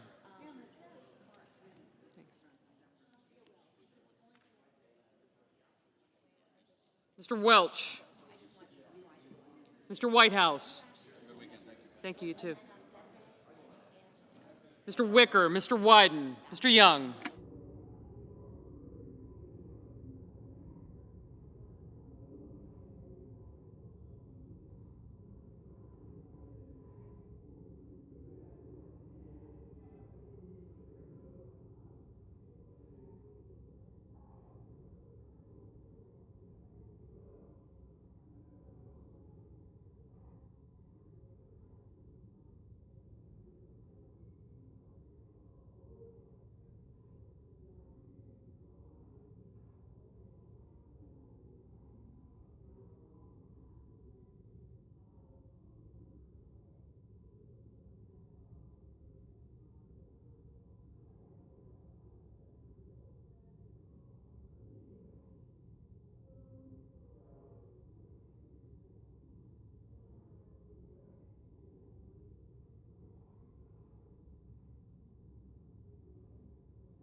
Senators voting in the affirmative: Banks, Barrasso, Blackburn, Bozeman, Budd, Capito, Cornyn, Cotton, Crapo, Cruz, Curtis, Fisher, Graham, Grassley, Haggerty, Hoven, Husted, Hyde-Smith, Johnson, Justice, Kennedy, Lankford, Lee, Lummis, Marshall, McConnell, McCormick, Moody, Mullen, Murkowski, Ricketts, Risch, Rounds, Schmidt, Sheehy, Sullivan, Tuberville, and Wicker. Thank you. Senators voting in the negative: Brooks, Baldwin, Blumenthal, Cantwell, Cortez Masto, Duckworth, Fetterman, Gillibrand, Hassan, Hickenlooper, Hirono, Kelly, Kim, Klobuchar, Lujan, Markey, Merkley, Murphy, Murray, Padilla, Reed, Schatz, Schumer, Slotkin, Smith, Warnock, Warren, Welch, and Wyden. Ew.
Mr. Bennett, no.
Ms. Blunt Rochester, no.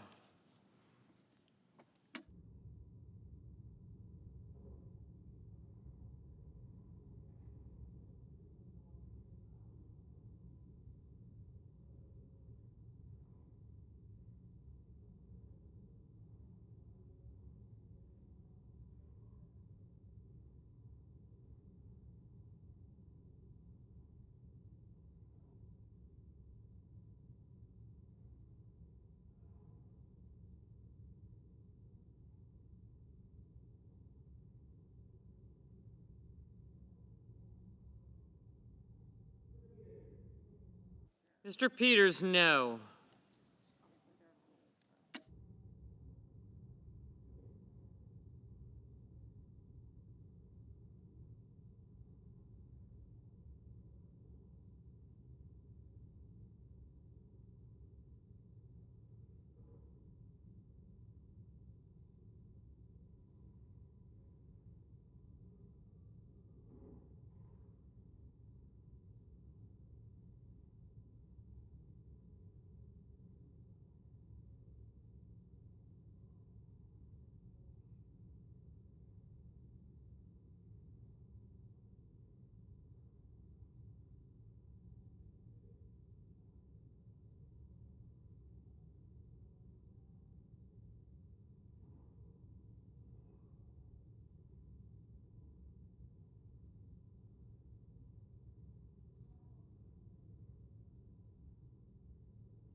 Mr. Daines, aye.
Mr. Marino, aye.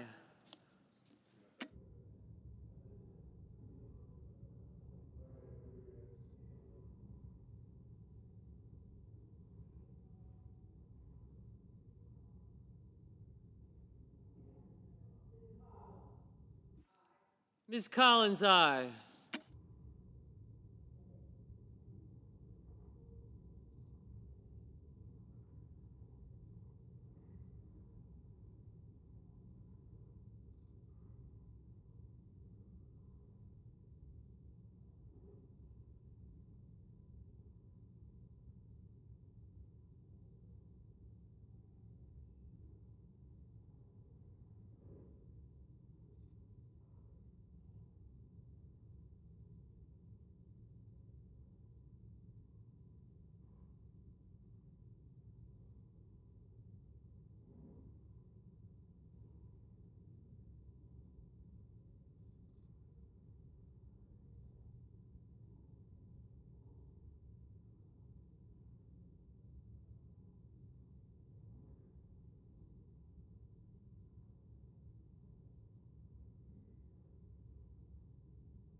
Mr. Scott of Florida, aye.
Mr. Sanders. Mr. Sanders, no.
Mr. Thune, aye.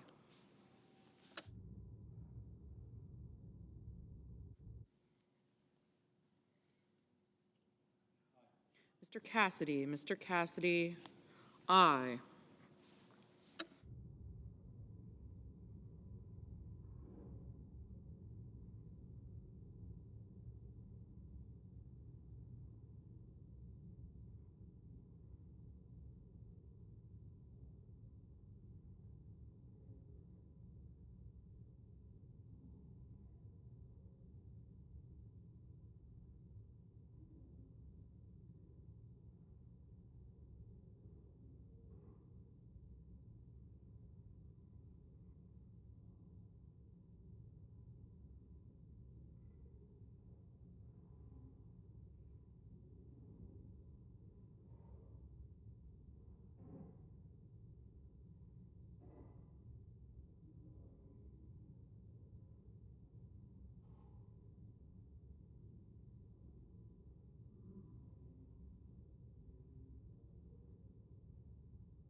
Mr. Young, aye.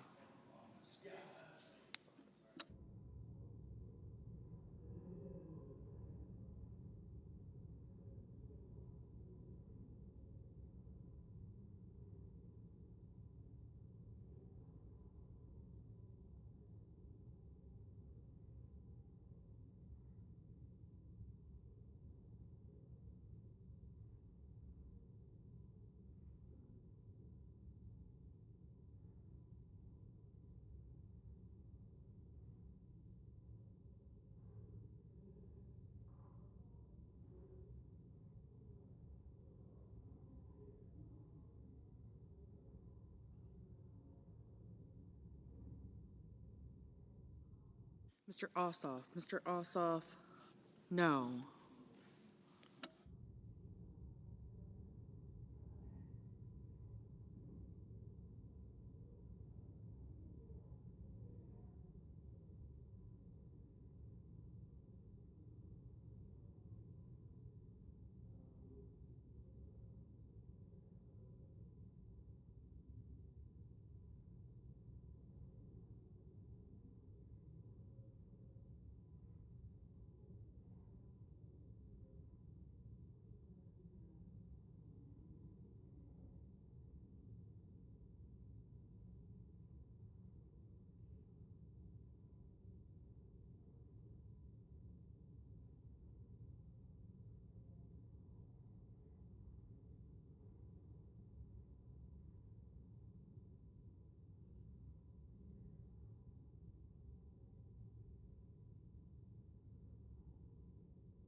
Mr. Van Hollen, no.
Mrs. Britt. Mrs. Britt, aye.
Mr. Booker, no.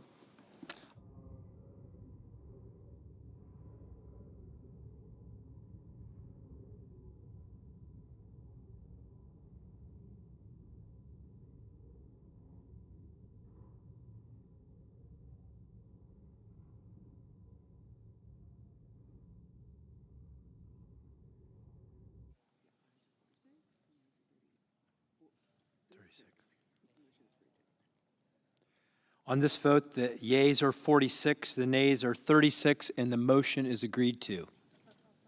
The clerk will report the nomination. Nomination, Department of the Treasury, John Hurley of California to be Undersecretary for Terrorism and Financial Crimes. Mr. President. Chair recognizes the senator from West Virginia. Thank you, Mr. President. I rise today to honor a dear friend of mine who has dedicated nearly 2 decades of his life to the service of our great state of West Virginia, and really to the betterment of our students seeking higher education. The man who has been president of more universities than anyone else in the world, Dr. E. Gordon Gee, president of West Virginia University, who retired this week. Dr. Gee, or Gordon as we call him, was fortunate to serve 2 tenures as president of WVU. First, from 1981 to 1985, and again from 2013 to 2025, where he brought his strong desire for community and his absolute love of education to our home among the hills in West Virginia, in Morgantown. I know I speak for everyone when I say how much we will miss his signature bow ties, and I think he must have thousands of them, and his love for athletics, which has led him to be a leader not just at WVU and his other schools, but also at the NCAA. You know, he even offered to suit up for the WVU football team, although he's quick to admit he's not much of an athlete. But he has such infectious energy and thoughtful guidance, and his legacy will be felt at WVU for generations to come. To understand the impact that Gordon has made on West Virginia, I must expand on what WVU really means to our state and people far outside our borders. WVU was established in 1867, initially named the Agricultural College of West Virginia, and became our state's first public land-grant university. Since then, individuals from across our state, country, and world have become mountaineers, and many are WVU grads, including many members of my family. There are a couple things that I must note about WVU. First of all, mountaineers are everywhere. There isn't a town across West Virginia or an airport across the country, and I would even say the world, where you don't see the trademark blue and gold flying WV logo or hear country roads being played. The Mountaineers serve as a point of pride for our state and bring recognition to the wonderful people, passion, culture, and history that we have in our state of West Virginia. Second, Mountaineers are changing the world. Across WVU's 13 colleges and schools, whether it's engineering, agriculture, law, or medicine, Mountaineers are making a difference. WVU is the state's only institution to hold the title of an R1 university, the benchmark that recognizes exceptional research capacity. This is a status that WVU received in 2016 under Gordon's leadership. Gordon's connection to West Virginia isn't just a professional one, it's a personal one too. He chose to return to West Virginia, not once, but twice, because he believes in West Virginia, our people, and WVU. When he speaks of his love and passion for our state, it is unmistakably heartfelt. Gordon believes in the power of education, and that belief has left its mark not only on Morgantown, but across every corner of our great state, and honestly, across the country. When Gordon became president of WVU the first time in 1981, he was only 37 years old. When he returned to Blaney House, which is the residence of the president, in 2013, I'll say he came back seasoned with the experience and perspective that WVU really needed. Through the foundation of his 4 pillars, education, healthcare, prosperity, and purpose, Gordon has guided WVU through both times of success and tumult, including through a global pandemic. He made education for our children in West Virginia more accessible and obtainable, and moved our state towards one of his principles, that West Virginians should not have to leave our state's borders to receive the health care that they deserve. The impact that Gordon has made is apparent in many areas, but particularly noteworthy is the impact he has made through the continued expansion of WVU Medicine. As the chairman of the WVU Medicine Board of Directors, Gordon oversaw the addition of 20 hospitals under the WVU Medicine umbrella that span across our state, and increased the capacity and research support for WVU's world-class facilities like the Rockefeller Neuroscience Institute, our Cancer Institute, Heart and Vascular Institute, and the new Children's Hospital. As West Virginia's senator, I've had the privilege to work with the wonderful and incredibly impressive people of WVU Medicine and visit these facilities many times. And let me tell you, they are on the cutting edge of medical achievements that will save lives and change our world. Gordon's leadership has been a critical part of this success, and it's fitting that his recently finished portrait will live at the WVU Medicine campus. Although Gordon was born in Utah, he is the first to tell you that he is a born-again West Virginian. He has made our state his home, and the effort and energy that he puts towards benefiting the lives of his fellow West Virginians is evident. Two of Gordon's 4 pillars that I mentioned earlier, purpose and prosperity, relate directly to economic development in our state. Along with Marshall President Brad Smith, Gordon was central to developing the first Ascent program in West Virginia. This program connects recent WVU and Marshall graduates with workforce opportunities within our state that launch their professional careers and keep our best and brightest at home, contributing to our communities.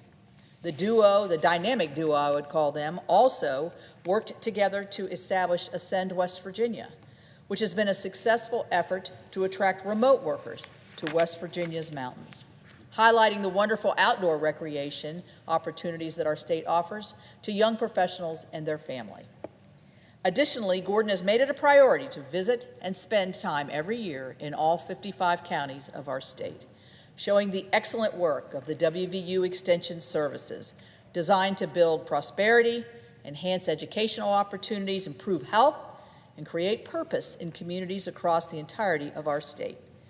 While Gordon's presence at as WVU president will be missed, we know that he will continue to make a difference in West Virginia. And as I said when I started this speech, the legacy he built will continue to be felt for generations to come.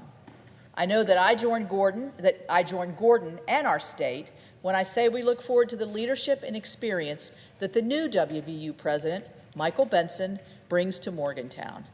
In a recent article published in the WVU magazine, I found the advice that Gordon gave to his successor to be wise, true, and eloquent. If you love the state and its people, they will love you back.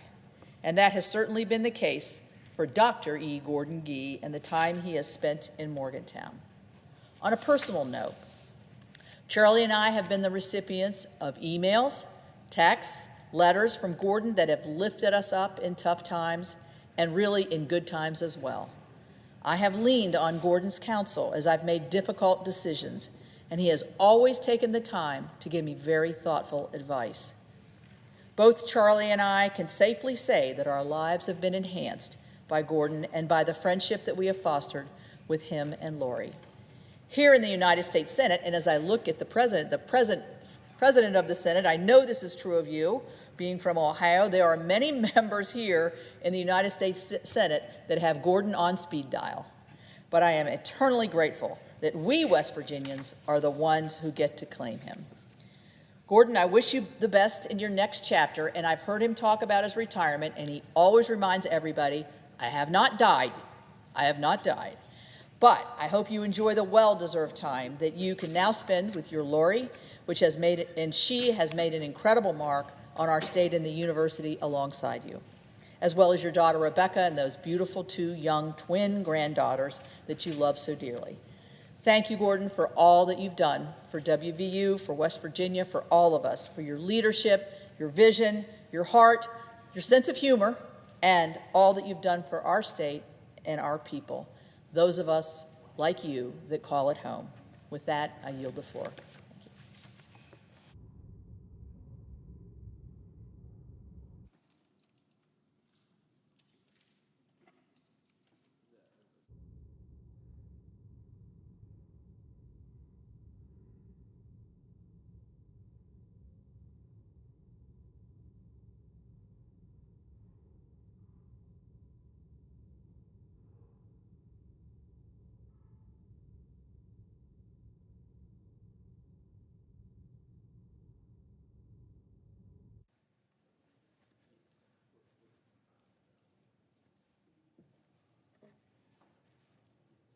Mr. President. Chair recognizes the senator from Oklahoma. Mr. President, in the past month, my great folks in Oklahoma have started learning a new term around here. That's an old term, actually, but it's a term that we use all the time, Vote-a-Rama. I have to tell you, it makes me sleepy just to say the word, because Vote-a-Rama is a part of the 1974 Budget Act that allows for unlimited debate on an issue of certain types of budget process, rescissions that we did yesterday, and then trying to be able to go back even farther to be able to deal with a reconciliation. I want to spend just a couple of minutes talking about it because so many folks that I talk to have no perspective on this, Mr. President.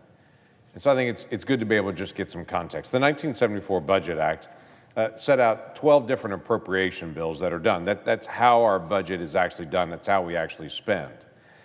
Now, when the House and the Senate and the President signed that, those 12 bills are now law. So they have to be done. That has to be spent. But if the President were to say, I don't want to spend this amount, I don't think it's necessary, it's the law, so it has to be done. But the President can actually send back over to Congress a rescission and to say, I'd like permission to turn this part off, literally make a new law to be able to say, we're not going to spend this. That's what's happened here in the last 24 hours. The President sent over about 40 days ago a rescission for $9 billion and said, I don't think this needs to be spent. And I'll talk about a little bit of the context of that in a moment. But it was on foreign aid, and it was on National Public Radio and PBS. It was $1 billion in PBS and National Public Radio. It was $8 billion for foreign aid.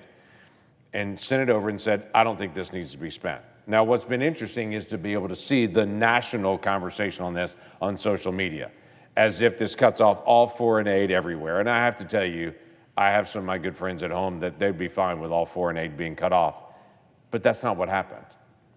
What happened was actually going through and examining what foreign aid do we want to keep and what foreign aid do we think is wasteful, that we shouldn't keep on it. So what actually happened? Let me set some context on this first.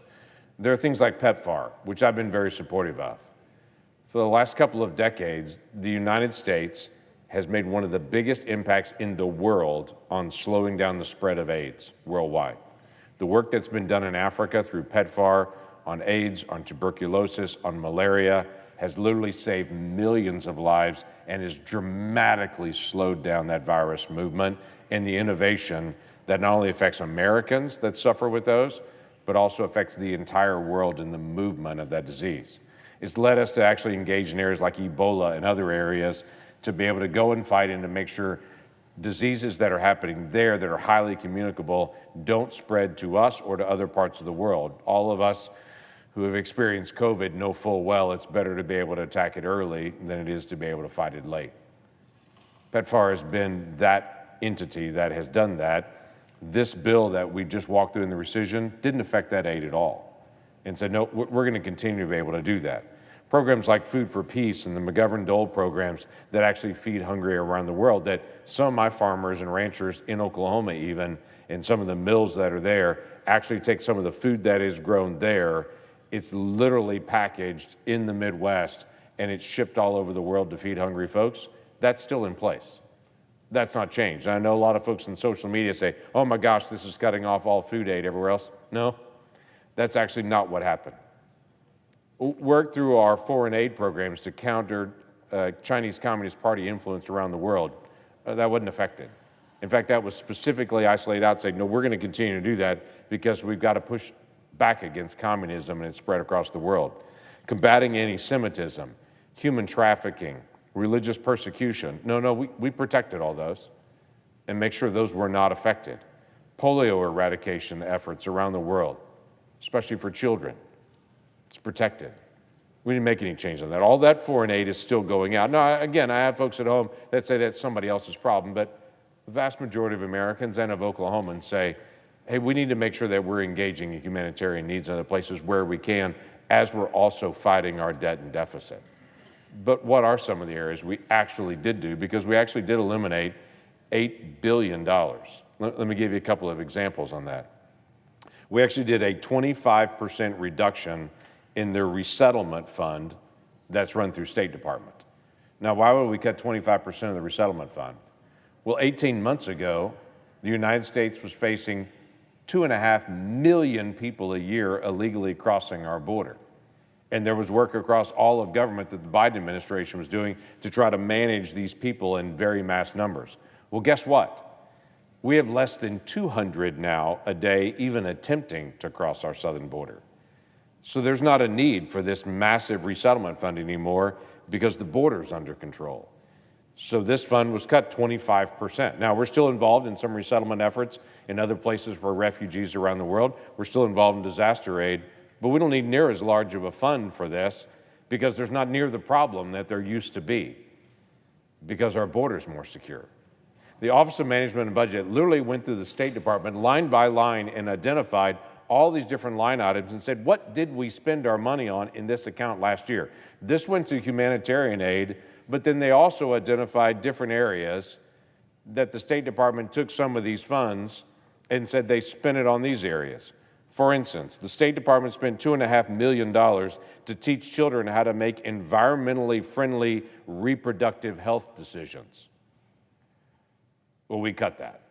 And we said, no, I think most Americans would say, what in the world are we doing with that? They spent $3 million creating an Iraqi version of Sesame Street to be able to use in Iraq. They spent $4.5 million on Malaysian Youth Climate Corps. They spent a ton of money on a pride parade sponsoring, the United States taxpayer sponsoring a pride parade in Southern Africa. There was money that was spent to promote vegan food in Zambia. There was money spent for social media mentorships in Serbia and Belarus. There was $18 million spent to improve gender diversity in the Mexican street lighting industry. You know what? We cut that. What we saved was aid for polio, for AIDS, for food. What we cut was money for gender diversity improvements for the Mexican street lighting industry. So yeah, we did cut some funds back, but it was very intentional to go back and identify what are areas that most folks at home would scratch their head and say, tell me again why we spent our tax dollars on that. Tell me again why I worked overtime to pay for my family to be able to make more money and pay more taxes so that my money would go to be able to pay to teach children how to make environmentally friendly reproductive health decisions overseas. That's what we went after. And I'm grateful that we actually didn't just talk about doing something, we did it. Not only did we do that on the State Department side, we engaged in something that a lot of people have talked about for a long time, NPR and PBS. Now, I've got nothing against Sesame Street. I've got nothing against Antique Roadshow. I've got nothing against NPR programs. If people want to be able to listen to that, well, that's fine. They're an American. They can have the opportunity to be able to listen to it. But this has been interesting just to be able to hear the conversation about it. Because the conversation has been, we shut the whole program down. NPR is closing down tomorrow. Well, that's just not true. Let me tell you what we actually did with this rescission. We gave about 1.5 years of time to NPR and to PBS to find some additional funding, because NPR, 90% of their funding right now, 90% of their funding comes from private sources. The federal taxpayer just pays 10% of it. Now, that 10% for PBS and for NPR equals $1 billion. It's a big number, but it's just 10% of the funding. They provide sponsorships. I asked the question, how does every other television station, every other radio station seem to operate and find enough sponsors to be able to cover them, but somehow magically NPR will not be able to cover the last 10% of their cost? That's absurd. Of course they'll be able to do that. I've smiled and jokingly said to folks, if MSNBC can find enough sponsors to cover it, NPR, I bet, can as well. Listen, they'll be able to find enough sponsors, and they've got time to be able to actually do that. We didn't cut them off tomorrow. We gave them about 18 months of time and said, you need to start finding some other sponsorships to be able to get ready for that. Because some people really like PBS. That's great. They'll still be out there. I grew up in a time period like some folks in this room grew up in. I was the remote control growing up, okay? We'd sit on the couch and Mom would say to me, go up to the TV, turn the dial, and because I was the remote control in our family. Because we had 4 stations. We had an ABC, NBC, CBS, and PBS. That's the 4 stations we had. We established that as a nation that we need to be able to get emergency information out because that was the best way to communicate because we had 4 stations in America. That was it. Well, that's not true anymore. There are thousands of stations that are available over the air for free, streaming platforms galore if you want to be able to spend $100 a month for each of them. We've got lots of things on our cell phones and access to it. There are lots of different options now that are very different. I think some people don't realize in 1983, Ronald Reagan proposed taking the funds away from PBS and from NPR, saying it was not needed in 1983 because we had enough options. Much less now, and think about all the options we have. It's been fascinating for people to be able to say, if we don't have PBS, people will not know how to respond in an emergency. They desperately need that for an emergency. Now, I have to tell you, I live in a rural state in the great state of Oklahoma. We have occasionally a few storms that roll through Oklahoma. I actually don't know a person that says, oh my gosh, it looks stormy, I think I'll turn on NPR. I actually don't know that person. They pull out their cell phone and they look and see what's going on the radar, or they track through unlimited number of great options for meteorologists in our state. That's true all over the country. Now, again, I don't belittle what they're doing. People can choose to be able to listen, but to be able to say the only way a television station or a radio station is going to function in America is if taxpayers pay for that means you ignore the thousands of other options that are out there. So no, we're not cutting them off except for the funding and saying, hey, decades ago, this might have been appropriate use of funds, but when we have $2 trillion in overspending, maybe we should start looking for billions of dollars to be able to reduce our spending. We're not just talking about it. We actually did it and said, okay, let's start finding strategic ways to be able to do this. And so in the last 24 hours, the House and the Senate have agreed, and we're reducing our total spending $9 billion in very strategic ways. Now, that's the rescission package. That's one vote-a-rama for our long night last night. If we go back a couple of weeks ago, we were on a reconciliation bill, another vote-a-rama with unlimited amendments that we had literally more than 24 hours of amendments on. And as we walked through that experience, that was all about what are we going to do on tax policy and what are we going to do about the one big, beautiful bill. I have to tell you, I have friends at home that catch me that say, I've heard the term over and over again, I really don't know what's in the one big, beautiful bill. I've just heard people say it. I even have a friend of mine that owns a restaurant that he actually has on his menu now the one big, beautiful burger, because it's just become a catchphrase. Well, let me tell you a little bit about it, because I want people to know a little bit more about what's actually in there. When this was passed by the House and the Senate and the President of the United States signed it into law on the 4th of July, that bill will have dramatic effects in so many areas. It's half of the farm bill that needs to be done that, quite frankly, we couldn't get done in the last Congress. Our Democratic colleagues would not agree with us on what are we doing on some of the farm programs. Well, guess what? We just got those done. Every farmer and rancher in my state is ecstatic that more than half of the farm bill has now already been done. We're not talking about it. We actually did that. Now, we've got more to go in other policy areas, but reference prices and so many other things that needed to be updated just got updated. It was able to prevent a tax increase for every single American. Every single American, not just the wealthy, every single American that pays taxes, their tax rate was scheduled to go up January the 1st of next year, until now. We passed the One Big Beautiful Bill, and it did the first big thing it needed to do, prevent a tax increase, kept the rates the same so that Americans would not have a huge tax increase. It also added new border wall structure. It added new border agents. It added ICE agents. It added detention facilities so that we don't have a couple of months of a secure border. We have structures that are going into place to be able to make sure long-term we have a secure border. Now, there's more to do in law in other areas, but the financial part of it we put in place, and it wasn't for a single year. We actually put that in place for 4 years to be able to make sure that funding would be there to be able to have the structures in place to be able to do that. There was significant funding that was put in to be able to modernize our military, especially our Navy. We're very, very behind in that area. So there's strategic investments in that. Strategic investments into Coast Guard, which is decades behind. If you go to a Coast Guard station right now, you'll find older ships, older ports, out-of-date cameras, out-of-date radar.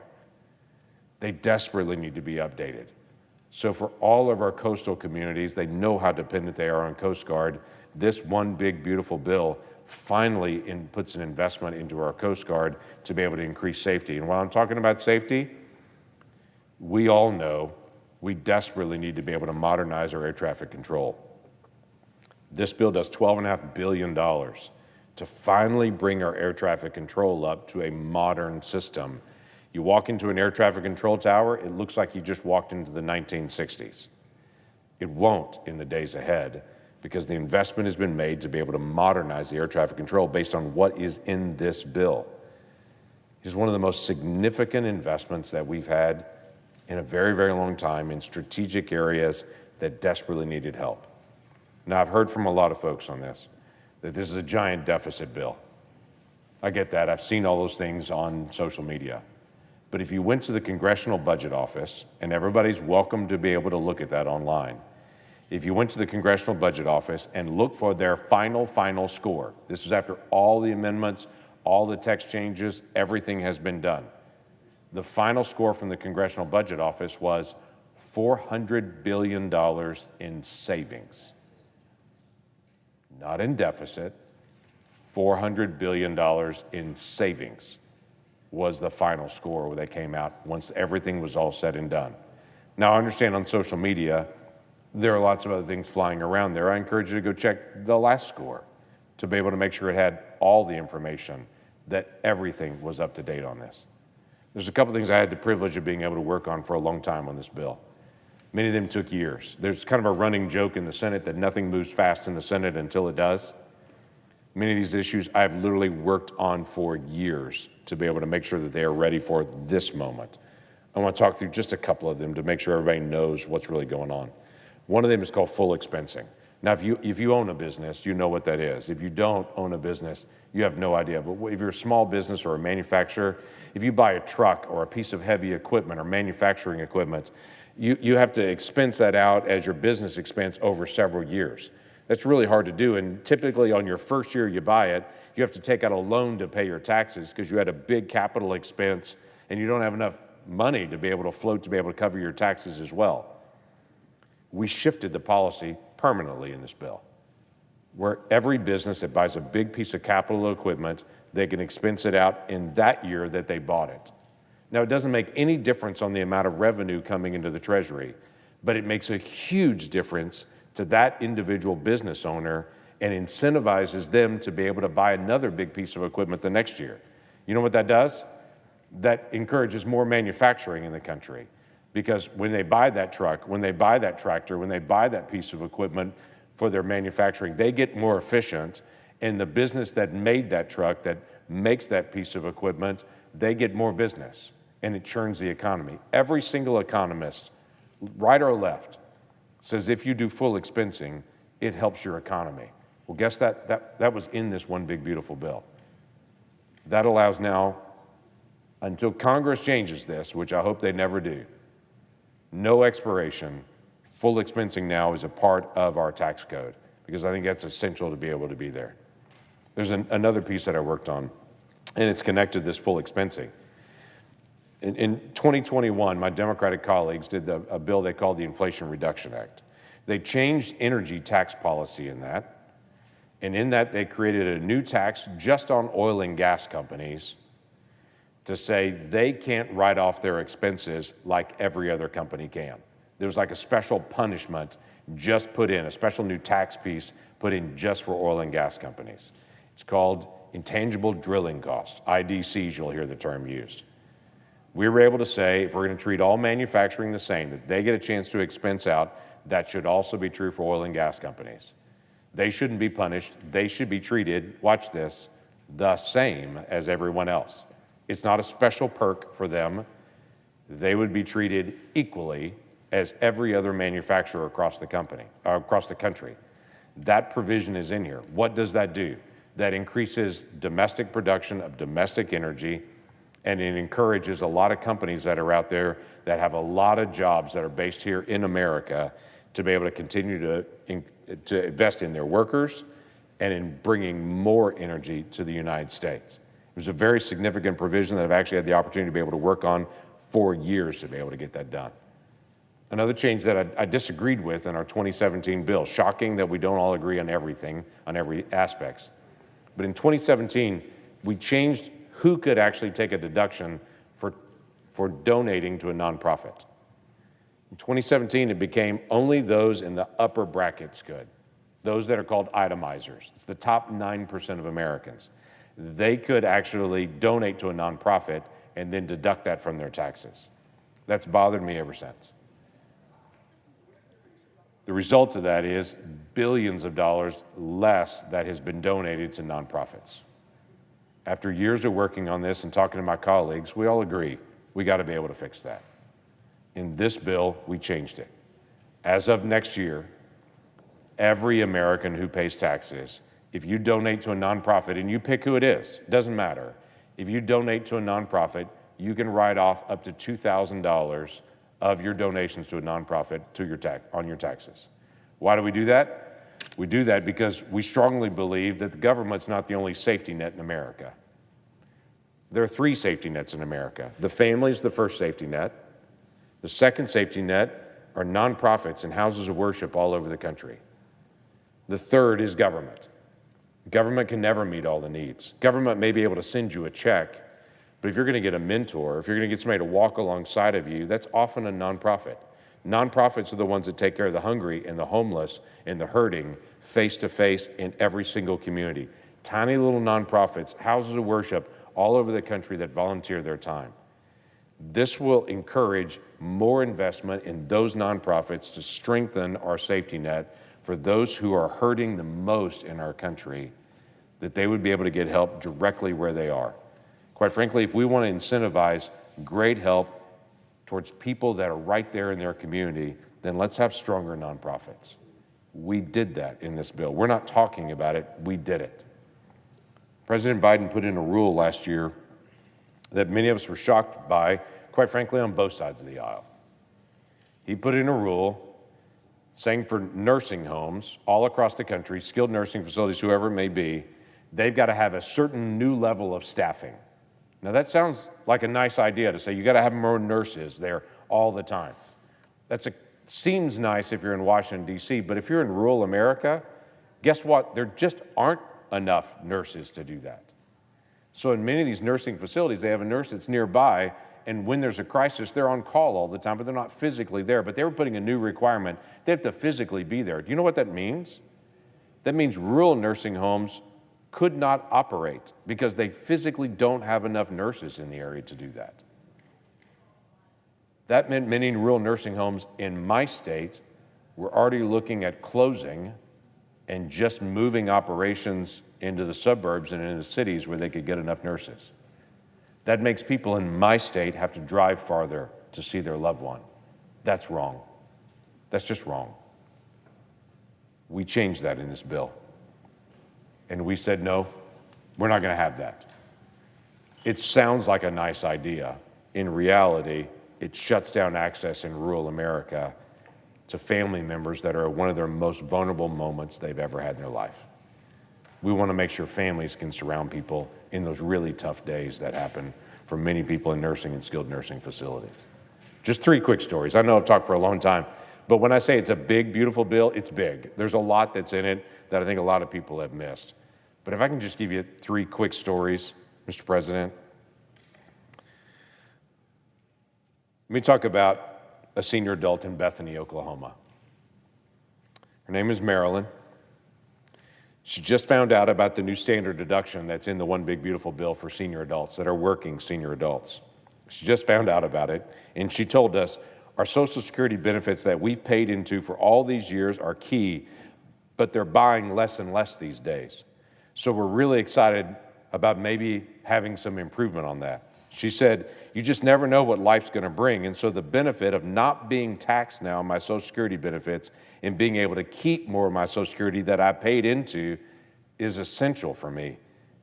As she said, because many of us that are using it for our living expenses with the intention of not drawing down our savings and our reserves so we can make sure that it's still there for the future. She's pretty excited about this change in the law where working seniors will not have to pay as much taxes and won't pay taxes on their Social Security benefits. Todd Gibson, he's the police chief in Moore, Oklahoma. We talked to him about the no tax on overtime. This was his statement. He said, police officers do a lot of work on overtime. There's a lot of Capitol Police that I walk around here in the last couple of weeks. They've done a lot of overtime.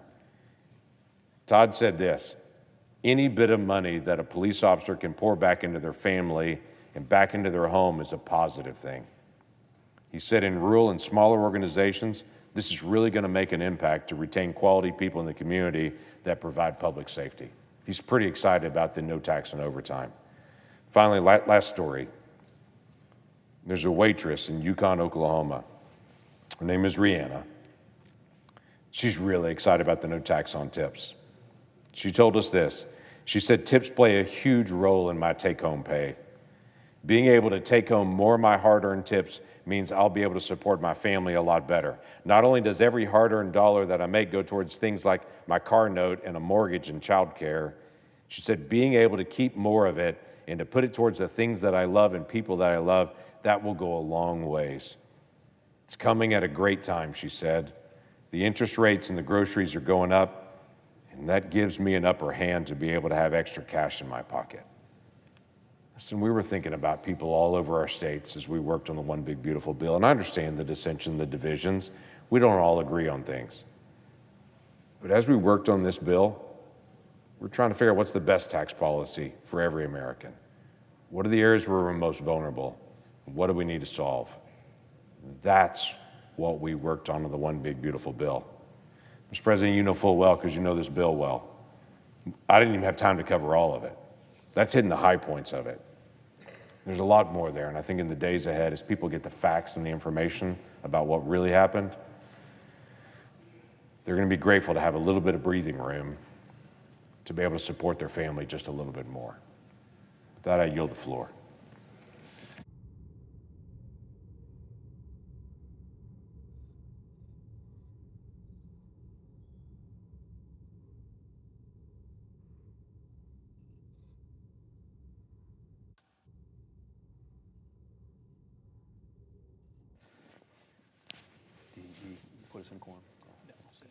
Mr. President.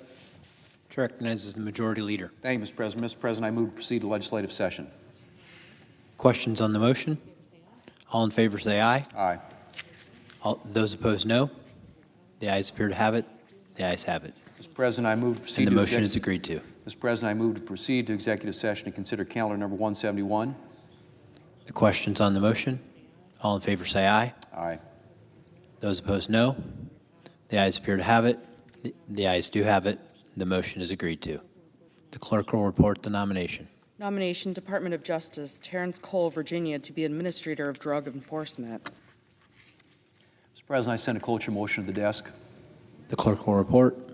Cloture motion. We, the undersigned senators, in accordance with the provisions of Rule 22 of the Standing Rules of the Senate, do hereby move to bring to a close debate on the nomination of Terrence Cole of Virginia to be Administrator of Drug Enforcement, signed by 17 senators as follows. Mr. President, I ask consent the reading of the names be waived.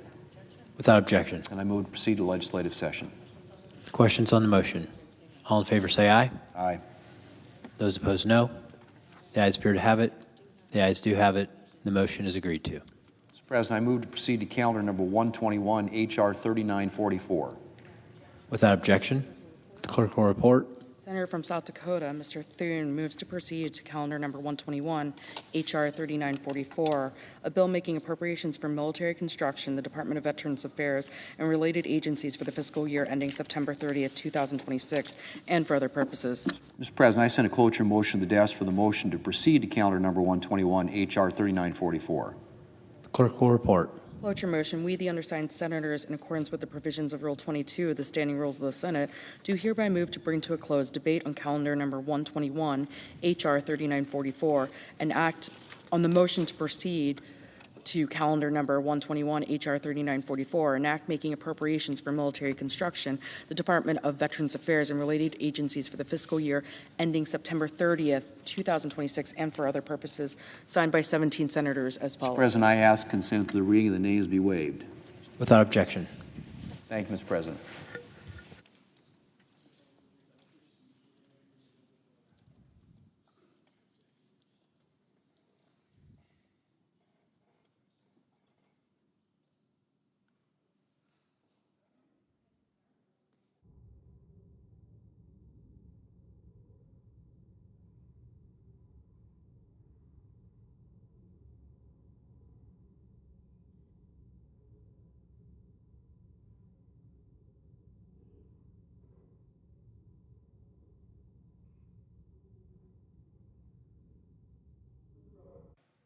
Chair recognizes the senator from Alaska. Mr. President, I want to compliment my friend and colleague from Oklahoma. The One Big Beautiful Bill does have a lot of really good stuff in it. I think, to be perfectly blunt, my state probably has more good stuff in it than anyone. Could you read this real quick in your speech? I'm sorry. We need to sign something. Mr. President, I'm going to hold off on this really important speech here. I ask unanimous consent that the majority leader and the senior senator from Oklahoma be authorized to sign duly enrolled bills or joint resolutions from July 17th through July 21st. Without objection. Thank you, Mr. President. Anyways, back to the One Big Beautiful Bill. So I'm doing what Senator Langford's doing primarily back home in Alaska, is really trying to inform my constituents on what's in this bill, because it is a really good bill. And boy, oh boy, there's a lot of misinformation out there. My colleagues on the other side of the aisle are spreading the falsehoods, maybe because they're a little jealous that they can't legislate as well as we do, but that's for another day. What I really want to do, Mr. President, is do something that I think is probably the best highlight of Thursday speeches in the Senate. I think the pages all certainly agree. They're all nodding. For people watching across America, it's the Alaskan of the Week. Now, Mr. President, this is a great tradition I've been doing for many, many years. I try to get down here on the Senate floor Thursday, wrapping up, not every week, but a lot of weeks. And I like to talk about an Alaskan who's doing something really important for our state, community, maybe the country, maybe the world. And then talk a little bit about what's going on back home. So I'm going to do that. But we also had another neat tradition today here in the Senate. Our Thursday lunch group in the Senate, on the Republican side, one senator hosts lunch for his colleagues, his or her colleagues, and talks a little bit about their home state. Today was my opportunity to host, and you know, I'm not bragging, but I do think when Senator Murkowski and I, and by the way, Senator Collins with Maine Lobster, but when Senator Murkowski and I host, we get good attendance because we have great seafood. fresh halibut, fresh salmon. We did that. I did that again today. It was great. The whole room was decorated with Alaskan perfect peonies. We got great peonies in Alaska too. Holy cow. So this is a perfect time for the Alaskan of the Week. First, I want to give a little snapshot of what's going on back home, what life is like in Alaska right now. The midnight sun is out. A few weeks ago, I was in Fairbanks, the home of Mary Binkley, who is our Alaskan of the Week. We're going to talk a lot about Mary. And we had our famous midnight sun baseball game, Mr. President. Thousands of baseball fans across the world literally come to see this game, which started in 1906. Some miners, some military guys came together for a baseball game in 1906. It's going strong. More than 100 years later, this year, the Fairbanks Gold Panthers played the Glacier Pilots, an Anchorage baseball team that is part of the Alaska Baseball Summer League. Now, this is one of the premier collegiate summer baseball leagues in the country. It's something a lot of people don't know about. I was talking a little bit about at our lunch today, but great college players come to Alaska to play baseball under the midnight sun, and so many of them have gone in to do great things. So many of them have not only gone on to the majors, so many of them have gone on to the Baseball Hall of Fame and have been some of America's greatest players. Think about it. All these guys came up to Alaska to play summer baseball. Mark McGwire, Barry Bonds, Tom Seaver, Dave Winfield, Randy Johnson, Andy Messersmith. I mean, this is Hall of Fame baseball. And we get that in Alaska. It's really a great league. So if you're a baseball fan, make sure you come up to Fairbanks for next year's game. We were also in Fairbanks a couple weeks ago. I had the opportunity to run the Midnight Sun Run 10K. It's a great run. Again, people from all over the world. We had 4,000 runners this year. I do it every year. Definitely getting slower, but it is one fun, a 10K. It's great. So come on up if you're a racer. You'll love that one too. So while you're in Fairbanks, if you come up for a game or the 10K, make sure you get out on Fairbanks' beautiful rivers, the lifeblood of the community.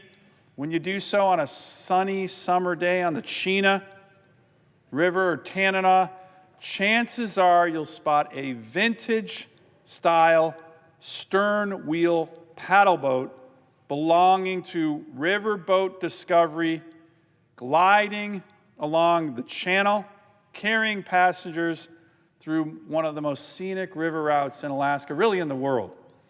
And if you're one of those lucky passengers, there's a good chance you will catch sight of a familiar figure waving from the shore, and that is 99-year-old Mary Binkley, co-founder of Riverboat Discovery and our Alaskan of the Week. So let's dive into the Alaska institution that is Riverboat Discovery. This year, we will celebrate, the Binkley family will celebrate the 75th anniversary of this incredible institution. Now, it's made up of 3 iconic paddle boats, Discovery 1, Discovery 2, and 3.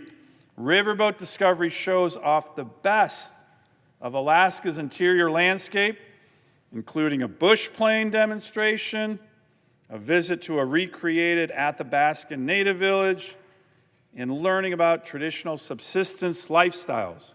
For tourists, it's a 3-hour snapshot of Alaskan history. For locals, it is a beloved institution and a summer job for many young Fairbanksans, including my sister-in-law Janine many, many years ago, who worked for the Riverboat Discovery. And while the Riverboat Discovery preserves the history of the interior, the Binkley family, who has owned and operated Riverboat Discovery, Mr. President, for 75 years, has its own great history of Alaskan grit and innovation and hospitality and generosity. And the center of that history and that great family, the Binkleys, is Mary Binkley, our Alaskan of the Week. She was born in Vernonia, Oregon in 1926, the youngest of 6 children. You know, that's a tough time in our country's history. Mary's story began in hardship. Her mother passed away soon after birth. Her father, a logger, couldn't raise the children alone. Her siblings were scattered, but they were bonded for life. Her brothers, who went on to become fishermen off the coast of rugged Kodiak, Alaska, rugged but beautiful Kodiak, Alaska, wanted something for their baby sister, Mary. They scraped together a college scholarship fund, determined that Mary would be the first in the family to attend college. Isn't that great? Brothers taking care of the little sister. And so Mary, from Oregon, journeyed north to the University of Alaska Fairbanks, where she had a cousin who was a professor there. And it was at UAF, as we call it, in Alaska, that she met a young, handsome riverboat captain named Jim Binkley, a third-generation steamboater from Wrangell, Alaska. They married back in Mary's home state of Oregon in 1946, but quickly returned to Fairbanks that same year with nothing more than a $4,000 loan and a dream. Jim and Mary purchased their first vessel, the Godspeed, and began a river cruise business that would become synonymous with Fairbanks tourism and the interior Alaska river culture. Mary greeted every guest personally, often serving as a tour guide, a deckhand, and a hospitality manager all in one. To her, they weren't just tourists, they were her guests.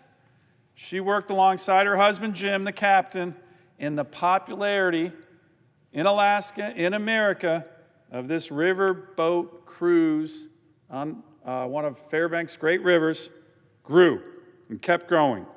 By 1955, the Godspeed could no longer keep up with the demand, so Jim built the Discovery One in his backyard with Mary by his side.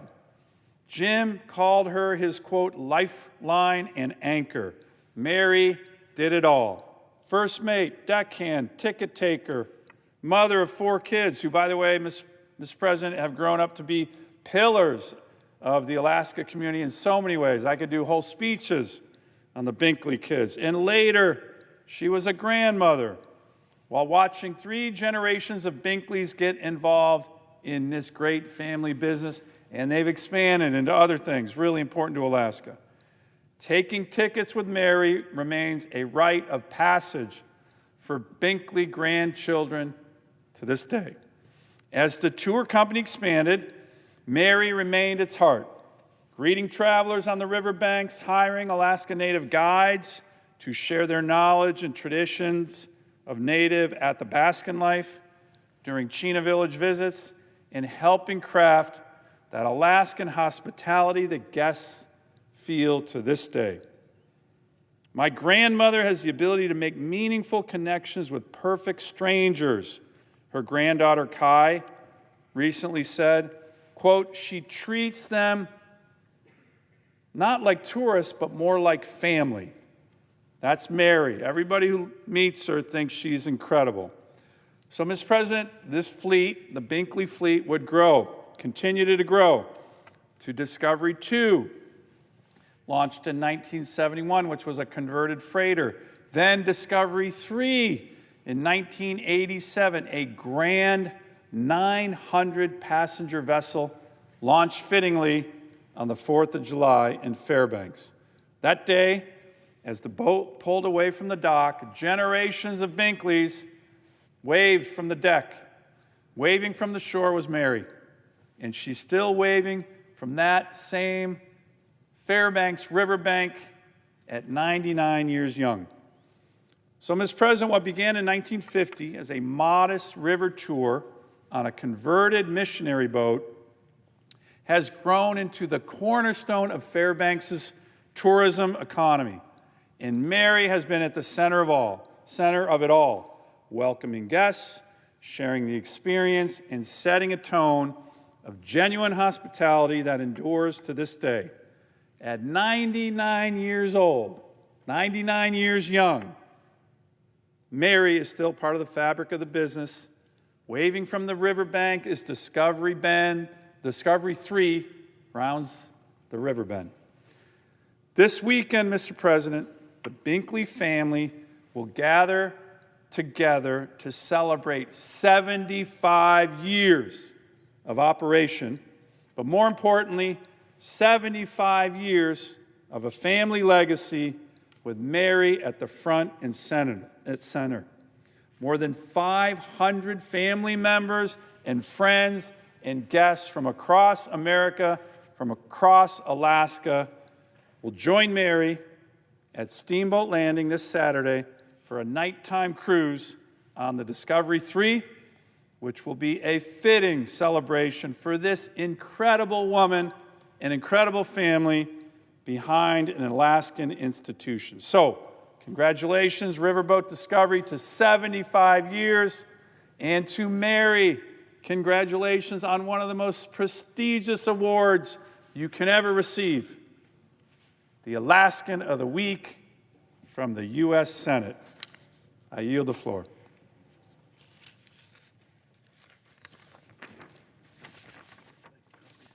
Yeah, copy. You want me to wrap? Sure.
Drama here at the President. Chair recognizes the senator from Alaska. Mr. President, I have 3 requests for committees to meet during today's session of the Senate. They have the approval of the majority and minority leaders. Duly noted. Mr. President, I ask unanimous consent that the Committee on the Judiciary be discharged from further consideration and the Senate now proceed to Senate Res 314. The clerk will report.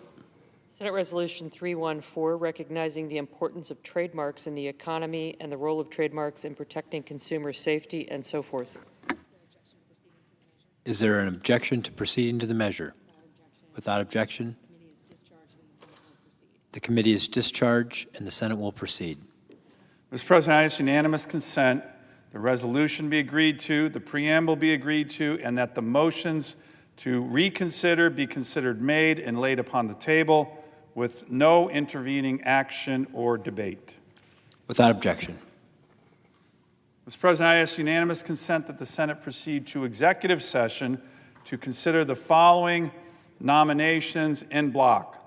Cal number 280 and 281, with the exception of Colonel Henry R. Jeffries III and Colonel George H. Sabrin, Jr., that the nominations be confirmed en bloc, that motions to reconsider be considered made and laid upon the table with no intervening action or debate, that no further motions be in order to any of the nominations, that the President be immediately notified of the Senate's action, and that the Senate then resume legislative session.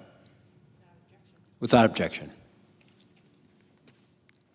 Mr. President, I ask unanimous consent that the Committee on Energy and Natural Resources be discharged from further consideration of S-350, a bill to direct the Secretary of Agriculture to select and implement landscape scale forest restoration projects to assist communities in increasing their resilience to wildfire and for other purposes, and be referred to the Committee on Agriculture, Nutrition, and Forestry. Without objection, so ordered. Mr. President, I ask unanimous consent that when the Senate completes its business today, it stand adjourned until 3 p.m. on Monday, July 21st, that following the prayer and the pledge, the journal of proceedings be approved. To date, the morning hour be deemed expired, the time for the two leaders be reserved for their use later in the day, and the Senate be in a period of morning business, with senators permitted to speak therein for up to 10 minutes each. Finally, notwithstanding Rule 22, the cloture motion with respect to Executive Calendar 171 ripen at 5:30 p.m. on Monday. Without objection, so ordered. Mr. President, if there's no further business to come before the Senate, I ask that it stand adjourned under the previous order. The Senate stands adjourned until 3 p.m. on Monday, July 21st. Thank you very much.